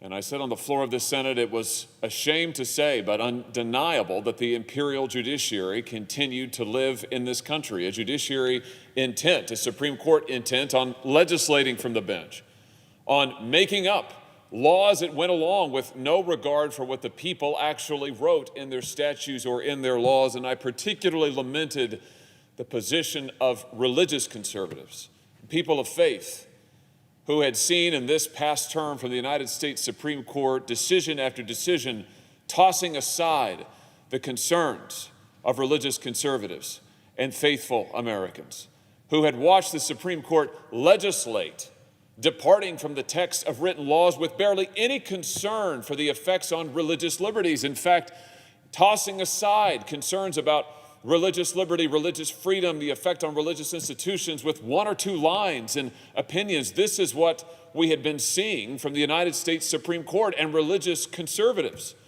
had come to a place of asking, what is it that we're fighting for? What is it that we have been working for and voting for all of these years? Is anybody actually listening to us? Do our votes really matter? Well, those are the questions that religious conservatives were asking in July of this year.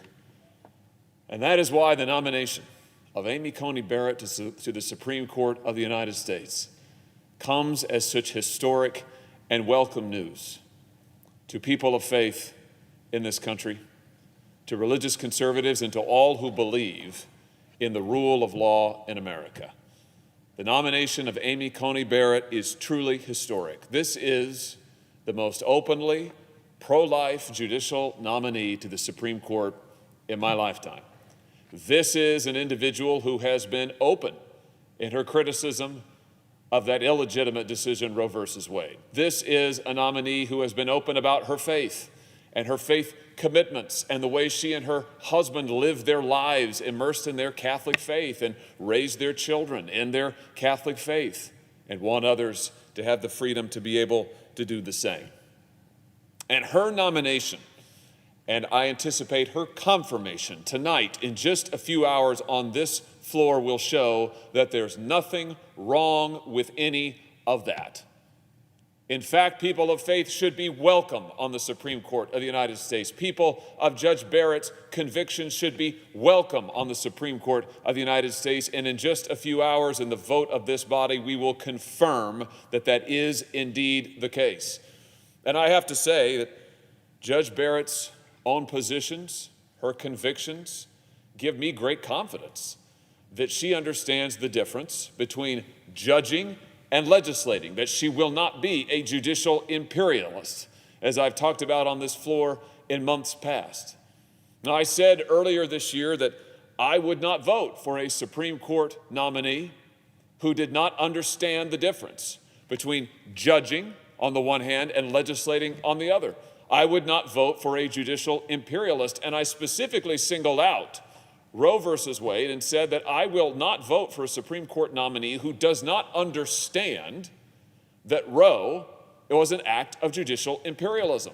And indeed, I want to see record evidence that the nominee understands that Roe was an act of judicial imperialism and understands this difference between legislating from the bench and actually adhering to the Constitution and the laws. Well, I'm proud to support the nomination, the confirmation of Judge Amy Barrett, because her record makes abundantly clear that she understands the role of a judge, that she understands the role that the Constitution assigns to the judiciary. It is not the role of legislating. It is not the role of imposing policy preferences or personal views. It is the role of following the law. And her record indicates that she understands that she is committed to following that role and committing to revive it. That approach, that constitutional approach to judging, that she will fight for it and revive it on the Supreme Court of the United States. And so I am delighted to support her nomination. I am delighted to have someone of her convictions. I am delighted to have someone who has taken the stances that she has taken as a legal practitioner, as an academic, and as a judge. And yes, that includes her position on life, and yes, that includes her position on Roe. And so, Madam President, I would just say that tonight we will set a precedent that people of faith, people of the convictions that Judge Barrett has and shares are welcome in this country in every office. They are welcome on the highest court in the land. And we need not ask people of convictions to give up those convictions in order to serve on the Supreme Court of the United States. We need not say, oh, you have to scrub your personal views. Oh, you have to pretend that you don't have religious faith. Or you have to pretend that it doesn't matter to you. You've got to renounce your past record. We don't have to do any of that. What we have to ask them to do is to understand the difference between judging and lawmaking. What we have to ask them to do is to understand their role that the Constitution assigns them. We have to ask them to be committed to following the law. And I am convinced, based on her record, that Judge Barrett will do exactly that. For those reasons, I am delighted to support her confirmation, and I look forward to this historic vote in just a few hours' time. I yield the floor.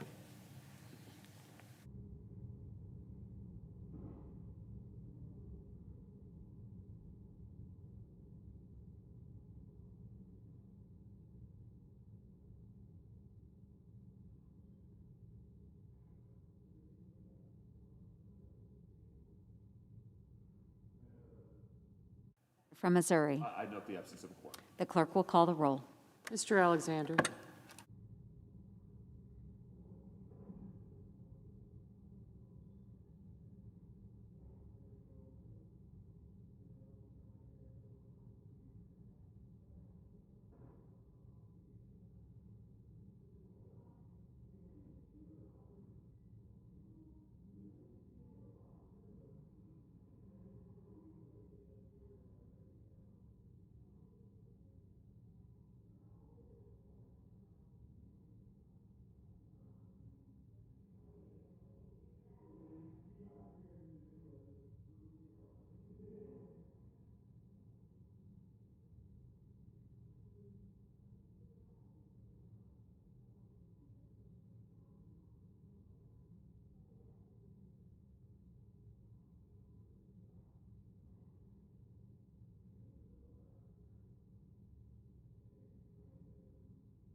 Madam President?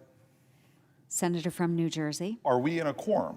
We are, Senator, Then in a quorum. in that case, I would like to request to vitiate. Without objection. Thank you, Madam President. My colleague from Iowa, I'm grateful.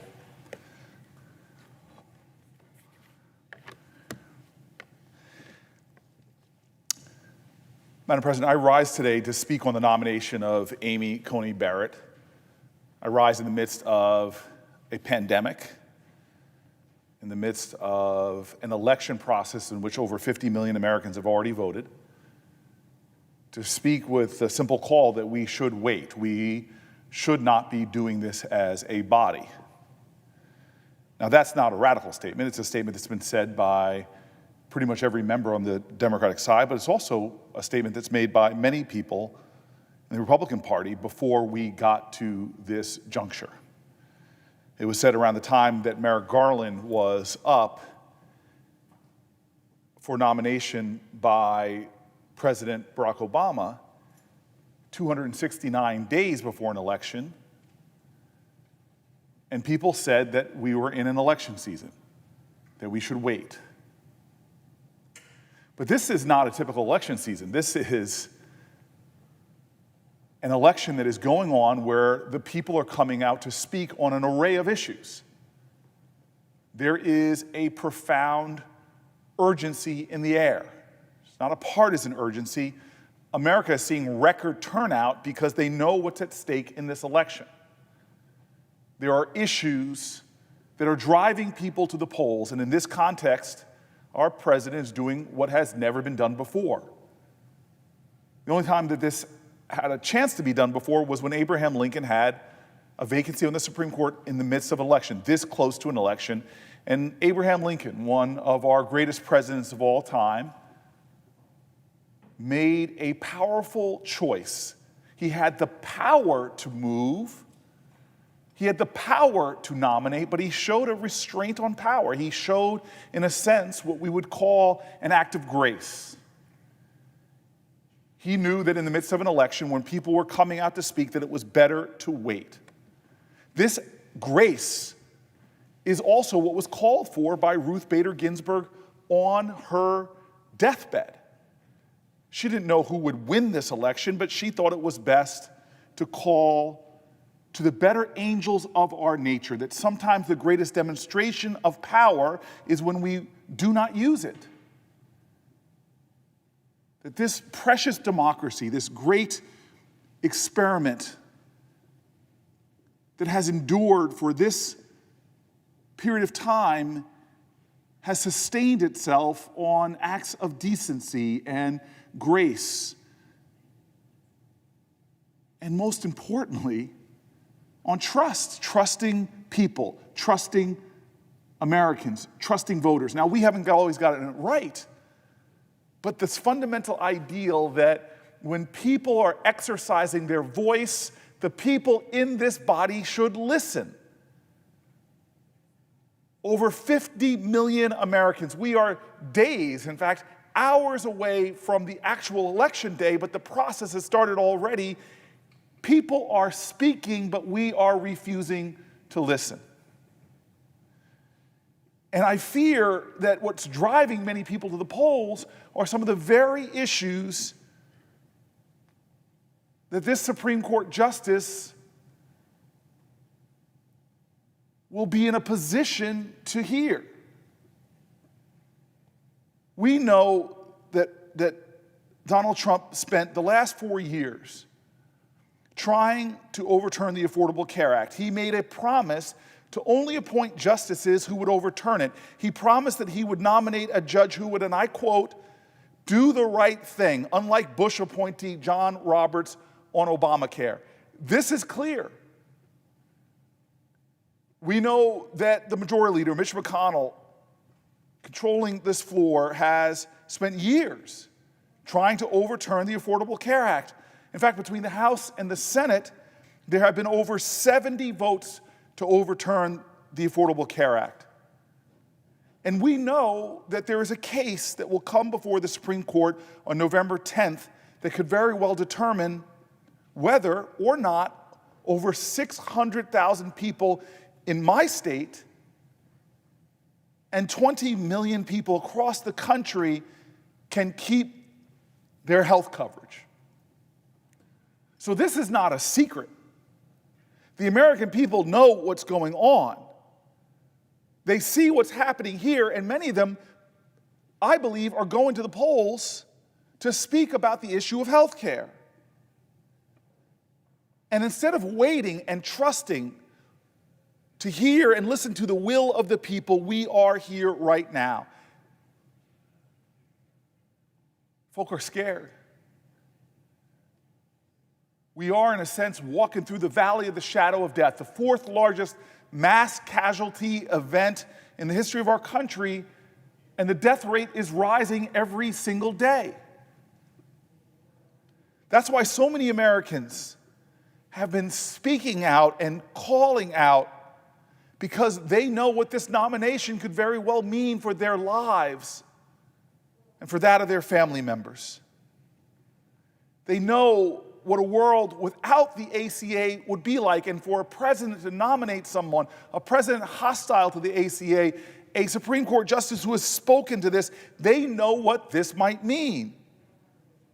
We know that for 3.8 million New Jerseyans and 130 million Americans who have pre-existing conditions, people with diabetes, cancer survivors, people with diseases like my dad had, Parkinson's, it could mean being charged more or denied coverage completely. This is a terrifying reality.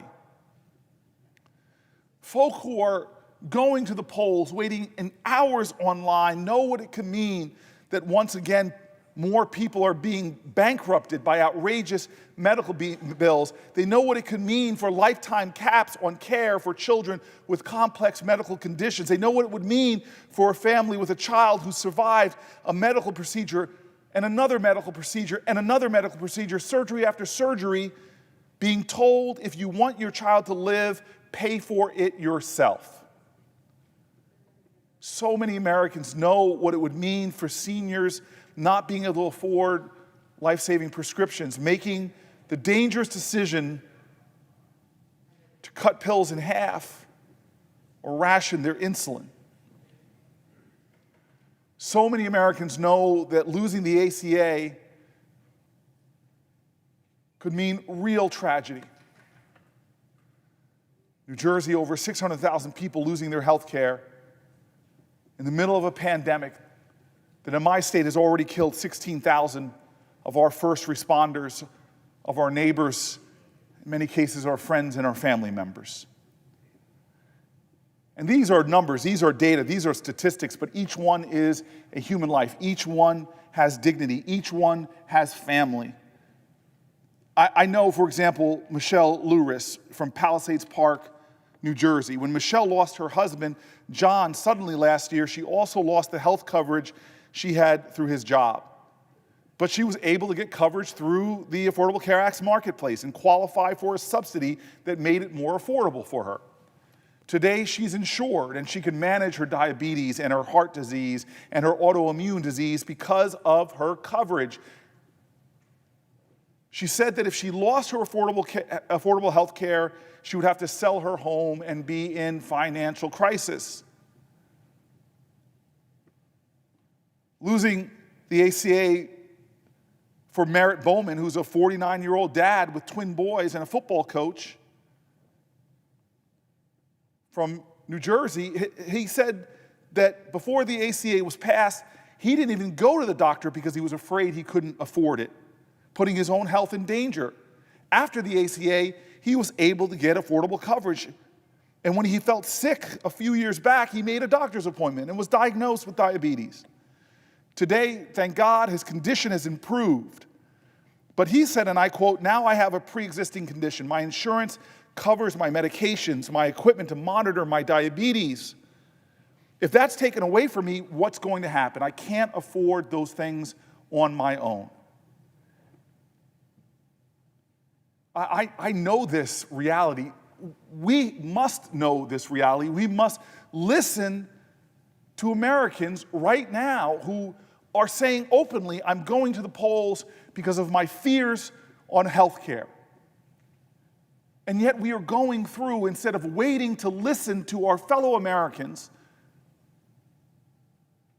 showing that grace that they should decide, we are rushing forward. What about protections that are granted people, like those under Roe v. Wade? What about that? Decisions that we should let voters decide. We should listen to the American people. What about protections for workers? What about protections for organizers?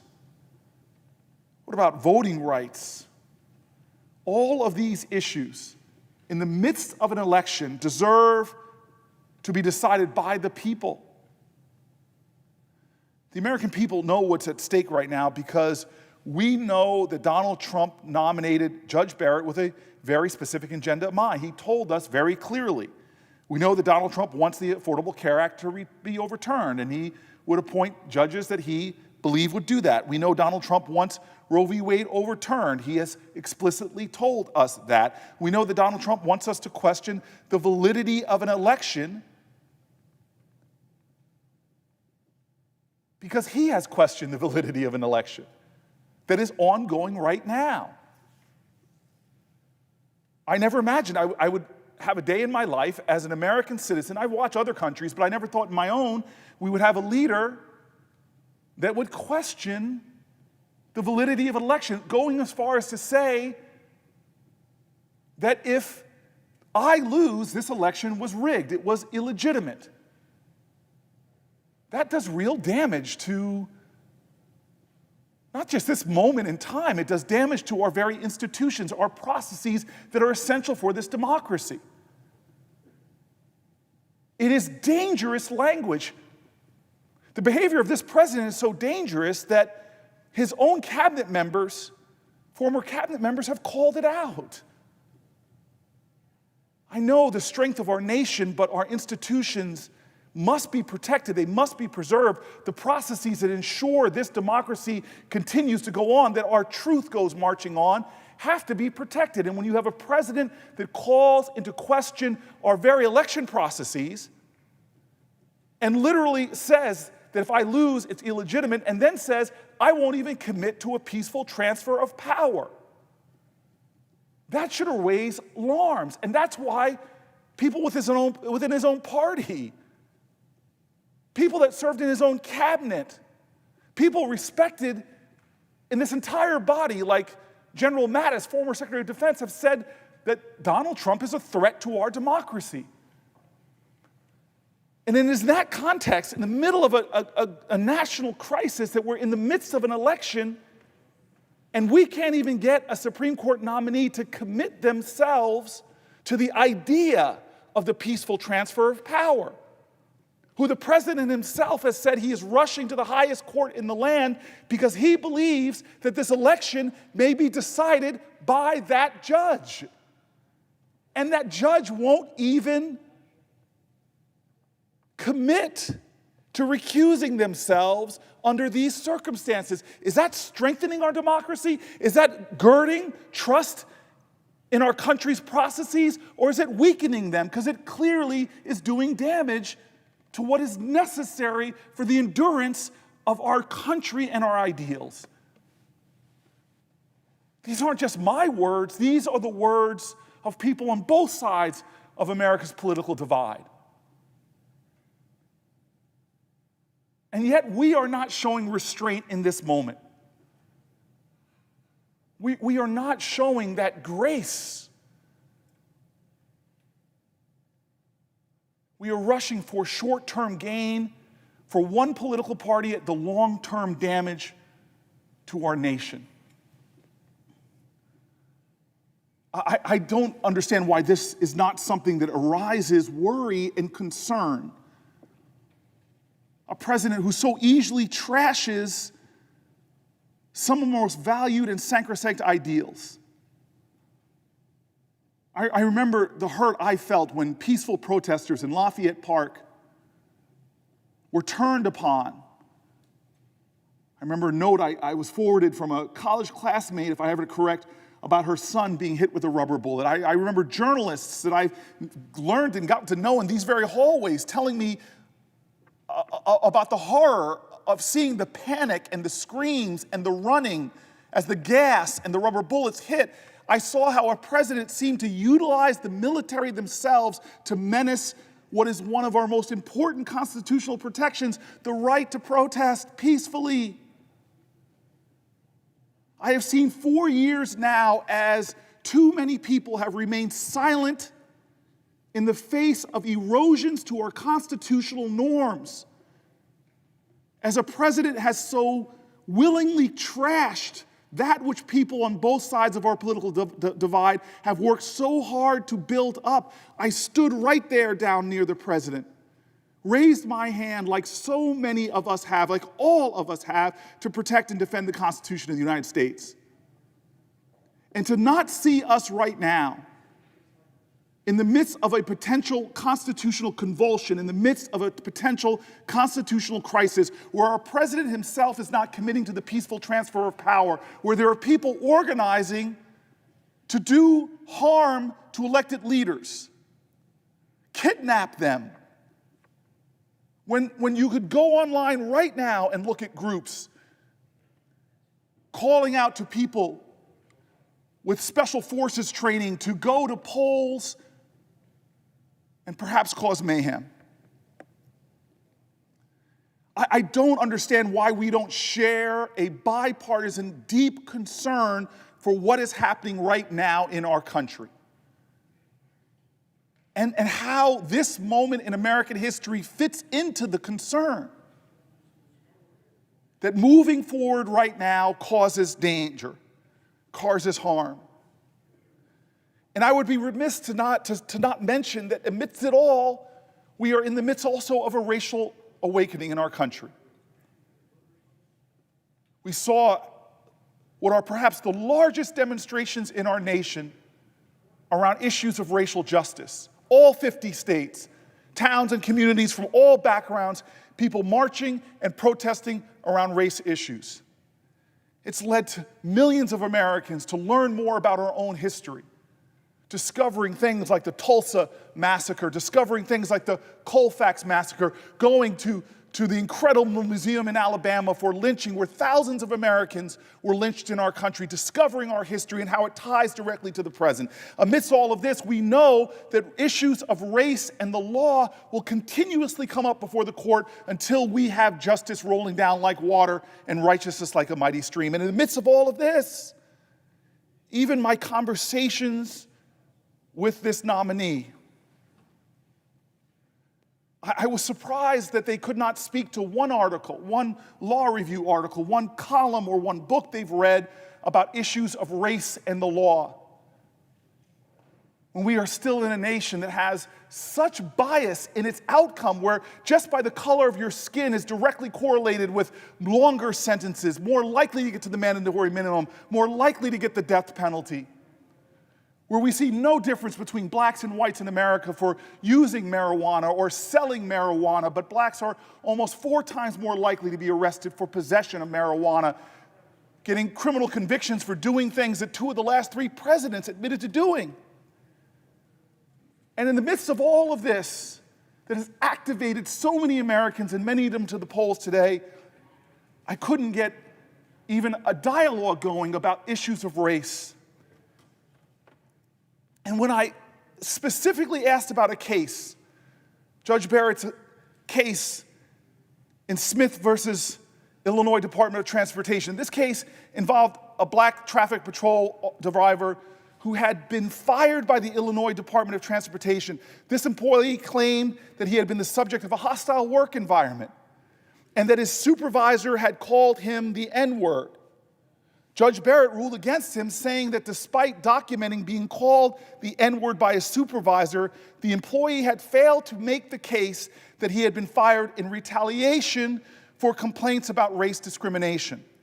When I asked Judge Barrett why she ruled that a supervisor using a vile and derogatory term, one that carries with it a history of racial subjugation and violence like the N-word, did not constitute a hostile work environment. I mentioned that Judge Kavanaugh, in a similar case, ruled that it did.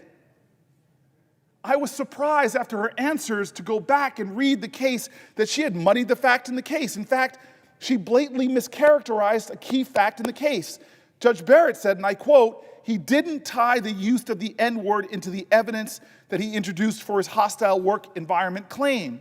When in fact, the employee's reply brief states, and I quote, "Appellant's position is that the combination of the N-word and the acts identified immediately above did create a hostile work environment." She mischaracterized her own ruling, claiming, and I quote, "So the panel very carefully wrote the opinion to make clear that it was possible for one use of the N-word to be enough to establish a hostile work environment claim if overplayed that way," when in fact, her opinion stated something different. Quote, "The N-word is an egregious racial epithet. That said, Smith can't win simply by providing that the N-word was uttered." Again, even Justice Kavanaugh stated that being called the N-word by a supervisor suffices itself to establish a racially hostile work environment.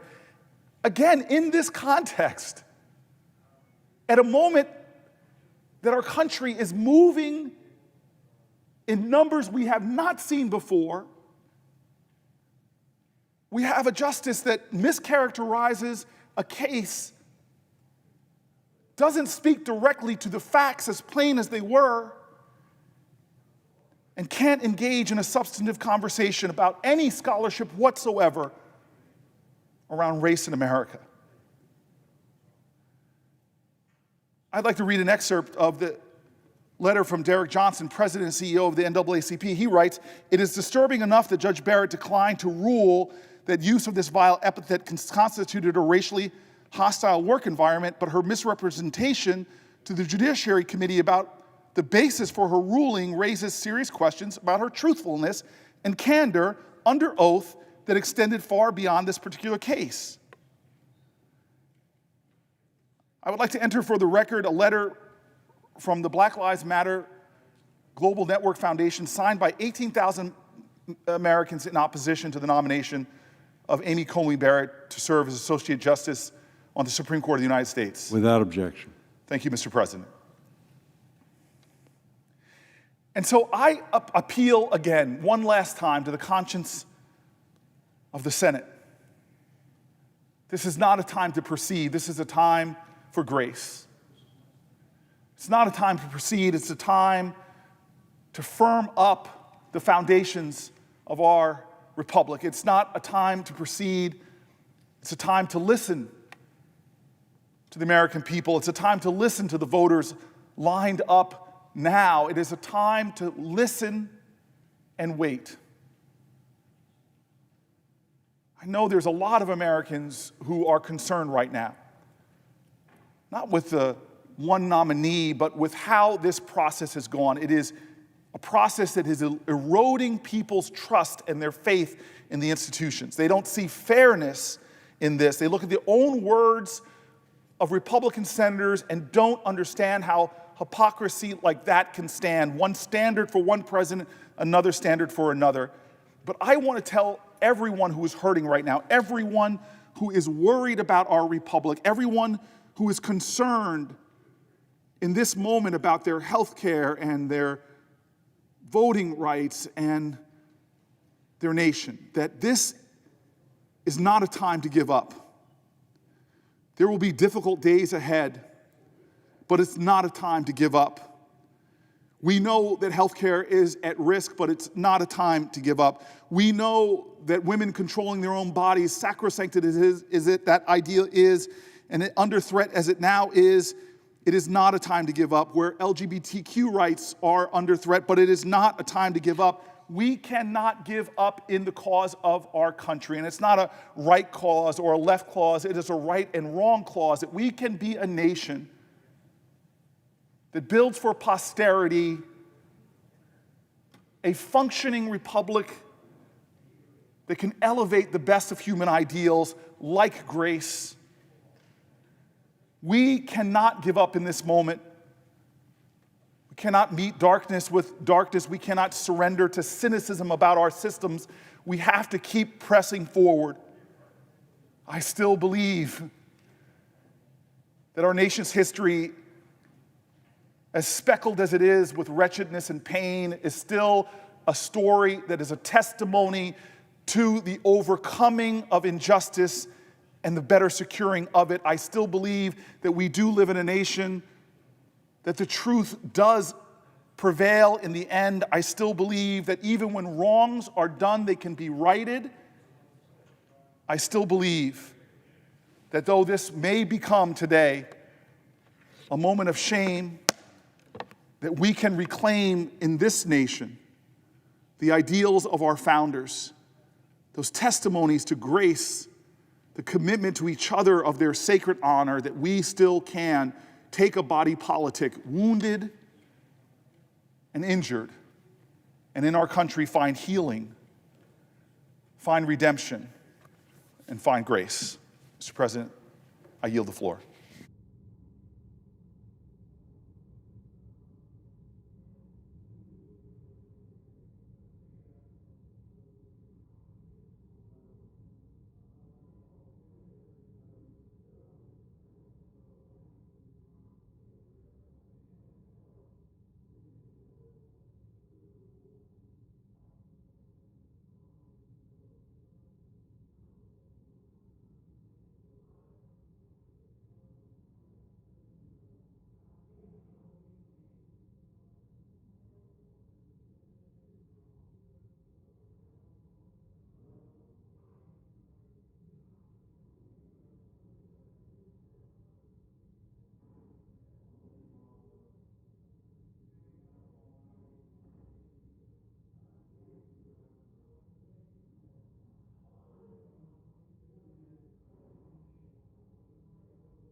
Mr. President. The minority leader is recognized. Thank you, Mr. President. Well, as we speak, over 60 million Americans have voted. The Republican majority is ignoring, even laughing at their wishes. Despite what the American people want and who they will vote for, this Republican majority is ramming this nomination through only because they can. Might makes right in their view. That is so wrong. That is so against the American principle of democracy and rule of law. And so I will move to adjourn so that we consider this nomination after the election that is now ongoing, not before it, not 8 days before it. So therefore, I move to adjourn and to then convene for pro forma sessions only, with no business being conducted at 12 noon on the following dates, and that following each pro forma session, the Senate adjourn until the next pro forma session, Tuesday, October 27th, Friday, October 30th, Tuesday, November 3rd, Friday, November 6th. Further, that if there is an agreement on legislation in relation to the COVID pandemic, the Senate may convene under the authority of S. Resolution 296 of the 108th Congress. Finally, that when the Senate adjourns on Friday, November 6th, it next convene at 4:30 Monday, November 9th, and that following the prayer and pledge, the morning hour be deemed expired, the Journal of Proceedings be approved to date, The time for the two leaders be reserved for their use later in the day, and morning business be closed. That motion would require consent and is not in order. I appeal the ruling of the chair and ask for the yeas and nays. Is there a sufficient second? There appears to be. Yeas and nays are ordered. The question is, shall the decision of the chair stand as the judgment of the Senate? The clerk will call the roll. Mr. Alexander. Aye.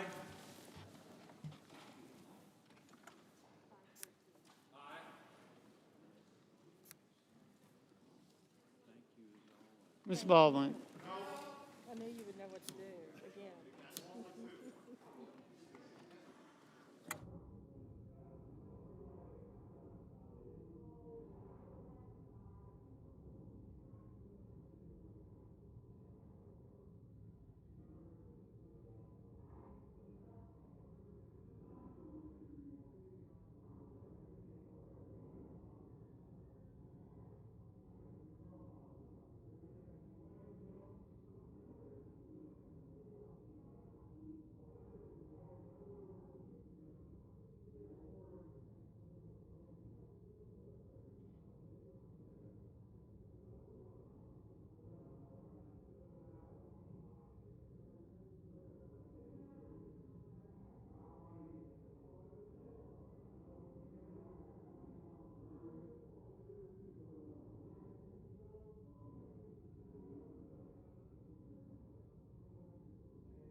Mr. Barrasso, Mr. Bennett,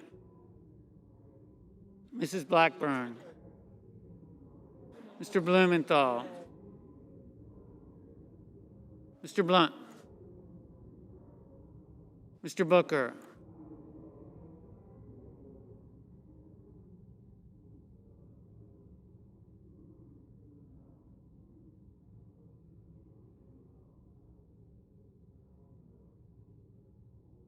Mr. Bozeman, Mr. Braun, Mr. Brown, Mr. Burr,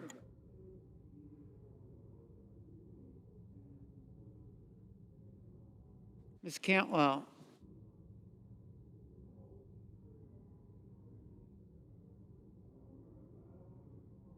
Mrs. Capito, Mr. Cardin,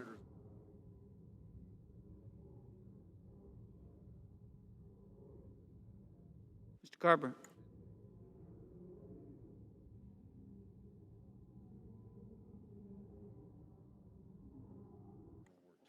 Mr. Casey,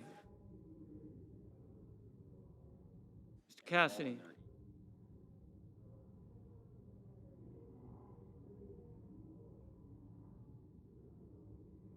Ms. Collins, Mr. Coons, Mr. Cornick,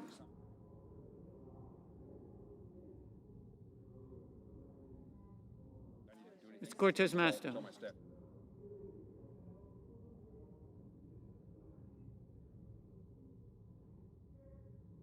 Mr. Cotton, Mr. Kramer,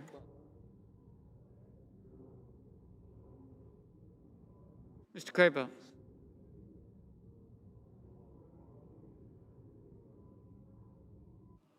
Mr. Crapo, Mr. Cruz,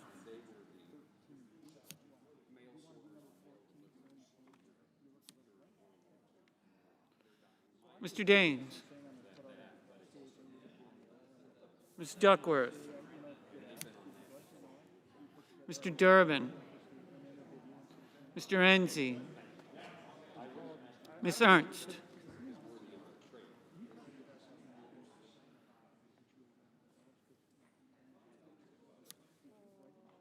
Mrs. Feinstein, Mrs. Fisher, Mr. Gardner,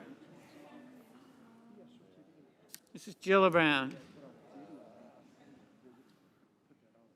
Mr. Graham, Mr. Grassley, Ms. Harris, Ms. Hassan, Mr. Hawley, Mr. Heinrich, Ms. Hirono,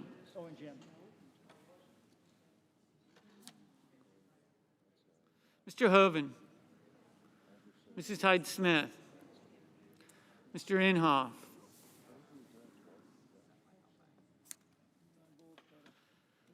Mr. Johnson, Mr. Jones, Mr. Kane, Mr. Kennedy, Mr. King, Ms. Klobuchar, Mr. Langford, Mr. Leahy, Mr. Lee,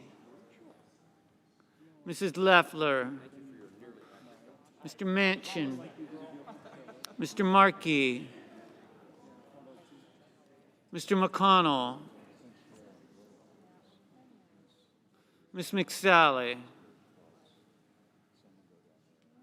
Mr. Menendez, Mr. Merkley, Mr. Moran,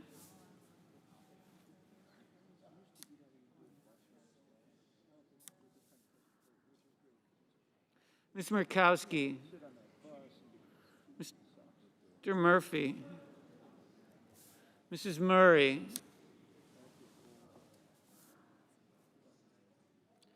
Mr. Paul, Mr. Perdue,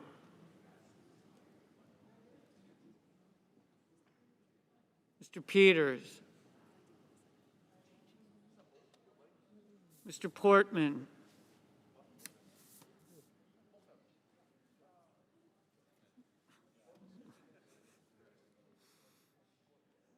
Mr. Reed,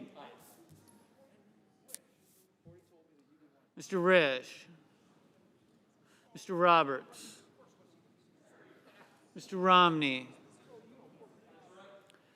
Ms. Rosen, Mr. Rounds, Mr. Rubio, Mr. Sanders, Mr. Sass, Mr. Schatz, Mr. Schumer,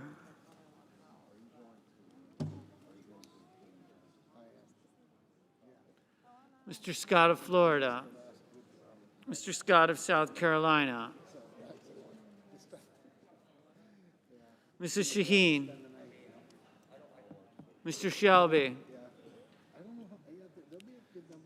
Ms. Sinema, Ms. Smith, Ms. Stabenow,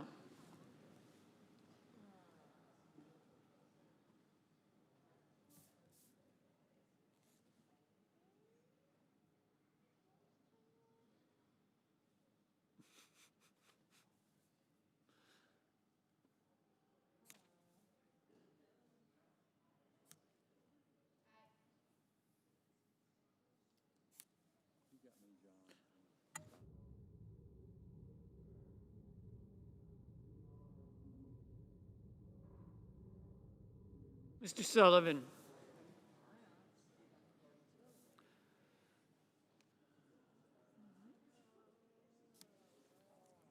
Mr. Tester, Mr. Thune, Mr. Tillis, Mr. Toomey, Mr. Udall, Mr. Van Hollen, Mr. Warner, Ms. Warren, Mr. Whitehouse, Mr. Wicker,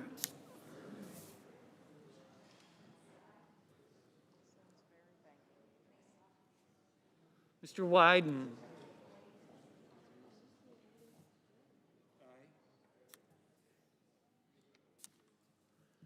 Mr. Young,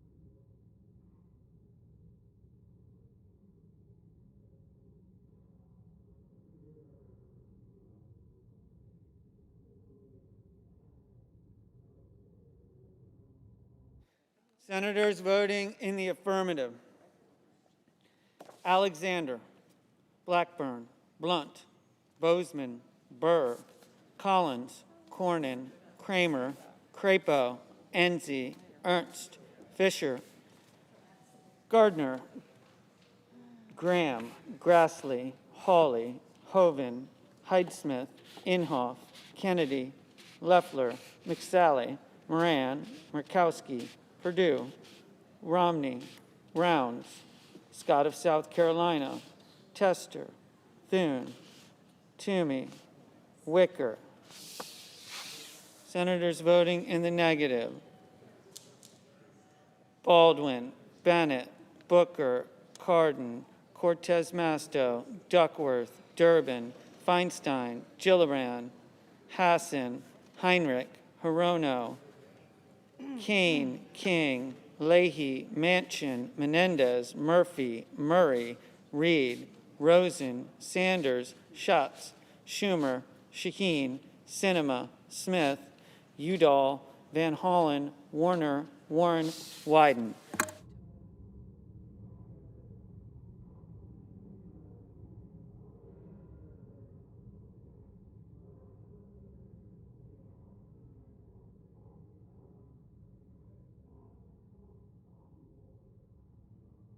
Mr. Tillis, aye.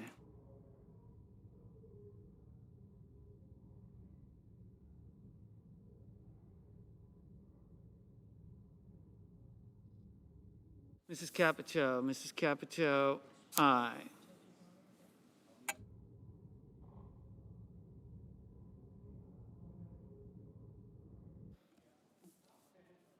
Mr. Johnson, aye.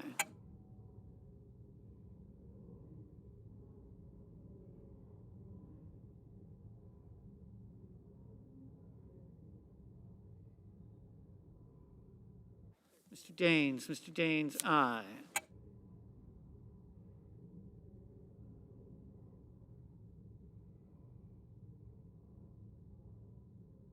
Mr. Tester, no.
Mr. Roberts, aye.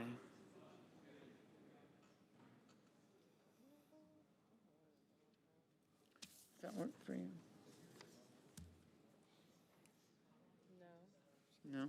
I haven't even read it yet. Mr. Scott of Florida, aye. Mr. Cotton, aye.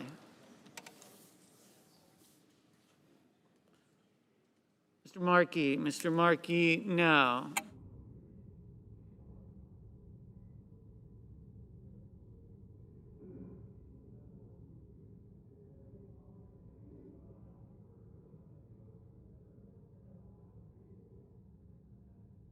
Mr. Young, aye.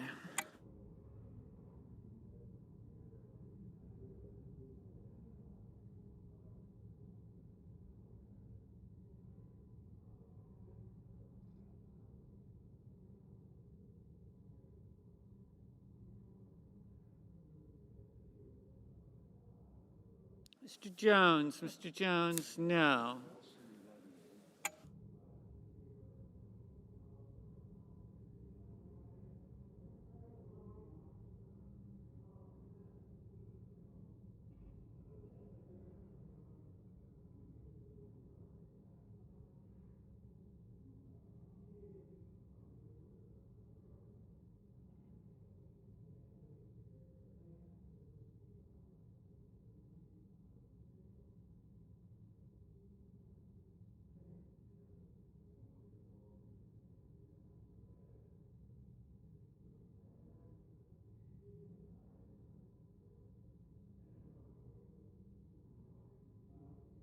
Mr. Sullivan, aye.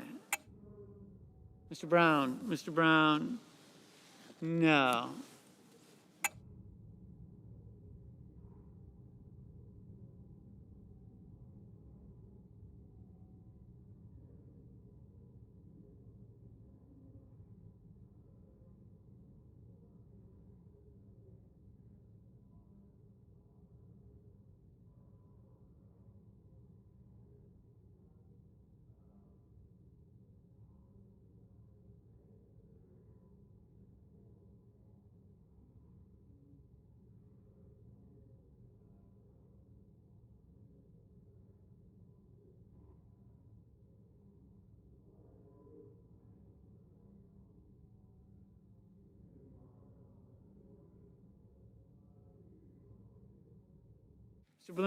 Mr. Blumenthal, no.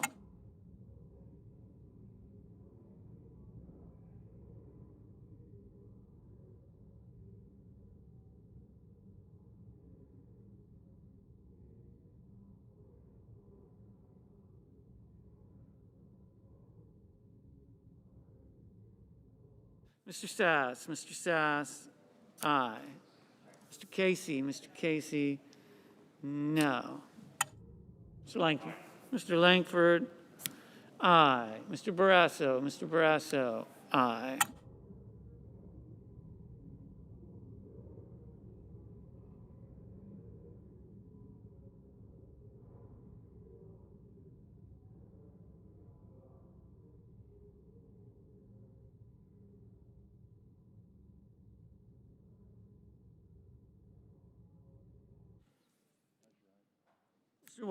Mr. Whitehouse, no.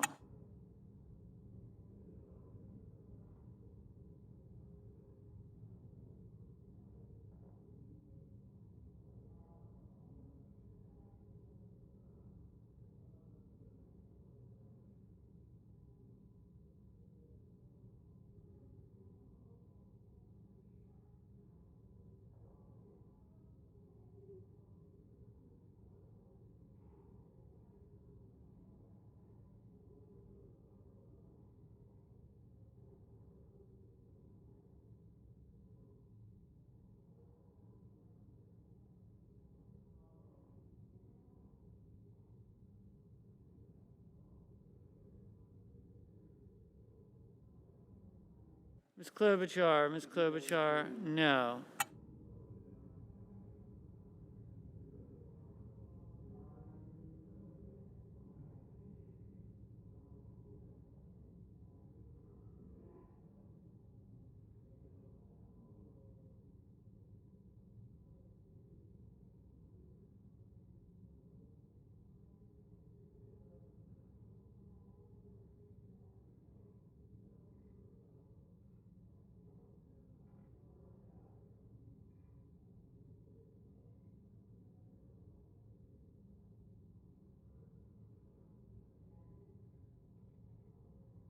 Mr.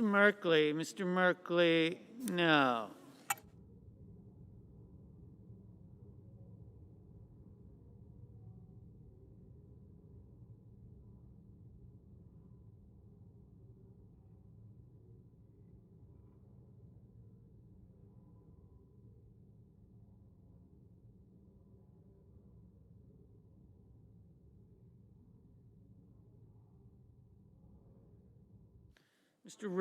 Mr. Risch, aye.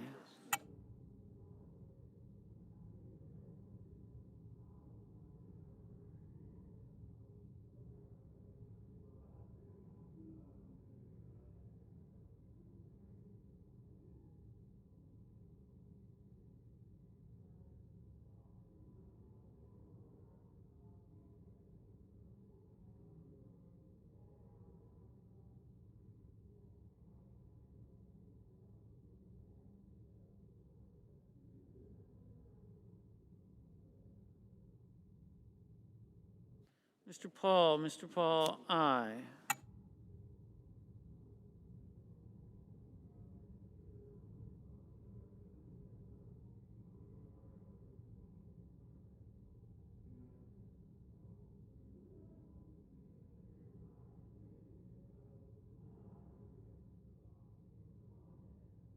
Mr. Cruz, aye.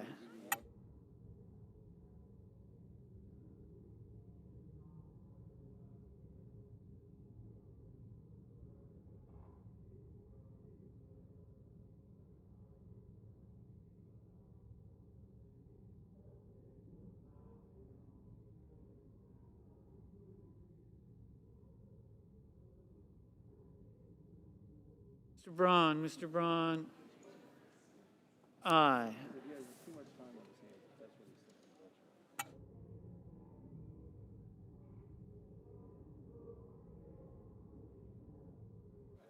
Mr. Portman, aye.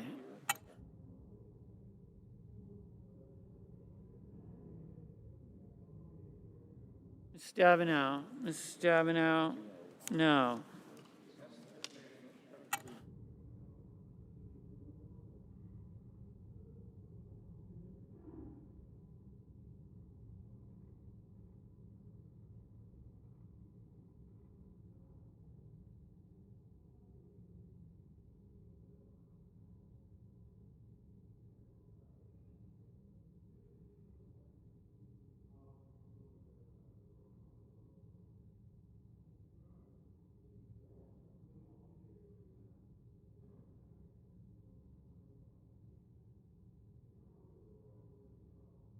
Mr. Lee.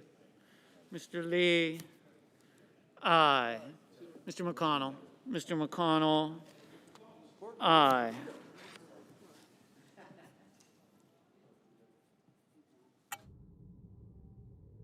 Mr. Shelby, aye.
Mr. Peters, no.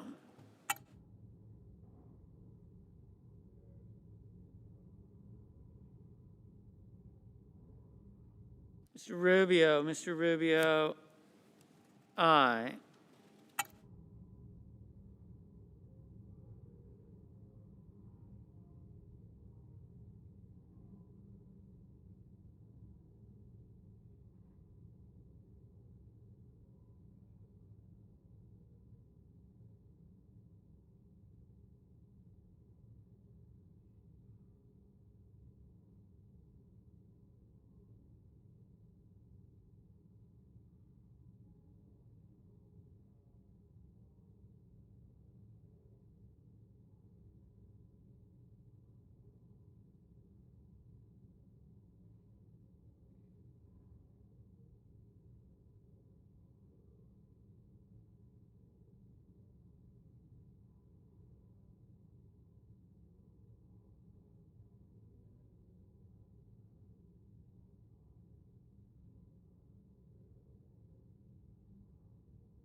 Mr. Cassidy, aye.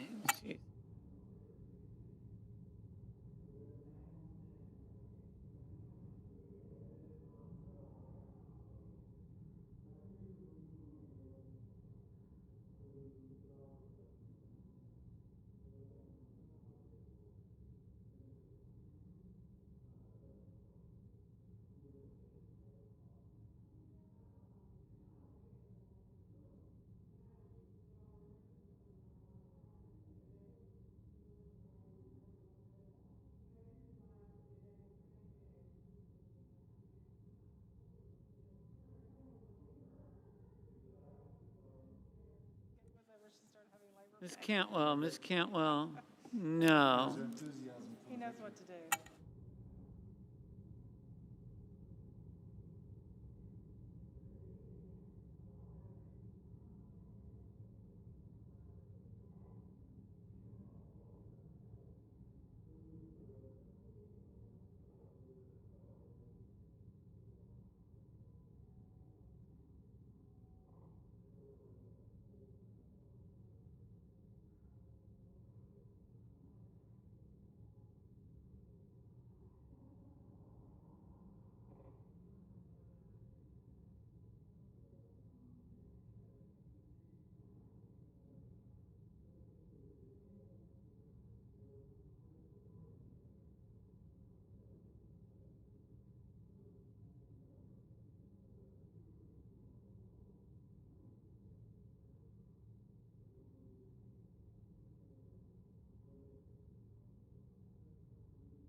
Mr. Coons, no.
Mr. Carper? No.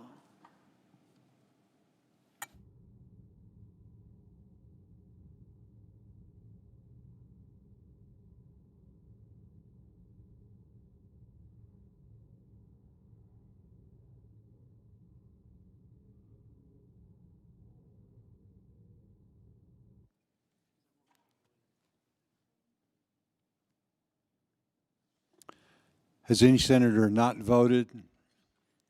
Does any senator wish to change their vote? On this vote, the yeas are 53, the nays are 46. The Senate sustains the decision of the chair.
The senator from Delaware.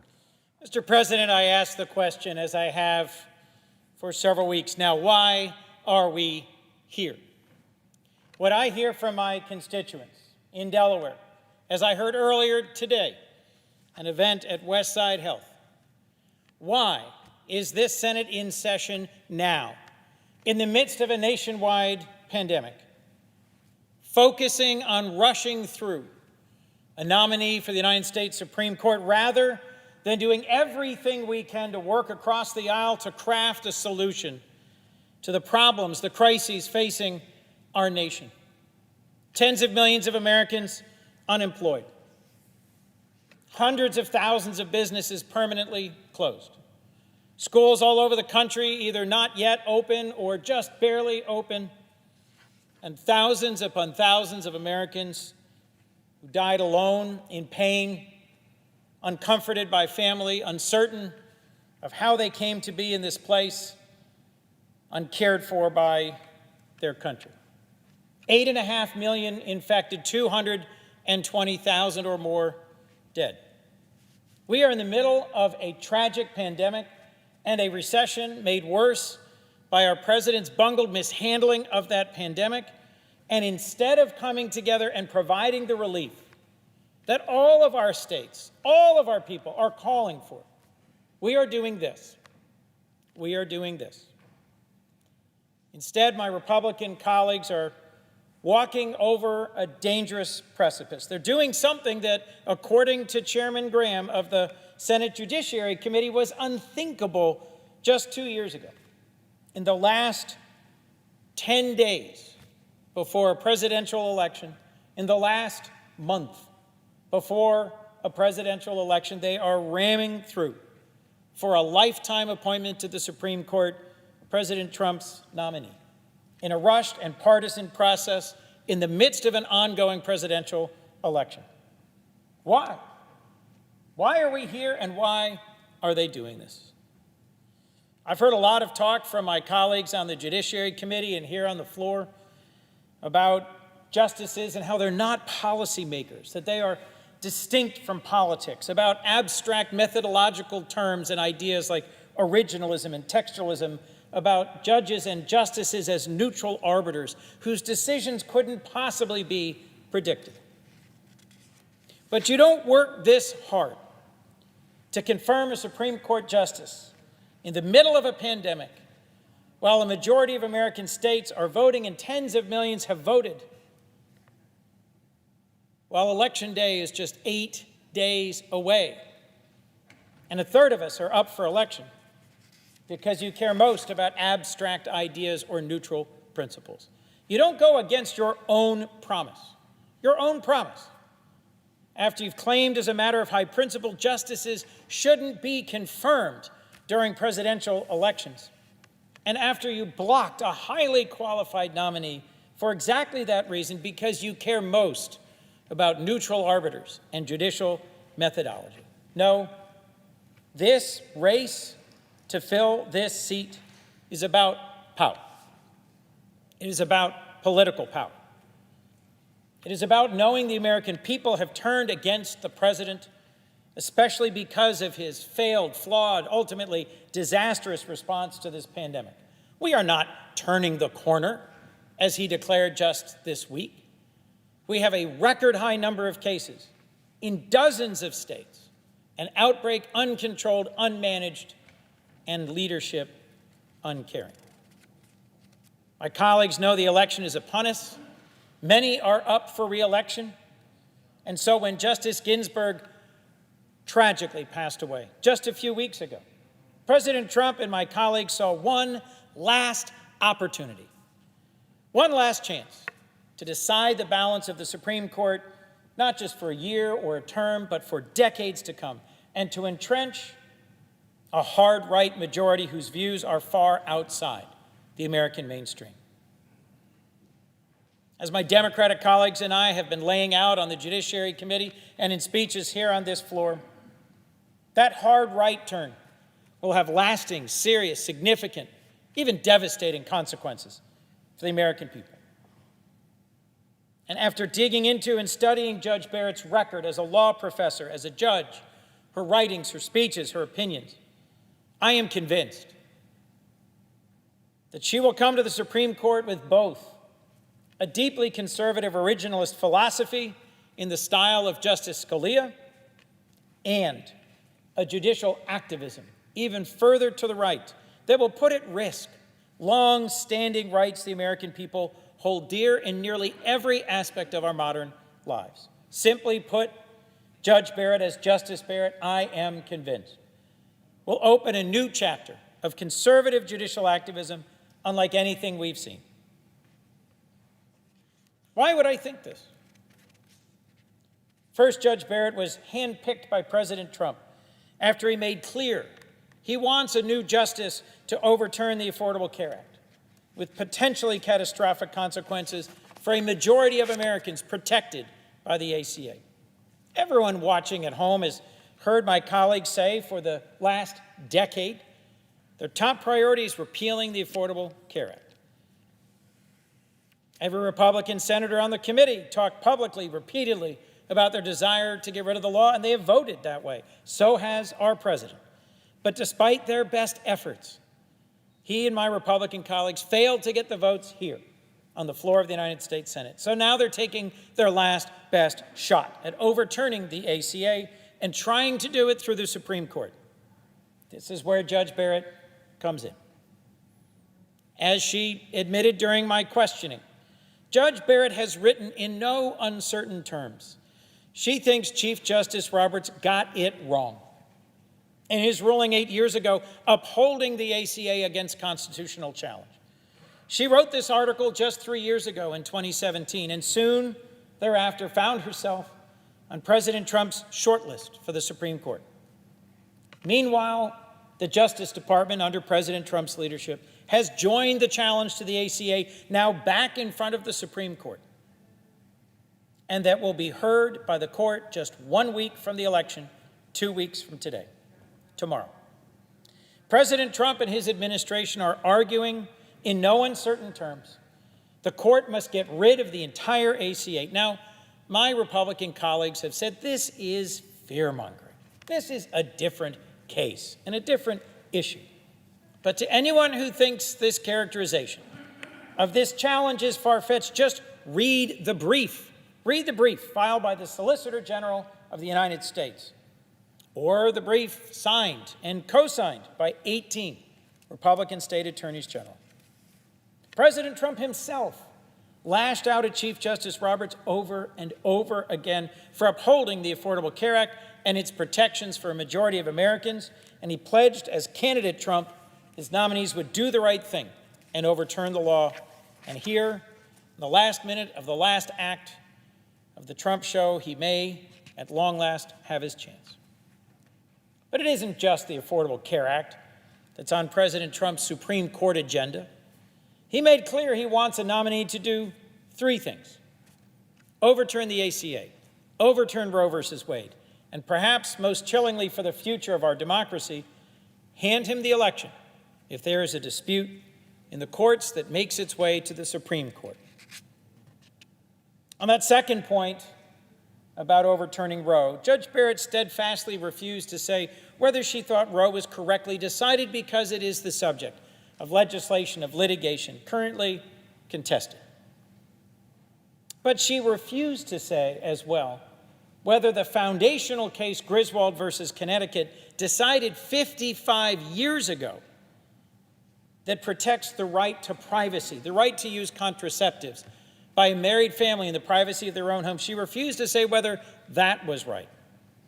And in the recent past, even indisputably conservative nominees chosen by Republican presidents such as Chief Justice Roberts and Justices Alito and Kavanaugh have said, of course, Griswold was rightly decided, is settled precedent.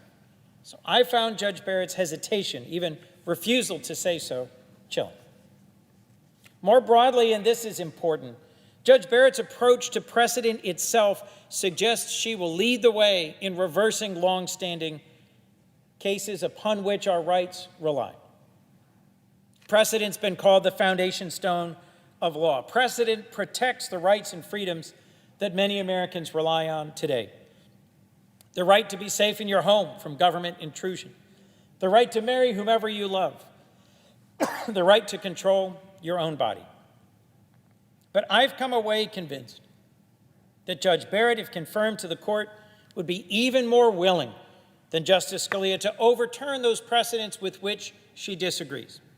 And this is rooted in things that she has written and said as a law professor and a judge.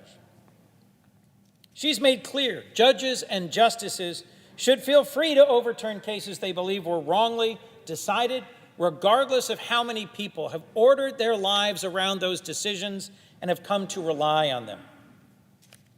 She even said that those with her conservative originalist philosophy have abandoned a commitment to judicial restraint.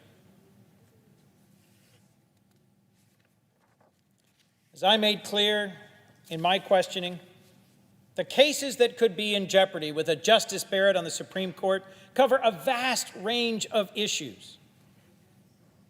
Issues which together affect hundreds of millions of Americans' lives, from health care to education to consumer protection to marriage equality to criminal justice. In the past several decades, the Supreme Court decided more than 120 cases by a 5-4 margin, with Justice Ginsburg in the majority and Justice Scalia in the dissent. So just as a matter of analysis, just to help folks see the scope and reach of the consequences of the decision to be made here tonight, we looked at what would happen if Justice Ginsburg in the majority were replaced by somebody with Justice Scalia's philosophy or farther right. These cases include not only the key ruling on the Affordable Care Act, NFIB versus Sebelius, but also Obergefell versus Hodges, which upheld, based on that privacy jurisprudence that started all the way back in Griswold, upheld the idea that marriage equality is the rule of the land.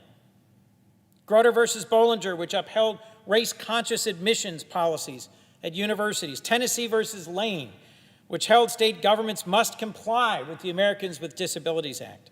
Arizona State Legislature versus Arizona Independent Redistricting Commission, which upheld the constitutionality of nonpartisan redistricting. Massachusetts versus EPA, which allows the EPA to regulate greenhouse gases, and Roper v. Simmons, which prohibits executing people for crimes committed while they were children. Think about the scope and reach of it. Cases that touch labor rights to Native American rights, consumer rights to environmental protection. Yes, our comments on the floor and in the committee focused on the Affordable Care Act. They focused on reproductive rights and privacy. But the scope and reach of the consequences are breathtaking. Even to this day, I fear that we as a nation have not fully reckoned with the impact that a 6-3 conservative court will have on so many aspects of our lives. As to President Trump's third demand, that a justice chosen by him help decide the election, I was deeply dismayed to hear Judge Barrett refuse to commit to recusing herself from any case involving an election dispute. President Trump is the reason I asked that question. President Trump himself is actively undermining the integrity of our election. He's spreading baseless rumors about voter fraud, encouraging voter suppression, engaging in a disinformation campaign so egregious it's hard to believe it could be coming from an American, let alone an American president. His statements have been so indefensible that when my colleagues asked Judge Barrett whether the president should commit to conducting a peaceful transition of power if he loses an election, a question, an obvious no-brainer, a matter of basic civics, Judge Barrett said she couldn't respond because President Trump's statements have turned this fundamental tenet of our democracy into a partisan political question. Before now, to my knowledge, no president has ever demanded that his nominee to a Supreme Court case, to a Supreme Court seat, be rushed through so that that justice, that ninth justice, could look at the ballots, as he has said, and hand him an election. And never in our history has the United States Senate confirmed a Supreme Court justice in circumstances like these just 8 days before a final election date in an ongoing presidential election. So at the very, very least, given President Trump's unprecedented, overreaching, inappropriate comments about the election and her nomination, I asked Judge Barrett that she would recuse herself in the event of an election dispute. To be clear, nothing is stopping her from making that commitment, and she would not do so. Recent events have made clear this issue is anything but hypothetical. Just last week, the U.S. Supreme Court divided 4-4 on a question arising from Pennsylvania. and came to the brink of adopting a novel, even radical theory advanced by Republicans in Pennsylvania that would empower the Supreme Court to override a state Supreme Court's interpretation of their own state laws and constitution in a way that would disenfranchise thousands of voters. A new Justice Barrett joining that court could well provide the fifth vote in support of this outrageous theory, which her mentor, Justice Scalia, accepted in Bush v. Gore. And to no one's surprise, the Pennsylvania Republican Party is again preparing to file in the Supreme Court a renewed claim. In light of this conflict of interest, in light of the appearance of bias, her involvement in this case could have lasting, negative, devastating consequences for the independence of the court and our democracy. So I urge my Republican colleagues to consider, before voting to confirm tonight, the very real impacts their actions will have, not only on millions of our constituents, but on our democracy and this institution itself. As for me, I will be voting no on the confirmation of Judge Barrett to the United States Supreme Court. Thank you, Mr. President. With that, I yield the floor.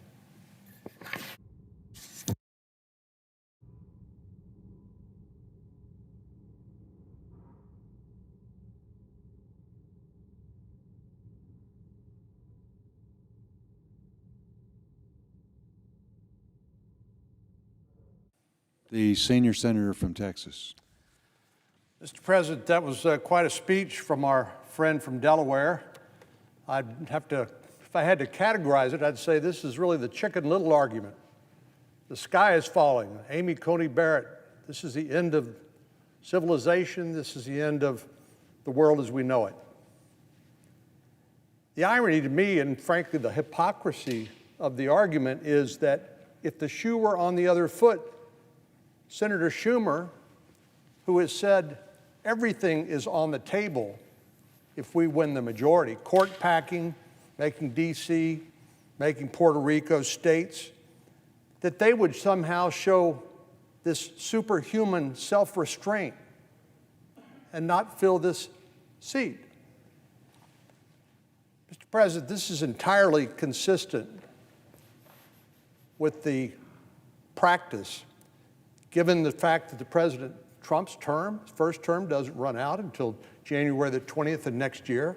All the senators elected are serving through the end of this year, at least. And so it is somewhat entertaining, but beside the point, to suggest that this good judge, this really extraordinarily decent human being, is part of some vast conspiracy to subvert the Constitution and overrule all these precedents that the senator from Delaware considers sacrosanct. Well, I'm happy with the fact that tonight the Senate is set to confirm an exceptionally well-qualified nominee to the Supreme Court. Judge Amy Coney Barrett is as impressive as they come. America saw it. Initially, they didn't know her, but when they came to know her through her testimony on the Judiciary Committee, she became very popular. In my state, 59% of the people in a recent poll said they wanted us to confirm Judge Barrett now, before the election, 59%. And it's no wonder why. She graduated first in her class from Notre Dame Law School. She clerked for the District of Columbia Court of Appeals and the Supreme Court, practiced law before transitioning to academia, where she has written and taught constitutional law, federal courts, and statutory interpretation for nearly two decades. And of course, for the last 3 years, she served with distinction on the Seventh Circuit Court of Appeals. Her time in both the classroom and the courtroom have given her understanding of the law that few can rival. Over her confirmation hearing, she skillfully answered questions about legal doctrine, constitutional issues, and myriad precedents without so much as having a page of notes in front of her. As impressive as Judge Barrett's deep knowledge of the law is, that's only part of what I believe makes her an ideal candidate for this Supreme Court. Now more than ever, the judiciary, along with the rest of our other elected officials, tend to function not by what the law says, but through a lens of personal and political bias. It's polarizing. We know that people are highly agitated, including my friend from Delaware, and trying to stoke the turnout of their partisans in the run-up to the election. But it should go without saying, but I'll say it anyway, that judges don't do that. They can't do that and still be judges. In order for the High Court to serve the proper role under our Constitution, it has to be made up of men and women of great integrity, of restraint, and self-discipline, who will discharge their duties on the bench free from bias, which means you don't announce the decision in a case before you've even heard it. You don't offer predictions or promises of how you will decide these contentious matters, which I know frustrates our friend from Delaware and others. But Judge Barrett is not only committed to doing this, not clouding her decisions by personal or political motivation or favor for any party, she has a record to back it up. During her time on the Seventh Circuit, she has joined with her colleagues in 95% of the 600 cases she's decided. 95% consensus on the three-judge panel. That's no record of an outlaw or a radical or somebody who's going to disregard their judicial oath. She has consistently shown in each of these decisions a fidelity to the law and an impartiality, which are essential qualities for a Supreme Court justice. But despite the judge's unassailable qualifications, our Democratic colleagues have repeatedly tried and failed to make this nominee out to be a radical, suggesting that she would violate her oath, the same oath to uphold and defend the Constitution that we take as senators. But there's nothing in her background or her character which would suggest she would do something so brazen and so wrong. Some folks on the left have attacked her because of her Catholic faith. They've also tried to convince the American people she's on some sort of crusade to take health care away from American families. How ridiculous is that? Or that she would slowly chip away at our freedoms and our liberties. The reason we've seen such hysterical attacks that are completely out of touch with reality is that this is all they have. They've got nothing else. There is no legitimate reason to oppose the nomination of Judge Barrett. Her stellar credentials and deliberate body of work prove that she understands the role of a judge, as important as it is, but as limited as it is under our constitutional system. And I think that is part of what terrifies our colleagues on the other side of the aisle. You see, they become accustomed to a Supreme Court that is more political than judicial, that feels free to make policy judgments, to bail out the Congress or those who have either lost the vote or lost an election. That's why our Democratic colleagues have repeatedly pressed her to commit to an outcome in cases before the court. She won't do it, and she shouldn't do it. And she didn't do it. They ask her everything from health care to abortion to climate change. They want to know right now, before she's even on the court, before she's even heard the case, how she would rule. Well, Judge Barrett rightly declined. She invoked what's known as the Ginsburg Rule from the 1993 confirmation hearing presided over by Joe Biden when he was chairman of the Judiciary Committee of Ruth Bader Ginsburg. Now, Ruth Bader Ginsburg had been a lawyer with the American Civil Liberties Union and been known for her pioneering work on behalf of women's rights. But she held some personally pretty radical views. And so the senators, out of curiosity, if nothing else, wanted to ask her about those. And she declined, as she should have, because she said it's inappropriate to make predictions or provide hints of how I might decide cases in the future. This is the most basic principle of our judicial system. Judges are not legislators. They shouldn't advocate for policy outcomes or promote a specific agenda, and they certainly shouldn't commit to an outcome on a hypothetical case during the confirmation process. How would you feel if the judge who you came before had previously said, well, if I hear a case like that, I'm going to decide against this litigant, this party to the lawsuit? That would be outrageous. And she shouldn't and didn't do that. Neither did Justice Ginsburg. Chief Justice Roberts reminded us last year, we don't have Obama judges or Trump judges or Bush judges or Clinton judges. And I agree that is the ideal. Men and women in black robes can't stick their thumb on the scales of justice and supply wins to any cause, any individual, or any party. It's antithetical to our constitutional system. So I hope this process will help begin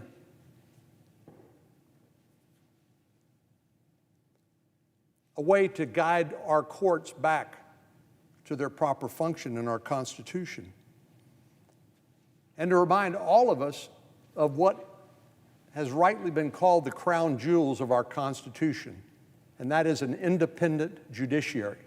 Judges whose pay can't be cut during their tenure in office, and they serve for life if they want to. That's the ultimate in political independence. Those are the crown jewels, because judges apply the law that the Congress writes, interpret the precedents of other courts, and interpret the Constitution. To give an unelected individual the power to make policy and to have an agenda to accomplish their personal or political goals would be the opposite of what our Constitution comprehends. So there's no question that Judge Barrett has a brilliant legal mind, a deep respect for the Constitution, and an unwavering commitment to the rule of law.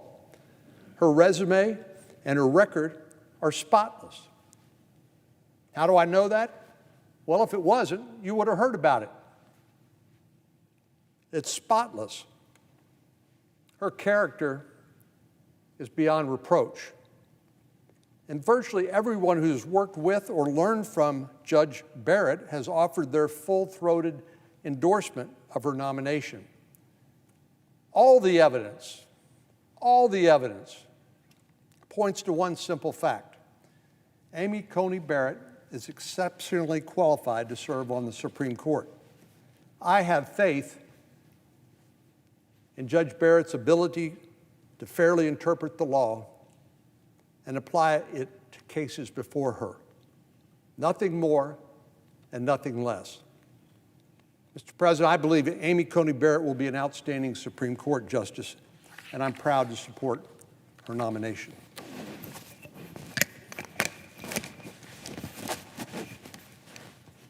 Mr. President. The senator from Illinois. Mr. President, we're faced with three basic questions. And the first question couldn't be more basic. Why are we here? If you told the American people that the United States Senate was in session 5 days in a row and meeting through the weekend, and asked them what they think the order of business was before the Senate, they would say, silly question, it's obvious. It has to be the pandemic facing America. It has to be the fact that 225,158 Americans have died from the coronavirus, 8.7 million infected, and most certainly because the United States has recorded more than 85,000 COVID-19 cases just this last Friday, the highest number of cases recorded within a 24-hour period since the beginning of the pandemic, and Saturday was the same. So they would guess that the United States Senate was in session to do something about this deadly epidemic that is affecting the United States of America in a more serious way than any country in the world. They would wonder what we're doing to try to provide more testing, more protection for people. They certainly would question the statement by the Chief of Staff of President of the United States, Mark Meadows, who said just yesterday that the Trump administration, quote, is not going to control the pandemic, end of quote. It would trouble them, I'm sure. They would expect this Congress, representing them and up for re-election, many of us, to be responsive to their needs to protect their families. Or they might ask us, are you doing anything to help the people, the 23 million unemployed in America? Certainly you must be working on that too, because these families were cut off from their federal unemployment supplemental on July 31st. So for the months of August and September, and now into October, the amount of money coming in to keep their homes together, their families together, has been dramatically diminished. If they assume that, they're wrong, because for the last 5 days here in the United States Senate, we have not been consumed with those life and death issues of this pandemic at all. Instead, we are consumed with a political mission. How did we reach this point where we're taking up this Supreme Court nomination in the midst of a presidential election for the first time in the history of the United States, in the midst of an election that we were taking this up? Well, because of the determination of the Republican Majority Leader in the Senate, Senator McConnell of Kentucky. 4 years ago, you'll remember the Anton Scalia vacancy. President Obama decided that he was still President of the United States in the 8th year of his presidency. But Senator McConnell said, no, you're not. You do not have the presidential authority to fill a Supreme Court vacancy because it's the last year of your presidency. You're a lame duck.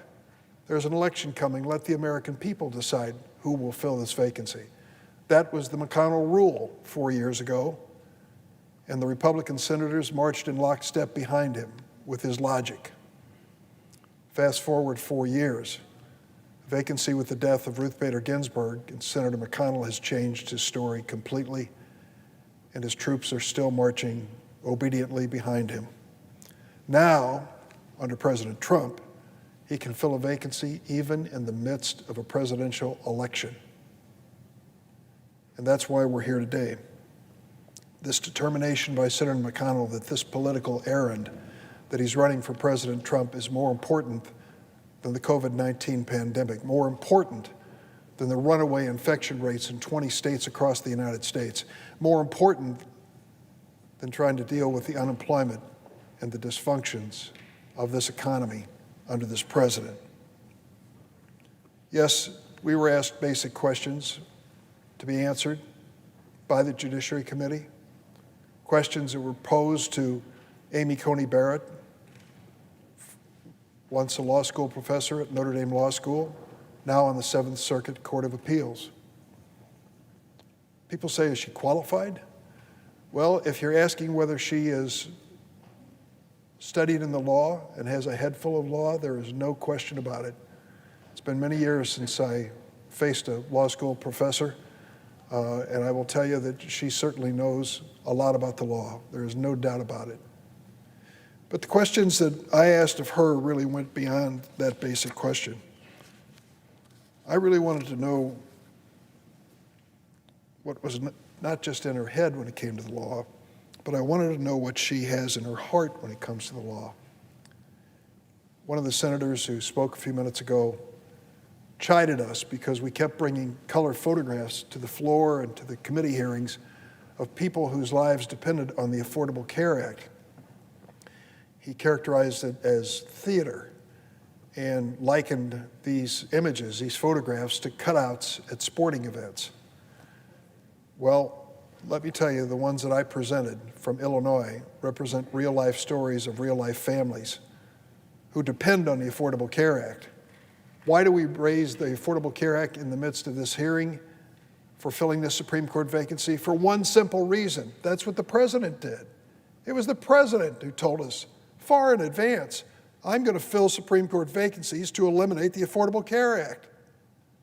So is this a leap of faith on our part to take the president at his word? Would the president even consider lying to the American people? If you take him at his word, then Amy Coney Barrett is part of an agenda, a political agenda, to eliminate the Affordable Care Act. And in the past, the president said Roe versus Wade while you're at it, and also to move forward when it comes to protecting him if there's an election contest after the November 3rd election. He said as much. As I mentioned earlier, he doesn't have an unuttered thought. He tweets it 25 times a day, whatever crosses his fertile mind. And that is his agenda when it comes to filling the Supreme Court vacancy. When we ask Judge Barrett, she denies any promises have been made. But there's some evidence, obviously, along the way that convinced the president and the people in the White House that she would fulfill his mission if she came to the Supreme Court. And when you look at the issues involved, it's not just her compassion when it comes to the Affordable Care Act and 23 million Americans covered by insurance under that law, 600,000 of them in Illinois. It's not just a question of her courage to stand up to this president if there's an election year contest that comes before the Supreme Court. It's really whether she's committed to the preserving the pillars of modern law, the rights of women. Ruth Bader Ginsburg's death created this vacancy. There's hardly a person in our history, modern history, who spent more of her life dedicated to the rights of women. Is Amy Coney Barrett going to follow in that tradition? I think it's a legitimate question. When it came to racism, are we going to deal with racism in an honest way? And I'll get to that in a moment when I speak to her originalism motivation. Marriage equality, privacy, voting. All these issues are on the table. And I do have to disagree with my colleague from Texas who preceded me. I just don't believe the law is robotic, nor do I believe that there is a simple formula to use that can guarantee an outcome in a case. As I said to Judge Barrett in our private conversation before the hearing, there wouldn't be 5 to 4 cases if we could count on people to always look at the facts in the law and come to the same conclusion. People reach different conclusions. And that takes me to the third point here. We asked Amy Coney Barrett during the course of this hearing so many questions about basic law that went right to the heart of this Constitution. These weren't trick questions. They weren't pending litigation. Questions like, can this president or any president unilaterally decide to change the date of the presidential election? That's pretty basic. I think it's covered by 3 different sections in this Constitution. She refused to answer because of the possibility that there would be litigation before the court on that subject. Well, what about intimidation against voters trying to cast their votes in an election? Couldn't answer that one either. Same reason. Well, what about, and this was asked by Senator Kennedy, Republican of Louisiana, what about climate change? Well, it turns out Judge Barrett told us she really hadn't developed any thoughts on climate change. Really? 48 years old, lawyer, law school professor, mother of 7, no thoughts on climate change? It really, when it was all over, you had to ask yourself, what was the purpose of that hearing if those were the kinds of answers we faced? Certainly we wouldn't ask her about pending litigation. But the one thing that she was very proud of and stated over and over again is that she was an originalist when it came to her thinking on the law and the Constitution. As I said, originalism is not some foreign language you pick up on Babbel. It's a mindset. It's a mission statement. It's the belief that the original text in our Constitution reveals all the answers. I doubt that very much. That's kind of MAGA jurisprudence. Take us back to the good old days of jurisprudence. Because you see, what really launched originalism occurred in the 1950s in a case called Brown versus Board of Education. The southern states were not ready for integration, and many of the northern states weren't either, for that matter. And the critics of that Supreme Court decision said it was judicial activism to integrate the public schools of America. They were critical of a court that went too far under Earl Warren, called for his impeachment and more, and started saying you should have stuck with the original Constitution. Well, the original Constitution didn't give African Americans a right to vote. In fact, considered them under the law to be 3/5 of an American citizen. And so those so-called originalists of that day, those textualists of that day, criticized that activist court, and it didn't end with Brown versus Board of Education. The same criticism was launched when it came to Griswold versus Connecticut, a case that really argued that we have a right of privacy in our married lives that can't be overcome by the state.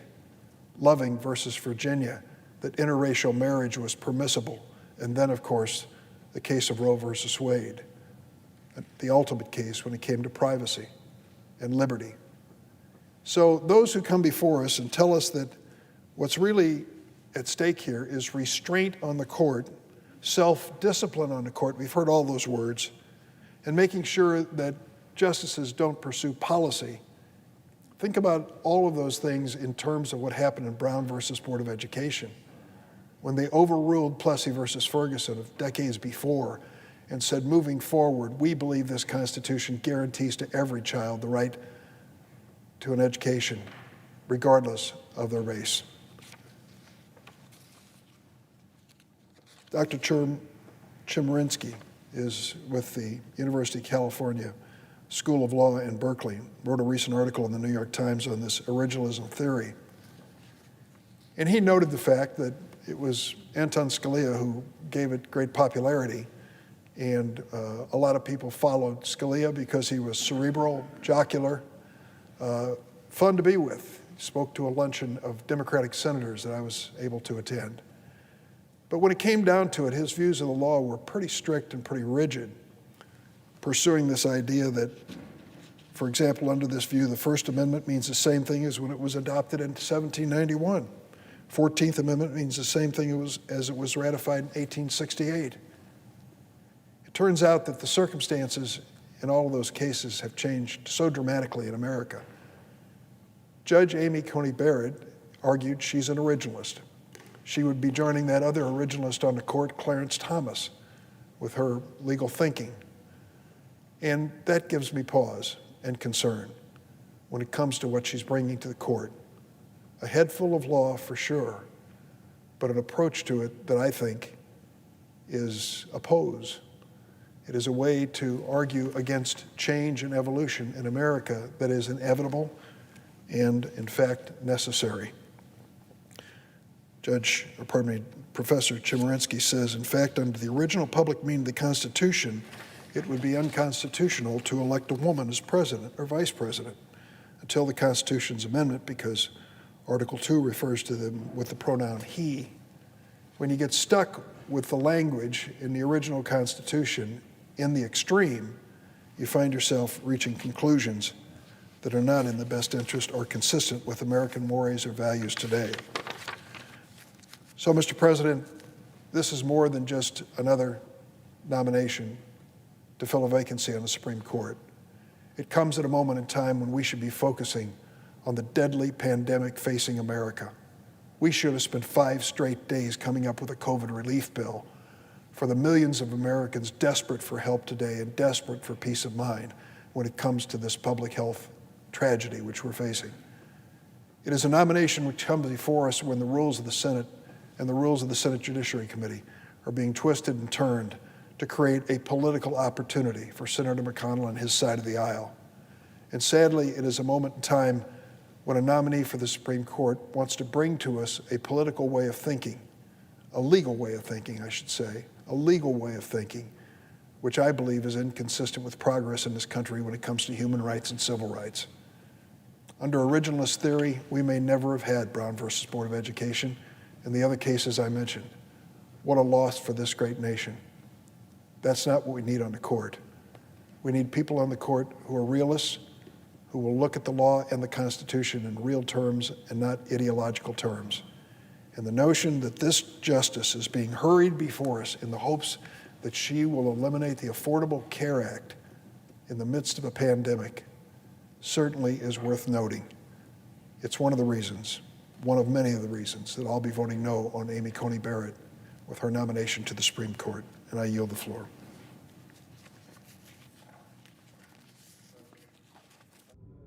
Carolina. Thank you. As chairman of the Judiciary Committee, it's my honor to speak on the floor about this nomination, which I think is historic in many fashions, all positive from my point of view. We have before the committee the nomination of Judge Barrett, who currently sits on the 7th Judicial Circuit. She is one of the most impressive people I've ever met. 2 days of hearings, answering every question thrown to her with grace and judicial demeanor, I think, should be the gold standard for every other nominee. But I want to thank my staff, Lee Holmes, the director. Lee's done such a great job of, the Judiciary Committee has done a lot of things, some contentious, some not, but I want to thank Lee for shepherding this nomination and the fine work he's done. Mike Fragozio, Mike, I got your first name right anyway, just outstanding. You've done a terrific job. The permanent nominations unit for the Judiciary Committee includes Laura Miller, Raja Churchill, Tim Rodriguez, Watson Horner, Akil, Ragassekar, don't want to butcher your name. All have worked incredibly hard for 135 Article III judges, not just this one. In addition, Lucas Croslow joined my staff to lead the team of special counsels assisting with the Barrett nomination. That included Sid D-A-D-H-I-C-H, Jay Favell, Abby Holstein, Eric Palmer, Robert Smith. They went through the entire record presented by Judge Barrett to make sure we would be prepared for the confirmation process. Law clerks Matt Simpson, Emily Hall, Megan Karen, and Peter Singal. I'd like to thank the Judiciary Committee's press secretary, Taylor Reed, did a great job, Taylor, along with George Hartzman, as well as by our Deputy Staff Director, Joe Keeley. Bottom line, all of them worked really hard. You made history. You should be proud. You can tell your grandkids about all this. Well done. To my Democratic colleagues, I know you didn't like what we did, but I do appreciate the way you conducted yourself in the hearing. It wasn't a circus. I think you challenged the judge appropriately during her time. We had 4 days of hearings. We heard from a variety of people about Judge Barrett. In terms of the process, it was well within what we've done in the past. Every Judiciary Committee markup regarding a Supreme Court justice, we've done the same thing. First day is opening statements, 2 days of questions, and the final day input from outside groups, and that's what we're able to do here. So she went through the process like every other nominee since I've been here. But let me just say this to my Democratic colleagues, it's not about the process. You find ways to make sure that most of you can't vote for anybody we nominate. And it really does break my heart. Robert, 78-22, that was sort of the norm. I think Alito got 96 and Ginsburg got 97. Maybe I got the numbers right. I can't remember who got what, but one got 96, one got 97. Used not to be this way, Senator Sullivan. Used to be different. We looked at the qualifications, said, okay, you're good to go. You're a person of integrity, you're smart, you're well-rounded, you're knowledgeable in the law. You may have a different philosophy than I have, but we understand elections matter. And everybody accepted the election outcome. Those days are over. Absolutely, completely over, destroyed. There's nobody any Republican president can ever nominate, I think, is not going to face a hard time. That's too bad. That's the way it is. Alito, 58-42. Judge Alito, well known on our side of the aisle, the kind of person you'd be looking at to promote to the Supreme Court. When President Bush nominated him well within the mainstream. Roberts, Alito, well known in the conservative world of being very bright Court of Appeals judges that any Republican president would be looking at to put on the court if they ever had an opportunity. No difference between Alito and Roberts, but Alito went through hell, but he made it and he got 58 votes. So then along comes President Obama. He gets 2 picks, Sotomayor, 68 votes to 31. I think she deserved more, but 68 is pretty darn good. I was glad to vote for her. I saw that she was qualified. Then we had Elena Kagan, 63 votes. So you can see the trend here. Both of Obama nominees, 68-63. And I thought Elena Kagan was highly qualified. Different judicial philosophy. She was a dean of law school at Harvard, but worked for the Solicitor General's office. Both of them have been with the liberal side of the court most every case, but not all. I'm not surprised with the way they've decided cases. I think they're tremendously well qualified women should be sitting on the court. That's exactly who you would expect a Democrat president to pick, Sotomayor and Kagan. So now we come back. Trump wins. Nobody thought he would win, including me. I voted for somebody in 2016. I wouldn't know if he walked through the door, Evan McMullen. I think I met him once. I had my challenge for President Trump during the 2016 primary. He beat me like a drum. I accepted my defeat. I've been trying to help him ever since, and I think he's done a really good job of sending to the Senate highly qualified judges. He's gotten input from a lot of different people, the Federalist Society, you name it, a lot of different people. Gorsuch and Kavanaugh have one thing in common. They were in my top 3 recommendations. Any Republican president looking to nominate somebody to the Supreme Court would be looking at Gorsuch and Kavanaugh. These are not exotic picks. They're in the mold of Sotomayor and Kagan in terms of qualifications. So what happened? Gorsuch was the first attempt at a partisan filibuster. We had 3 votes to get 60, and we couldn't, so we changed the rules for the Supreme Court like they changed the rules in 2013 for the District Court and Court of Appeals. If we had not, Gorsuch wouldn't be on the court, and to say he's not qualified is a joke, is an insult to him, and says more about you than it does Judge Gorsuch. If you can't see he's qualified, you're blinded by your hatred of Trump. So he made it, but we had to change the rules. Hated to do it, but had to do it because in any other time, Gorsuch would have gotten the same type votes as Roberts because he's just highly qualified.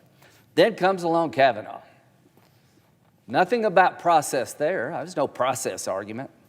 Right at the very end, the last day of the hearing, when we thought it was all over, you give us a letter that you'd had for weeks, an allegation against the judge. It'd been nice to share it with him so he could tell his side of the story, but you chose not to do that.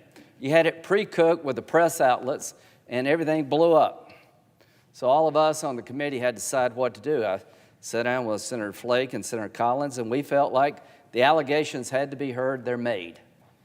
And I know a lot of people on our side thought it was unfair, dirty pool, but we had the opportunity to have the hearing. And the rest is history. It was high drama. All I can say that something happened to the person who accused Judge Kavanaugh, but I don't believe Judge Kavanaugh had anything to do with it. This was a party in high school. Dr. Ford couldn't remember where it was, who was there. The people that were said to be there said they don't remember anything like it happened. Judge Kavanaugh hasn't lived a life like being described. He was accused by 4 or 5 people. 3 of them actually made it up. I hope some of them go to jail for lying to the committee and the country. And they were trying to make him a rapist and drugging women in high school. And what was his annual all about? It was the most sickening episode in my time in the Senate. They were hell-bent on destroying this guy's life based on a bunch of manufactured lies and evidence that wouldn't get you out of the batter's box in any court of law in the land. And here we are. 50 to 48. And what I saw there was a turning point for me. We cannot continue to do this. You're going to drive good people away, and I'm hoping that the Barrett hearings, which were far more civil, far more traditional, will be a turning point. Because I don't know who the next president will be, but there'll be an opening, I'm sure, in the court. I'm hoping that the next hearing is more like Barrett and less like Kavanaugh, no matter who wins. Now, Barrett, I understand the concern about the process. This is the latest we've ever confirmed somebody. You've heard all the arguments about when the presidents of one party and the senates of a different party. You've had one confirmation in 100-something years that most of the time when the presidents of the same party as the Senate, they go through. I understand. The bottom line is we gave her the same type hearing that Alito, Sotomayor, Kagan, Gorsuch, and Kavanaugh had. My Democratic colleagues showed up at the hearing. They participated. They pushed her hard, but I don't think they went across the line. They decided not to show up to markup. I hate that, but that's the way it is.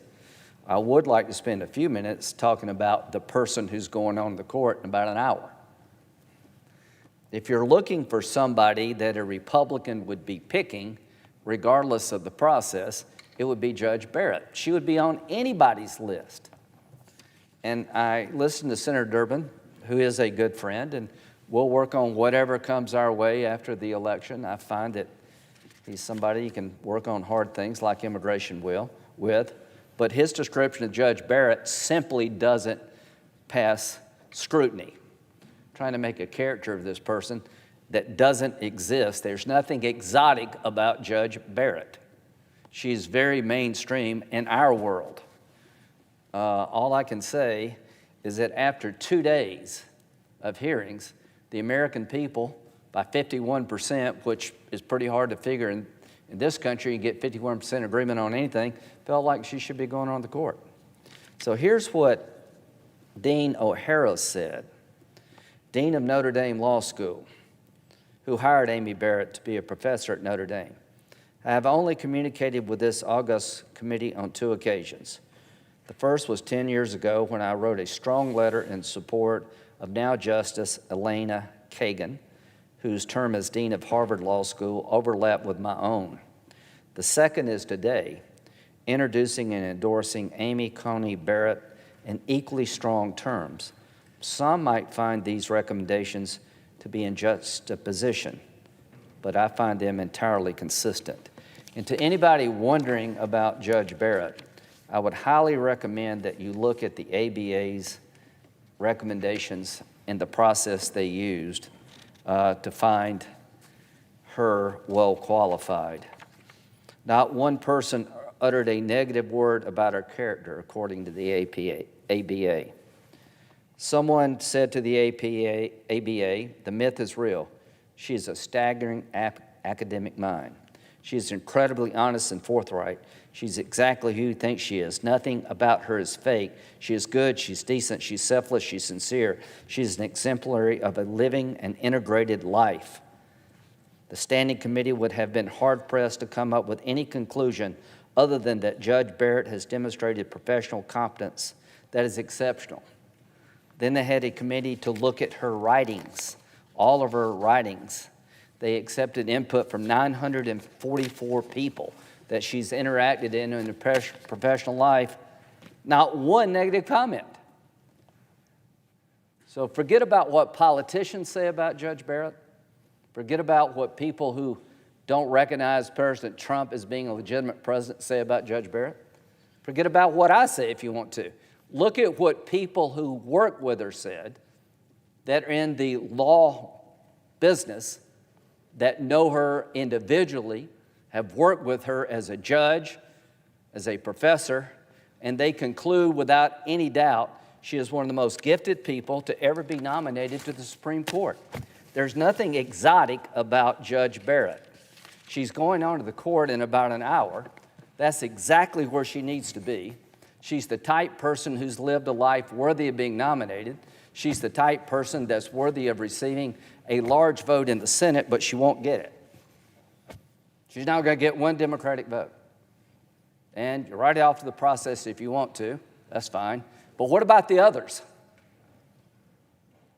All I can say is that we're going to have an election here in about a week. And whatever happens, I'm going to acknowledge the winner when it's all said and done. It may go to the Supreme Court, I don't know. But there'll be a day that we know who won. And I'm going to accept those results, and I'm going to do with the next president what I've tried to do with this one and every other one.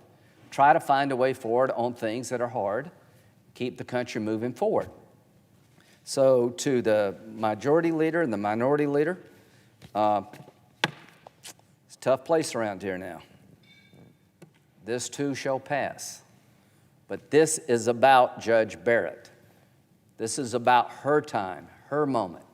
She's done everything you would expect of her. She's exceeded every challenge put in her way. She's impressed everybody she's worked with. She has impressed the country. She's going onto the court because that's where she deserves to be. As to us in the Senate, maybe down the road we can get back to the way we used to be. I don't know, but I do know this. There's nothing exotic about Judge Barrett. She's as mainstream as it gets from our side of the aisle. And when it comes to people outside of politics looking at her, it was universal, highly qualified, highly competent, ready to serve this country as Associate Justice of the Supreme Court. And my last thought, it's hard to be a conservative person of color. That is a very difficult road to hoe in a modern American politics.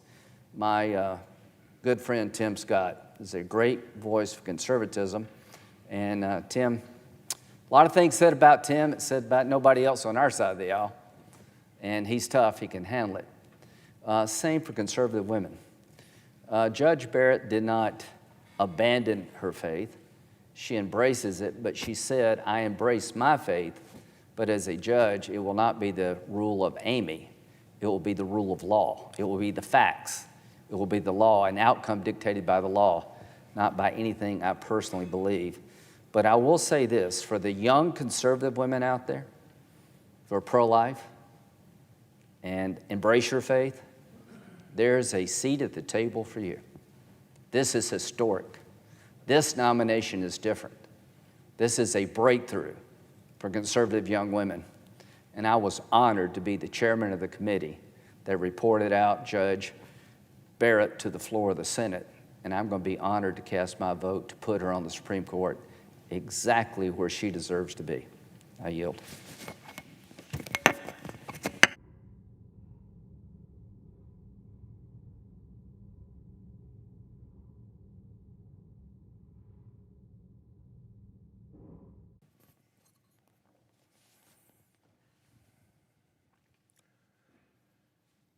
Mr. President. Minority Leader. Today, Monday, October 26, 2020, will go down as one of the darkest days in the 231-year history of the United States Senate. Let the record show that tonight, the Republican Senate majority decided to thwart the will of the people and confirm a lifetime appointment to the Supreme Court in the middle of a presidential election after more than 60 million Americans have voted. Let the record show that tonight, the Republican majority will break 231 years of precedent and become the first majority to confirm a Supreme Court justice this close to Election Day. And let the record show that tonight, the Republican majority will make a mockery of its own stated principle that the American people deserve a voice in the selection of Supreme Court justices, completing the partisan theft of 2 seats on the Supreme Court using completely contradictory rationales. And let the record show that the American people, their lives and rights and freedoms, will suffer the consequences of this nomination for a generation. This entire debate can be summed up in 3 lies propagated by the Republican majority and one great, terrible truth. The first lie is that the Republican majority is being consistent in following its own standard. What rubbish. After refusing a Democratic nominee to the Supreme Court because an election was 8 months away, they will confirm a Republican nominee before an election that is 8 days away. What's Leader McConnell's excuse? He claims that the principle of not confirming justices in presidential years only applies when there's divided government. But this is what Leader McConnell said after Justice Scalia died. The American people should have a voice in the selection of their next Supreme Court justice. That's all he said. He didn't say that the American people should have a voice, but only when there's divided government. No, the last bit is ex post facto. If this were really about divided government all along, Republican senators would not have promised on the record to follow their own standard if the situation was reversed. I want you to use my words against me, said the chairman of the Judiciary Committee. If there's a Republican president in 2016 and a vacancy occurs in the last year of the first term, you can say Lindsey Graham said, let the next president, whoever it might be, make that nomination. So the claim by the leader that this is consistent with their own principle, please. Rather than accept the consequences of its own words and deeds, the Republican majority is lighting its credibility on fire. This hypocritical 180-degree turn is spectacularly obvious to the American people. The second lie is that the Republican majority is justified because of Democratic actions on judicial nominations in the past. The Republican leader claims that his majority's actions are justified by all the bad things Democrats did years ago. He claims that every escalation of significance in judicial debates was made by Democrats. But in his tortured, convoluted history lesson, Leader McConnell left out a whole bunch of chapters. He omitted that Republicans bottled up more than 60 judicial nominees by President Clinton, refusing them even a hearing.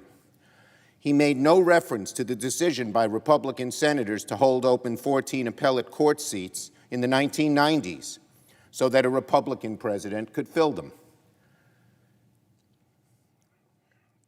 Instead, a tactic Republicans would revisit under President Obama when Republicans used partisan filibusters to block his nominees to the D.C. Circuit.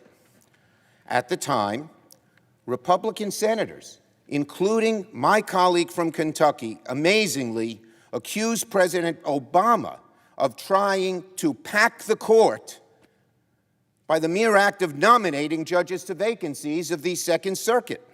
What a hypocritical double standard, which appears to be endemic in Leader McConnell's recounting of history. And on top of it all, the leader has asked the Senate to play a blame game that dates all the way back to 1987, pointing to a 3-minute speech by Senator Kennedy about Robert Bork as the original sin in the judicial wars. Seriously, that's what he said. Because one Democrat gave one 3-minute speech that Republicans didn't like, Leader McConnell can steamroll the minority to confirm a justice in the middle of election. Imagine trying to explain to someone, sorry, I have to burn down your house because of something one of your friends said about one of my friends 33 years ago. That's how absurd and obnoxious this game has gotten. That's how unjustifiable the majority's actions are, how flimsy their excuses have become. The leader's final argument boils down to, but you started it, a declaration you'd sooner hear in the schoolyard than on the floor of the United States Senate. And the third, and perhaps the greatest lie, is that the Republican majority is confirming Judge Barrett solely on the basis of her qualifications, not based on her views on the issues. My colleagues insist that Judge Barrett should be confirmed on her credentials alone, That's all they talk about. They don't talk about her views on the issues, only qualifications. Well, this canard is about as apparent as a glass door. Everyone can see right through it. What's the real reason Republicans are so desperate to rush Judge Barrett onto the Supreme Court? Of course it's not because of her qualifications. If my Republican friends truly believed that the only thing that mattered about a judicial candidate is their qualifications, then Merrick Garland would be sitting on the Supreme Court right now. If the Republican leader truly believed that judicial appointments were about qualifications, and qualifications alone, Judge Garland would be Justice Garland right now.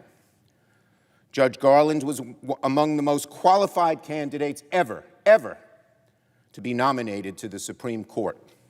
No Republican senator has disputed that. But they didn't want Judge Garland on the bench. They do want Judge Barrett. They subjected Judge Garland to an unprecedented partisan blockade. But they're erecting a monument to hypocrisy to rush Judge Barrett onto the bench. Why? It's not because she's more qualified than Judge Garland was. What's the difference between Barrett and Garland? The difference is not qualifications, but views. We know that. We all know that. Health care, a woman's rights, a woman's right to choose, gun safety, you name it.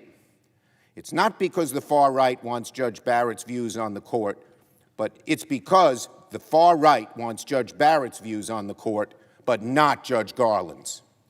The truth is, this nomination is part of a decades-long effort to tilt the judiciary to the far right, to accomplish through the courts what the radical right and their allies, Senate Republicans, could never accomplish through Congress.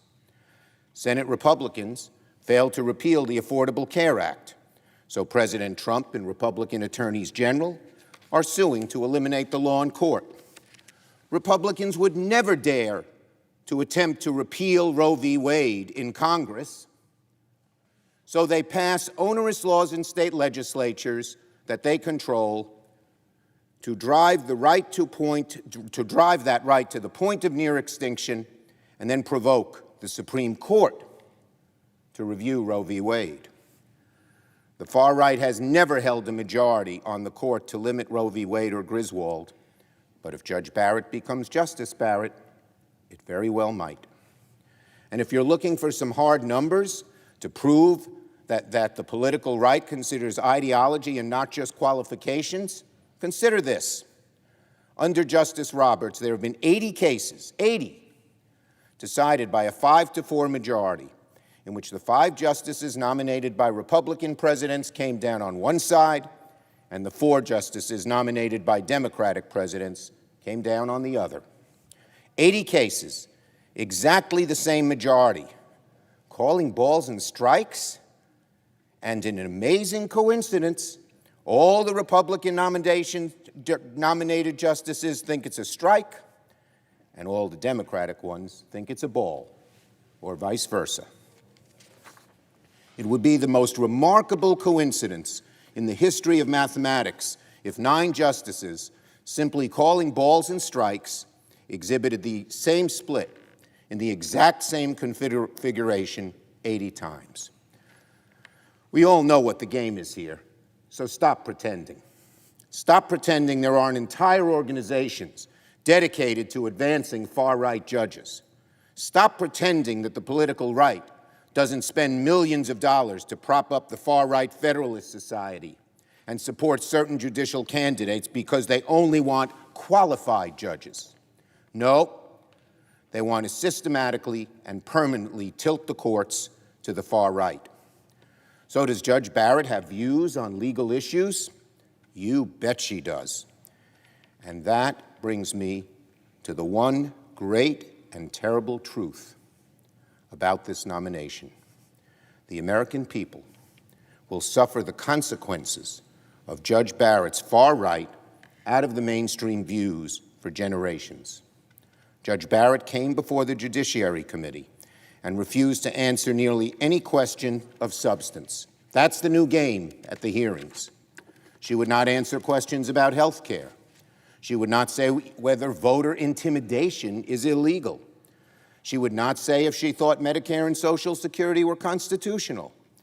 She could not even offer platitudes in responses to questions about the peaceful transfer of power, and refused to say if climate change was real. It's not because Judge Barrett isn't allowed to answer these questions. It's because she knows how unfavorable her views on the issues might sound to the American people. But the thing is, we do know how Judge Barrett thinks. She views certain rights, like the right to privacy, through a pinhole. She was closely affiliated with organizations who advocated the outright repeal of Roe v. Wade. But she views other rights, like the right to keep and bear arms, as almost infinitely expansive. She once authored a dissent arguing the federal government does not have the authority to ban all felons from owning guns. Only a few hours ago, the Republican senator from Missouri proudly declared from the Senate floor that Judge Barrett is the most openly pro-life judicial nominee to the Supreme Court in his lifetime. Quote, "This is an individual," he said of Judge Barrett, "who has been open in her criticism of that illegitimate decision, Roe v. Wade." He was being more honest than most of the talk around here, which says it's only about qualifications. Judge Barrett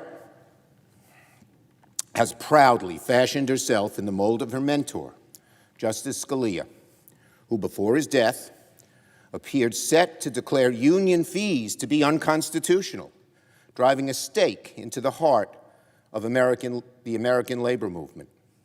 While American workers break their back to make ends meet and earn ever less of ever-growing corporate profits, what might Justice Scalia's former clerk portend for the future of labor rights? What about voting rights? Judge Barrett has suggested that certain rights are civic rights, including voting rights, and can be restrained by the government. But other rights, like the right to keep and bear arms, are individual rights that cannot be subject to even the most common sense restrictions. And of course, what about health care? Judge Barrett has argued that Justice Roberts got it wrong when he upheld the Affordable Care Act. She said that if Justice Roberts read the statute properly, the Supreme Court would have had to invalidate, her words, the law. That's the same thing, by the way, that Donald Trump said about Justice Roberts and the ACA. That's the great and terrible truth about this nomination. Judge Barrett holds far-right views well outside the American mainstream, and those views matter to the vast majority of Americans. They matter to women facing the hardest decision of their lives. They matter to LGBTQ Americans like my daughter, who only 5 years ago won the legal right to marry who she loves and could lose it just as fast. They matter to little girls like 7-year-old Penny Feynman from West Hempstead, Long Island, born with a neurological disorder, bound to a wheelchair, attached to a feeding tube, who is alive today because of the Affordable Care Act. We're talking about the rights and freedoms of the American people, their right to affordable health care, to make private medical decisions with their doctors, to join a union, to vote without impediment, to marry who they love and not be fired because of who they are. Judge Amy Coney Barrett will decide whether all those rights will be sustained or be curtailed for generations. And based on her views on the issues, not on her qualifications, but her views on the issues, Judge Barrett puts every single one of those fundamental rights, American rights, at risk. So I want to be clear with the American people. The Senate majority this Republican Senate majority is breaking faith with you, doing the exact opposite of what it promised 4 years ago, because they wish to cement a majority on the Supreme Court that threatens your fundamental rights. And I want to be very clear with my Republican colleagues. You may win this vote, and Amy Coney Barrett may become the next Associate Justice of the Supreme Court. But you will never, never get your credibility back. And the next time the American people give Democrats a majority in this chamber, you will have forfeited the right to tell us how to run that majority. You may win this vote, but in the process, you will speed the precipitous decline of faith in our institution, our politics, the Senate, and the Supreme Court. You will give an already divided and angry nation a fresh outrage and open a wound in this chamber that will take a very long time to heal. You walk a perilous road. I know that you think that this will eventually blow over, but you're wrong. The American people will never forget this blatant act of bad faith.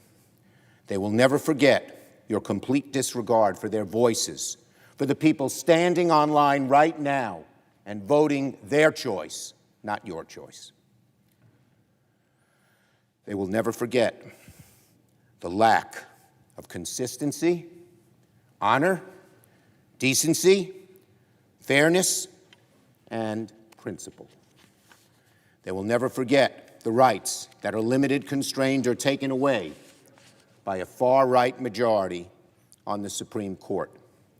And history will record that by brute political force, in contradiction to its stated principles, this Republican majority confirmed a lifetime appointment on the eve of an election. A justice who will alter the lives and freedoms of the American people while they stood in line to vote. Leader McConnell has lectured the Senate before on consequences of a majority's action. You'll regret this, he told Democrats once, and you may regret this a lot sooner than you think. Listen to those words. You'll regret this, and you may regret it a lot sooner than you think. I would change just one word.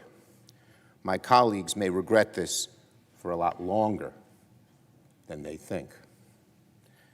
Here, at this late hour, at the end of this sordid chapter in the history of the Senate, the history of the Supreme Court, my deepest and greatest sadness is for the American people. Generations yet unborn will suffer the consequences of this nomination. As the globe gets warmer, as workers continue to fall behind, as unlimited dark money floods our politics, as reactionary state legislatures curtail a woman's right to choose, gerrymander districts, and limit the rights of minorities to vote, my deepest, greatest, and most abiding sadness tonight is for the American people and what this nomination will mean for their lives, their freedoms, their fundamental rights.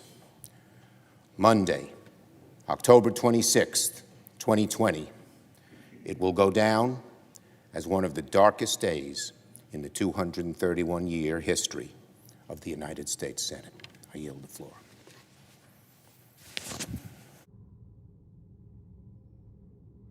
Mr. President. Majority Leader. I think my remarks may encroach somewhat on the time previously set for beginning the vote. I ask consent that I be allowed to finish. Without objection.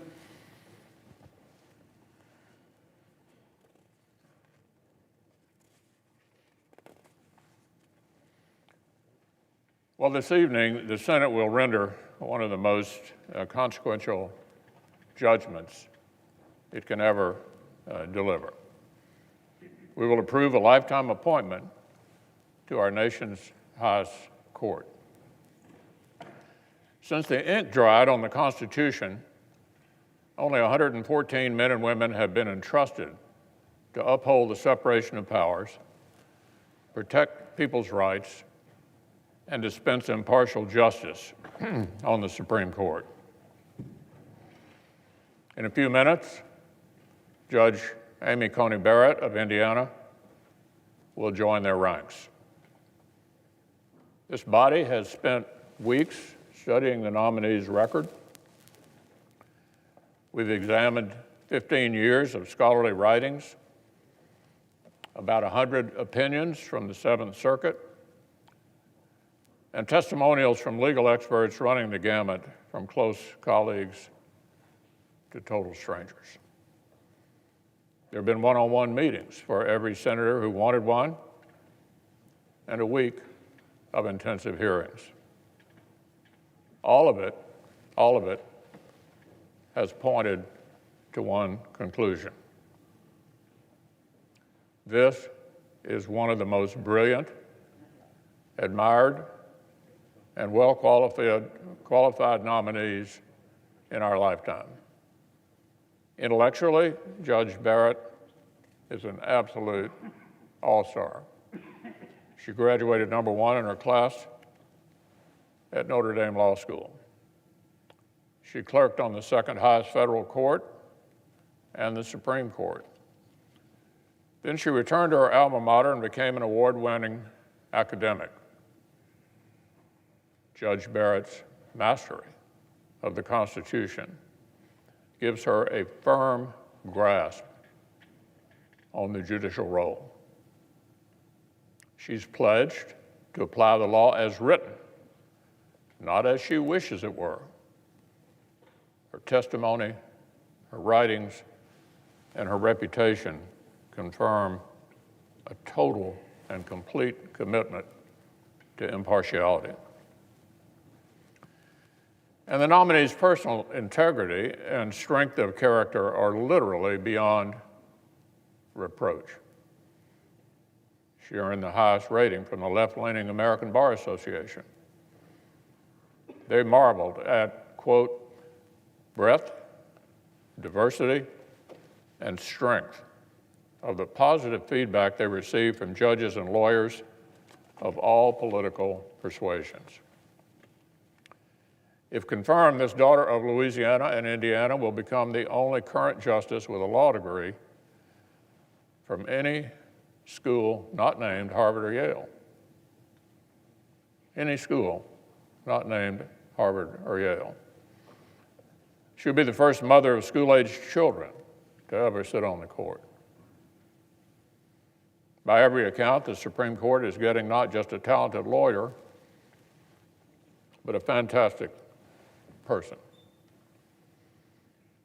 We've heard moving testimony from former students whom Judge Barrett went out of her way to help and to mentor. Her past clerks describe an exemplary boss. Her fellow scholars describe a winsome, respectful colleague who is tailor-made for the collaborative atmosphere of the court. By any objective standard, colleagues, Judge Barrett deserves to be confirmed to the Supreme Court. The American people agree. In just a few minutes, she'll be on the Supreme Court. 2 weeks ago, a CNN journalist made this observation that I found particularly interesting. Here's what he said: let's be honest. In another political age, Judge Amy Coney Barrett would be getting 70 votes or more in the U.S. Senate because of her qualifications in a different era. Now, we know that's not going to happen. These are not the days when Justice Scalia was confirmed 98-0 and Justice Ginsburg was confirmed 96-3. And by the way, I voted for both Ginsburg and Breyer. Seems like a long time ago now. We spent a lot of energy in recent weeks debating this matter. I think we can all acknowledge that both sides in the Senate have sort of parallel oral histories about the last 30 or so years. Each side feels the other side struck first, and struck worst, and has done more to electrify the atmosphere around here about confirmations. Now, predictably enough, I think our account is based on what actually happened, what actually occurred, factually accurate. I was there. I know what happened. I've laid it out earlier, and I'll talk about some of it again so the American people may understand how we got to where we are. It was the Senate Democrats, our colleagues over here, who amazingly enough don't seem to be on the floor at the moment, who spent the early 2000s boasting about their brand new strategy of filibustering qualified nominees from a Republican president. They were proud of it. They found a new way to halt the process, stop those crazy right-wing judges that Bush 43 was going to send up. They pioneered it because they knew what the precedent was at that point. At that point, as we discussed before, it just wasn't done. Oh, you could do it. You could, but you didn't. And the best evidence that you shouldn't do it was the Clarence Thomas nomination, confirmed 52 to 48, and all of us know that any one of us in this body has a lot of power to object. So if any one of the 100 senators at that time, including people who were virulently opposed to Justice Thomas, like Joe Biden and Ted Kennedy, could have made us get 60 votes and Clarence Thomas would not have been on the Supreme Court. That's how strong the tradition was until the Democratic leader led the effort in the early 2000s to establish the new standard.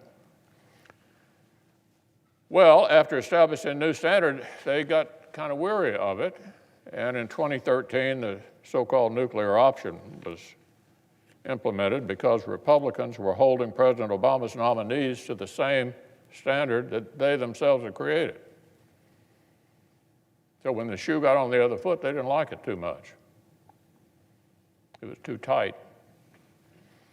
Senate Democrats, both in 1992 and 2007, helpfully volunteered how they would have dealt with a nominee like we did in 2016. The then chairman of the Judiciary Committee, Joe Biden, helpfully volunteered in 1992 when Bush 41 was running for re-election that had a vacancy occurred, they wouldn't fill it. There wasn't a vacancy, but he just helpfully volunteered how they would deal with it if they had one. If there's a vacancy, won't fill it. Well, to one-up him, Leader Harry Reid and his friend, now the Democratic leader, Chuck Schumer, said 18 months before the end of the Bush 43 period, if a vacancy on the Supreme Court occurred, they wouldn't fill it. That's a fact. What we're talking about here are the facts about how we got to where we are. I understand my Democratic friends seem to be terribly persuaded by their version of all of this. All I can tell you is I was there, I know what happened, and my version is totally accurate. The truth is, on all of this, we owe the country a broader discussion. Competing claims about Senate customs cannot fully explain where we are. Procedural finger-pointing does not explain the torrent of outrage and threats which this nomination and many previous ones have provoked from the political left. There are deeper reasons why these loud voices insist it is a national crisis. You just heard it. It's a national crisis when a Republican president makes a nominee for the Supreme Court. Catastrophe looms right around the corner. The country will be fundamentally changed forever when a Republican president makes a Supreme Court nominee.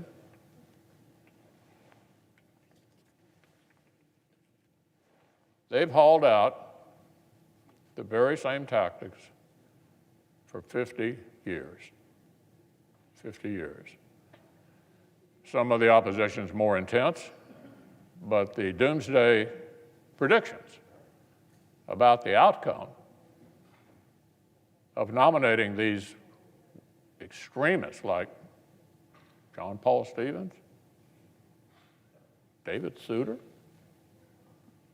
I mean, the country was hanging in the balance?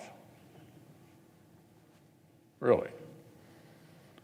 Well, somehow everyone knows in advance that nominations like Bork, Thomas, Alito, Gorsuch, Kavanaugh, and Barrett are certain to whip up national frenzies, while nominations like Ginsburg, Breyer, Sotomayor, and Kagan are just calm events by comparison. This glaring asymmetry predates our recent disputes. And it comes, my colleagues, from a fundamental disagreement on the role of a judge in our republic. We just have a fundamental difference of opinion. We just heard the Democratic leader name all of these things that are threatened by this nominee. Sounds very similar to the tunes we've heard before. Well, we, like many Americans, want judges to fulfill the limited role the Constitution assigns to them.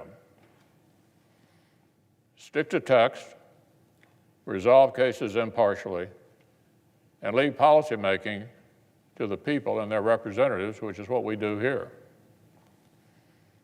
We just spent 4 years confirming brilliant, qualified constitutionalists to the Supreme Court and lower courts who understand their roles. 53 circuit judges, over 200 judges in total, and we're about to confirm the third Supreme Court justice. What they all have in common: brilliant, smart, and know what a judge is supposed to be. But the left thinks the framers of our country got this all wrong. They botched the job. The people who wrote the Constitution didn't understand what a judge ought to be. Several Senate Democrats have reaffirmed in recent days during this discussion. They actually find it quaint or naive to think a judge would simply follow the law. Quaint or naive. Scalia used to say, if you want to make policy, why don't you run for office? That's not what we do here. Gorsuch said we don't wear red robes or blue robes, we wear black robes. What they want is activist judges. They've made it quite clear. The Democratic leader just a few minutes ago had made it quite clear. So what they're looking for here is a small panel of lawyers with elite educations to reason backward from outcomes and enlighten all the rest of us. Enlighten all the rest of us with their moral and political judgment. Whether the Constitution speaks to the issue or not. They know best what's for us. No matter what the Constitution or the law may say. And, you know, for the last several decades, in many cases, that's what they've gotten. One activist decision after another, giving the subjective preferences of one side the force of law. Across a variety of social, moral, and policy matters like a healthy society would leave to democratic debate, the personal opinion of judges have superseded the will of the people. Now, they call that a success, and they want more of it. President Obama actually was refreshingly honest about this. He said he wanted to appoint judges who had empathy. Well, think about that for a minute, colleagues. What if you're the litigant before the judge for whom the judge does not have empathy? you're in tough shape. You're in tough shape. So you give them credit for being pretty honest about this. That's what they're looking for. The smartest leftish people they can put to make all the decisions for the rest of us, rather than leaving it to the messy democratic process to sort these things out the way the framers intended. And that is why, it's clearly why we have taken on such an outsized, combative atmosphere with regard to these confirmations. That's why they've become so contentious. Because they want to control not only the legislative body, but the judicial decisions as well.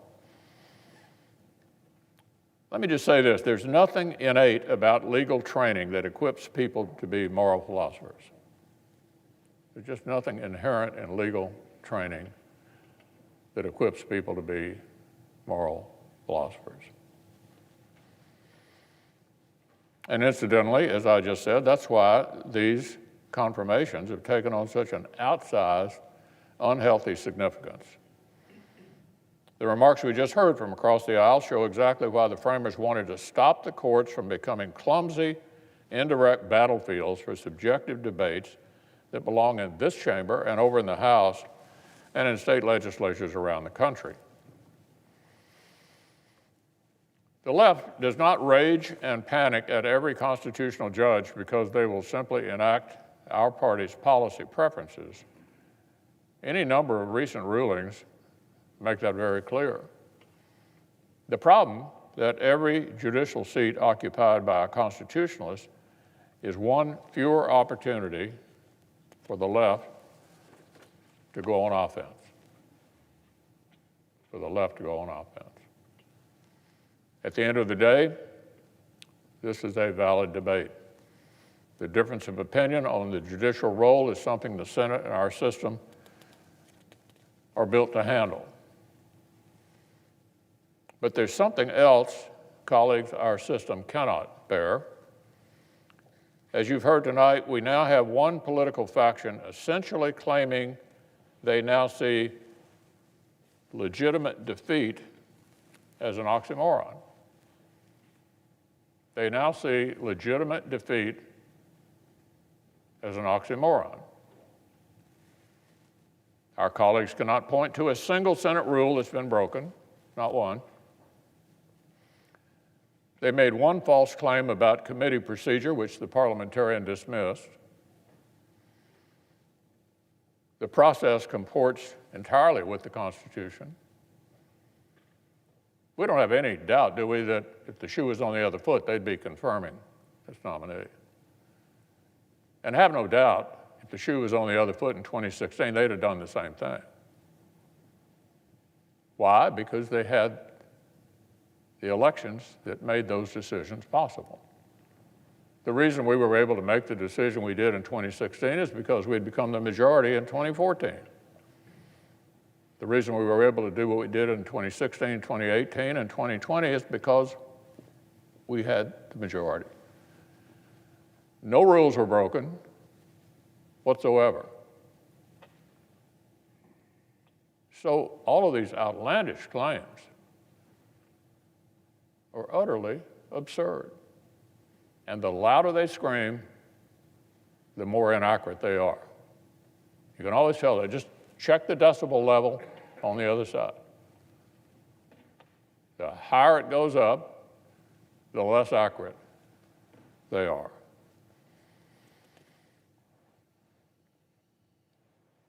Our Democratic colleagues keep repeating the word illegitimate, as if repetition would make it true. If you just say it often enough, does it make it true? I don't think so. We're a constitutional republic. Legitimacy does not flow from their feelings. You know? Legitimacy is not the result of how they feel about it. You know, you can't win them all, and elections have consequences. And what this administration and this Republican Senate has done is exercise the power that was given to us by the American people in a manner that is entirely within the rules of the Senate and the Constitution of the United States. Irony, indeed. Think about how many times our Democratic friends have said, been berating President Trump for allegedly refusing to accept legitimate outcomes he does not like. How many times have we heard that? President Trump won't accept outcomes he does not like. Well, they're flunking that very test right before our eyes. That's their problem. They don't like the outcome. Well, the reason this outcome came about is because we had a series of successful elections. One of our two major political parties increasingly claims that any political system that deals them a setback is somehow illegitimate. And this started actually long before this vacancy, as we all know. 1 year ago, Senate Democrats sent the court, directly, an amicus brief that read like a note from a gangster film. They wrote, "The Supreme Court is not well." In their amicus brief, the Supreme Court is not well. Perhaps the court can heal itself before the public demands it be restructured.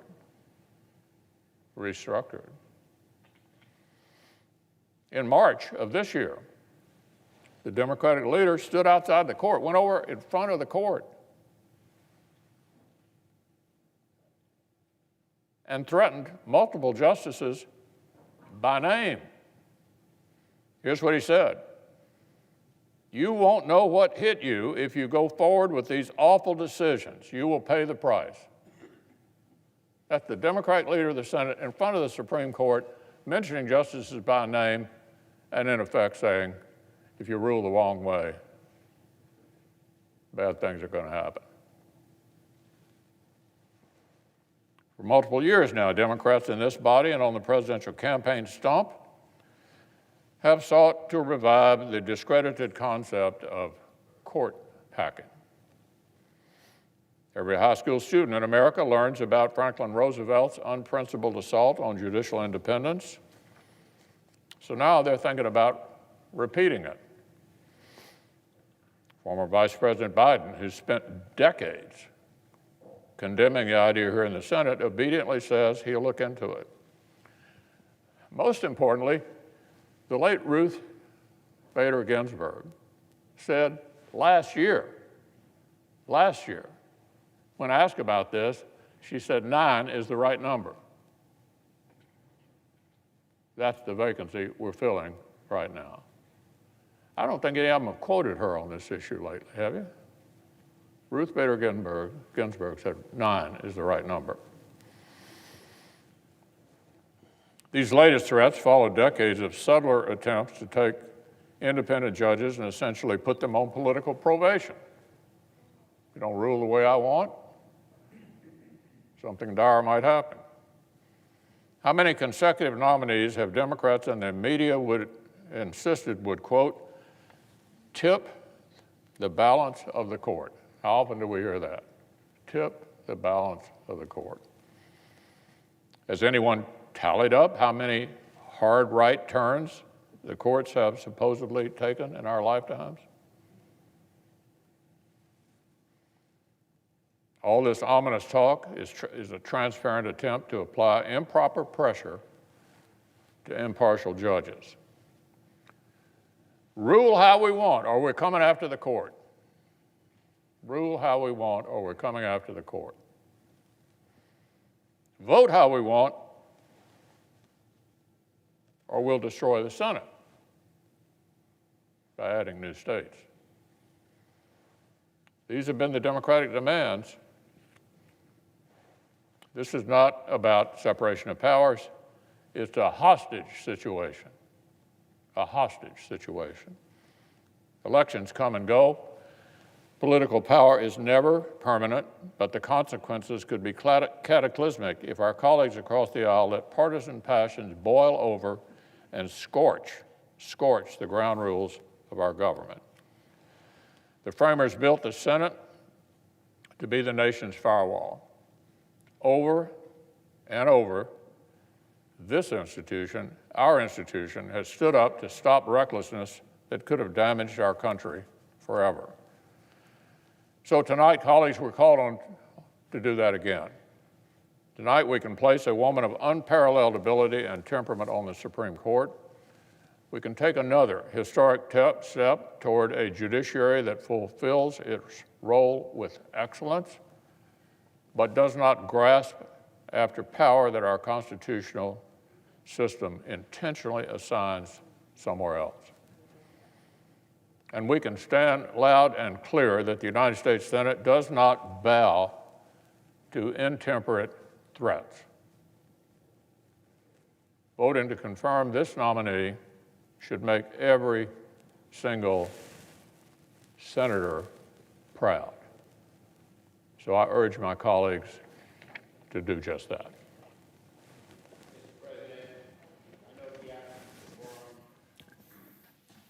Clerk will call the roll. Mr. Alexander. Present. Ms. Baldwin. Mr. Barrasso. Present.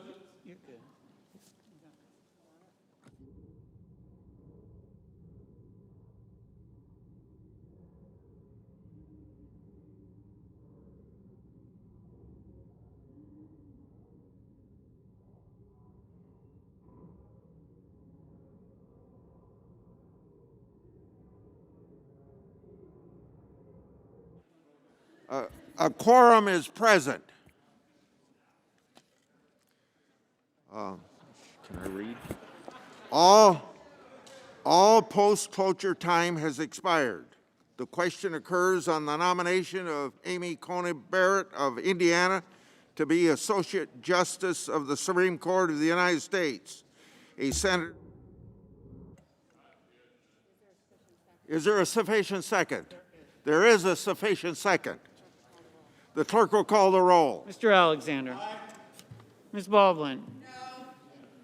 Mr. Barrasso. Aye. Mr. Bennett. Mrs. Blackburn. Aye. Mr. Blumenthal. No. Mr. Blunt. Aye. Mr. Booker. No. Mr. Bozeman. Aye. Mr. Braun. Aye. Mr. Brown. No. Mr. Burr. Ms. Cantwell. No. Mrs. Capito. No. Mr. Cardin. No. Mr. Carper. No. Mr. Casey. No. Mr. Cassidy. No. Ms. Collins. Mr. Coons. Mr. Cornyn. No. Ms. Cortez Masto.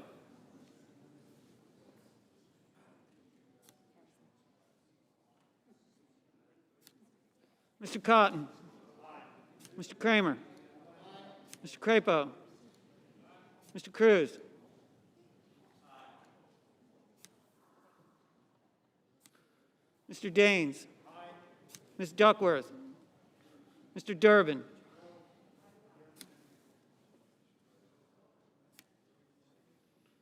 Mr. Enzi. Aye. Ms. Ernst. Aye. Mrs. Feinstein. Mrs. Fisher. Aye. Mr. Gardner. Aye. Mrs. Gillibrand. No. Mr. Graham. Aye. Mr. Grassley. Aye. Ms. Harris. Ms. Hassan. No. Mr. Hawley. Aye. Mr. Heinrich. Ms. Hirono. Mr. Hoven. Mrs. Hyde-Smith. Aye. Mr. Inhofe. Mr. Johnson. Aye. Mr. Jones. Mr. Kane.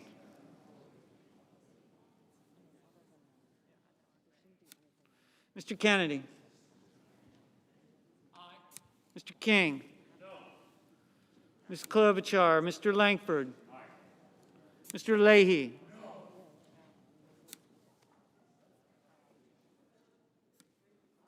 Mr. Lee. Mrs. Leffler. Mr. Manchin. Mr. Markey.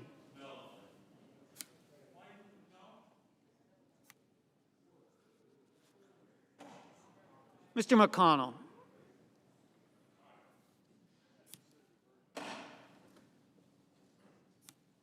Ms. McSally. Mr. Menendez. Mr. Merkley. Mr. Moran. Ms. Markowski. Mr. Murphy. Mrs. Murray. Mr. Paul. Mr. Perdue. Mr. Peters. Mr. Portman. Mr. Reed. Mr. Risch. Mr. Roberts. Mr. Romney. Ms. Rosen. Mr. Rounds. Mr. Rubio. Mr. Sanders. Mr. Sass. Mr. Schatz. Mr. Schumer. Mr. Scott of Florida. Mr. Scott of South Carolina.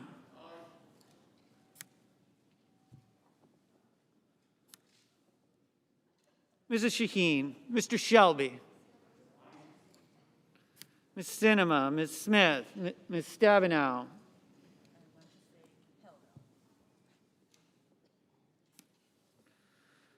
Mr. Sullivan. Mr. Tester. Mr. Thune. Mr. Tillis. Mr. Toomey. Mr. Udall.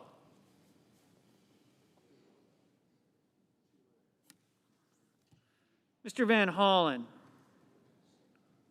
Mr. Warner.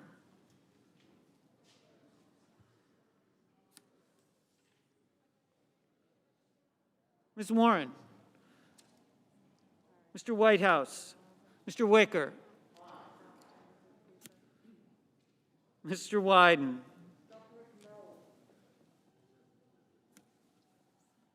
Mr. Young.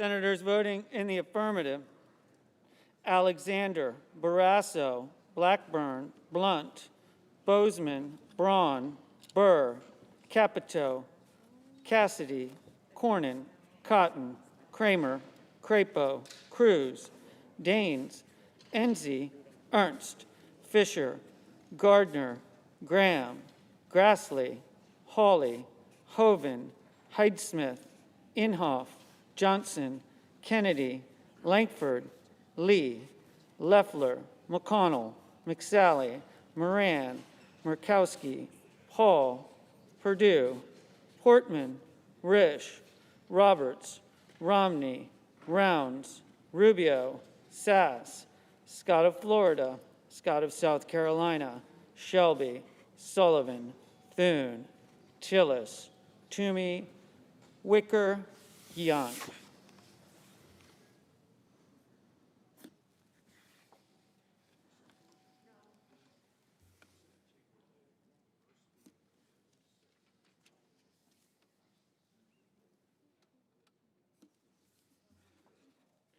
Senators voting in the negative: Baldwin, Blumenthal, Booker, Brown, Cantwell, Cardin, Carper, Casey, Collins, Coons, Cortez Masto, Duckworth, Durbin, Feinstein, Gillibrand, Harris, Hassan, Heinrich, Hirono, Kane, King, Klobuchar, Leahy, Manchin, Markey, Merkley, Murphy, Murray, Peters, Rosen, Sanders, Schumer, Shaheen, Sinema, Smith, Van Hollen, Warner, Warren, Whitehouse, Wyden.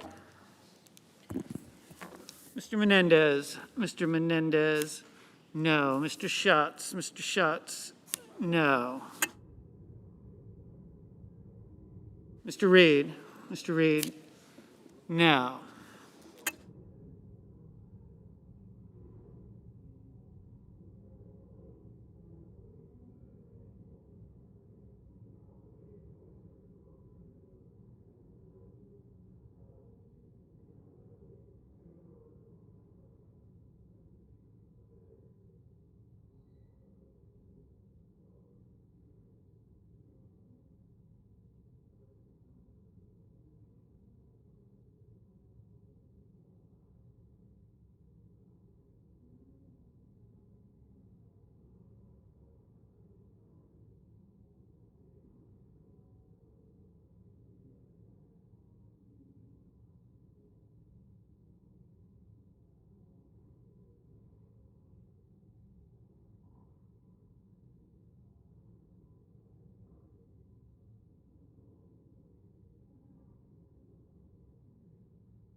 Ms. Stabenow, no.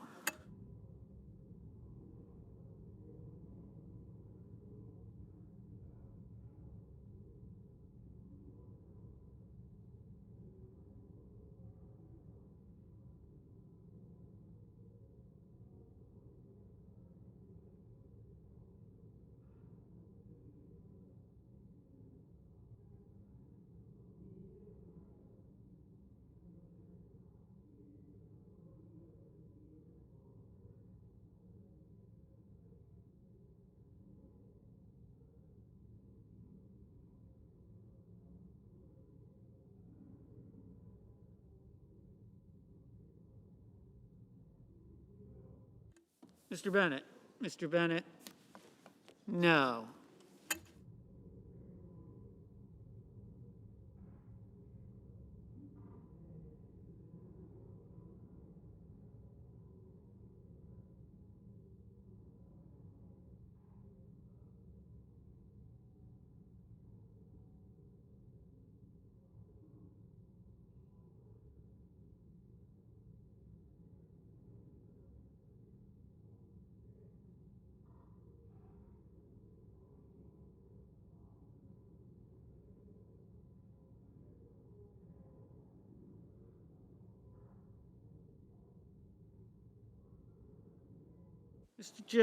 Mr. Jones, no.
Mr. Udall. Mr. Udall, no.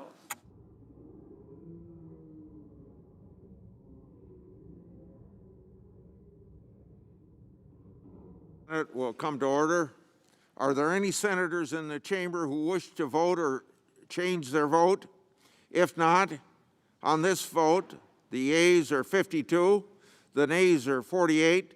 The nomination of Amy Coney Barrett of Indiana to be an Associate Justice of the Supreme Court of the United States is confirmed.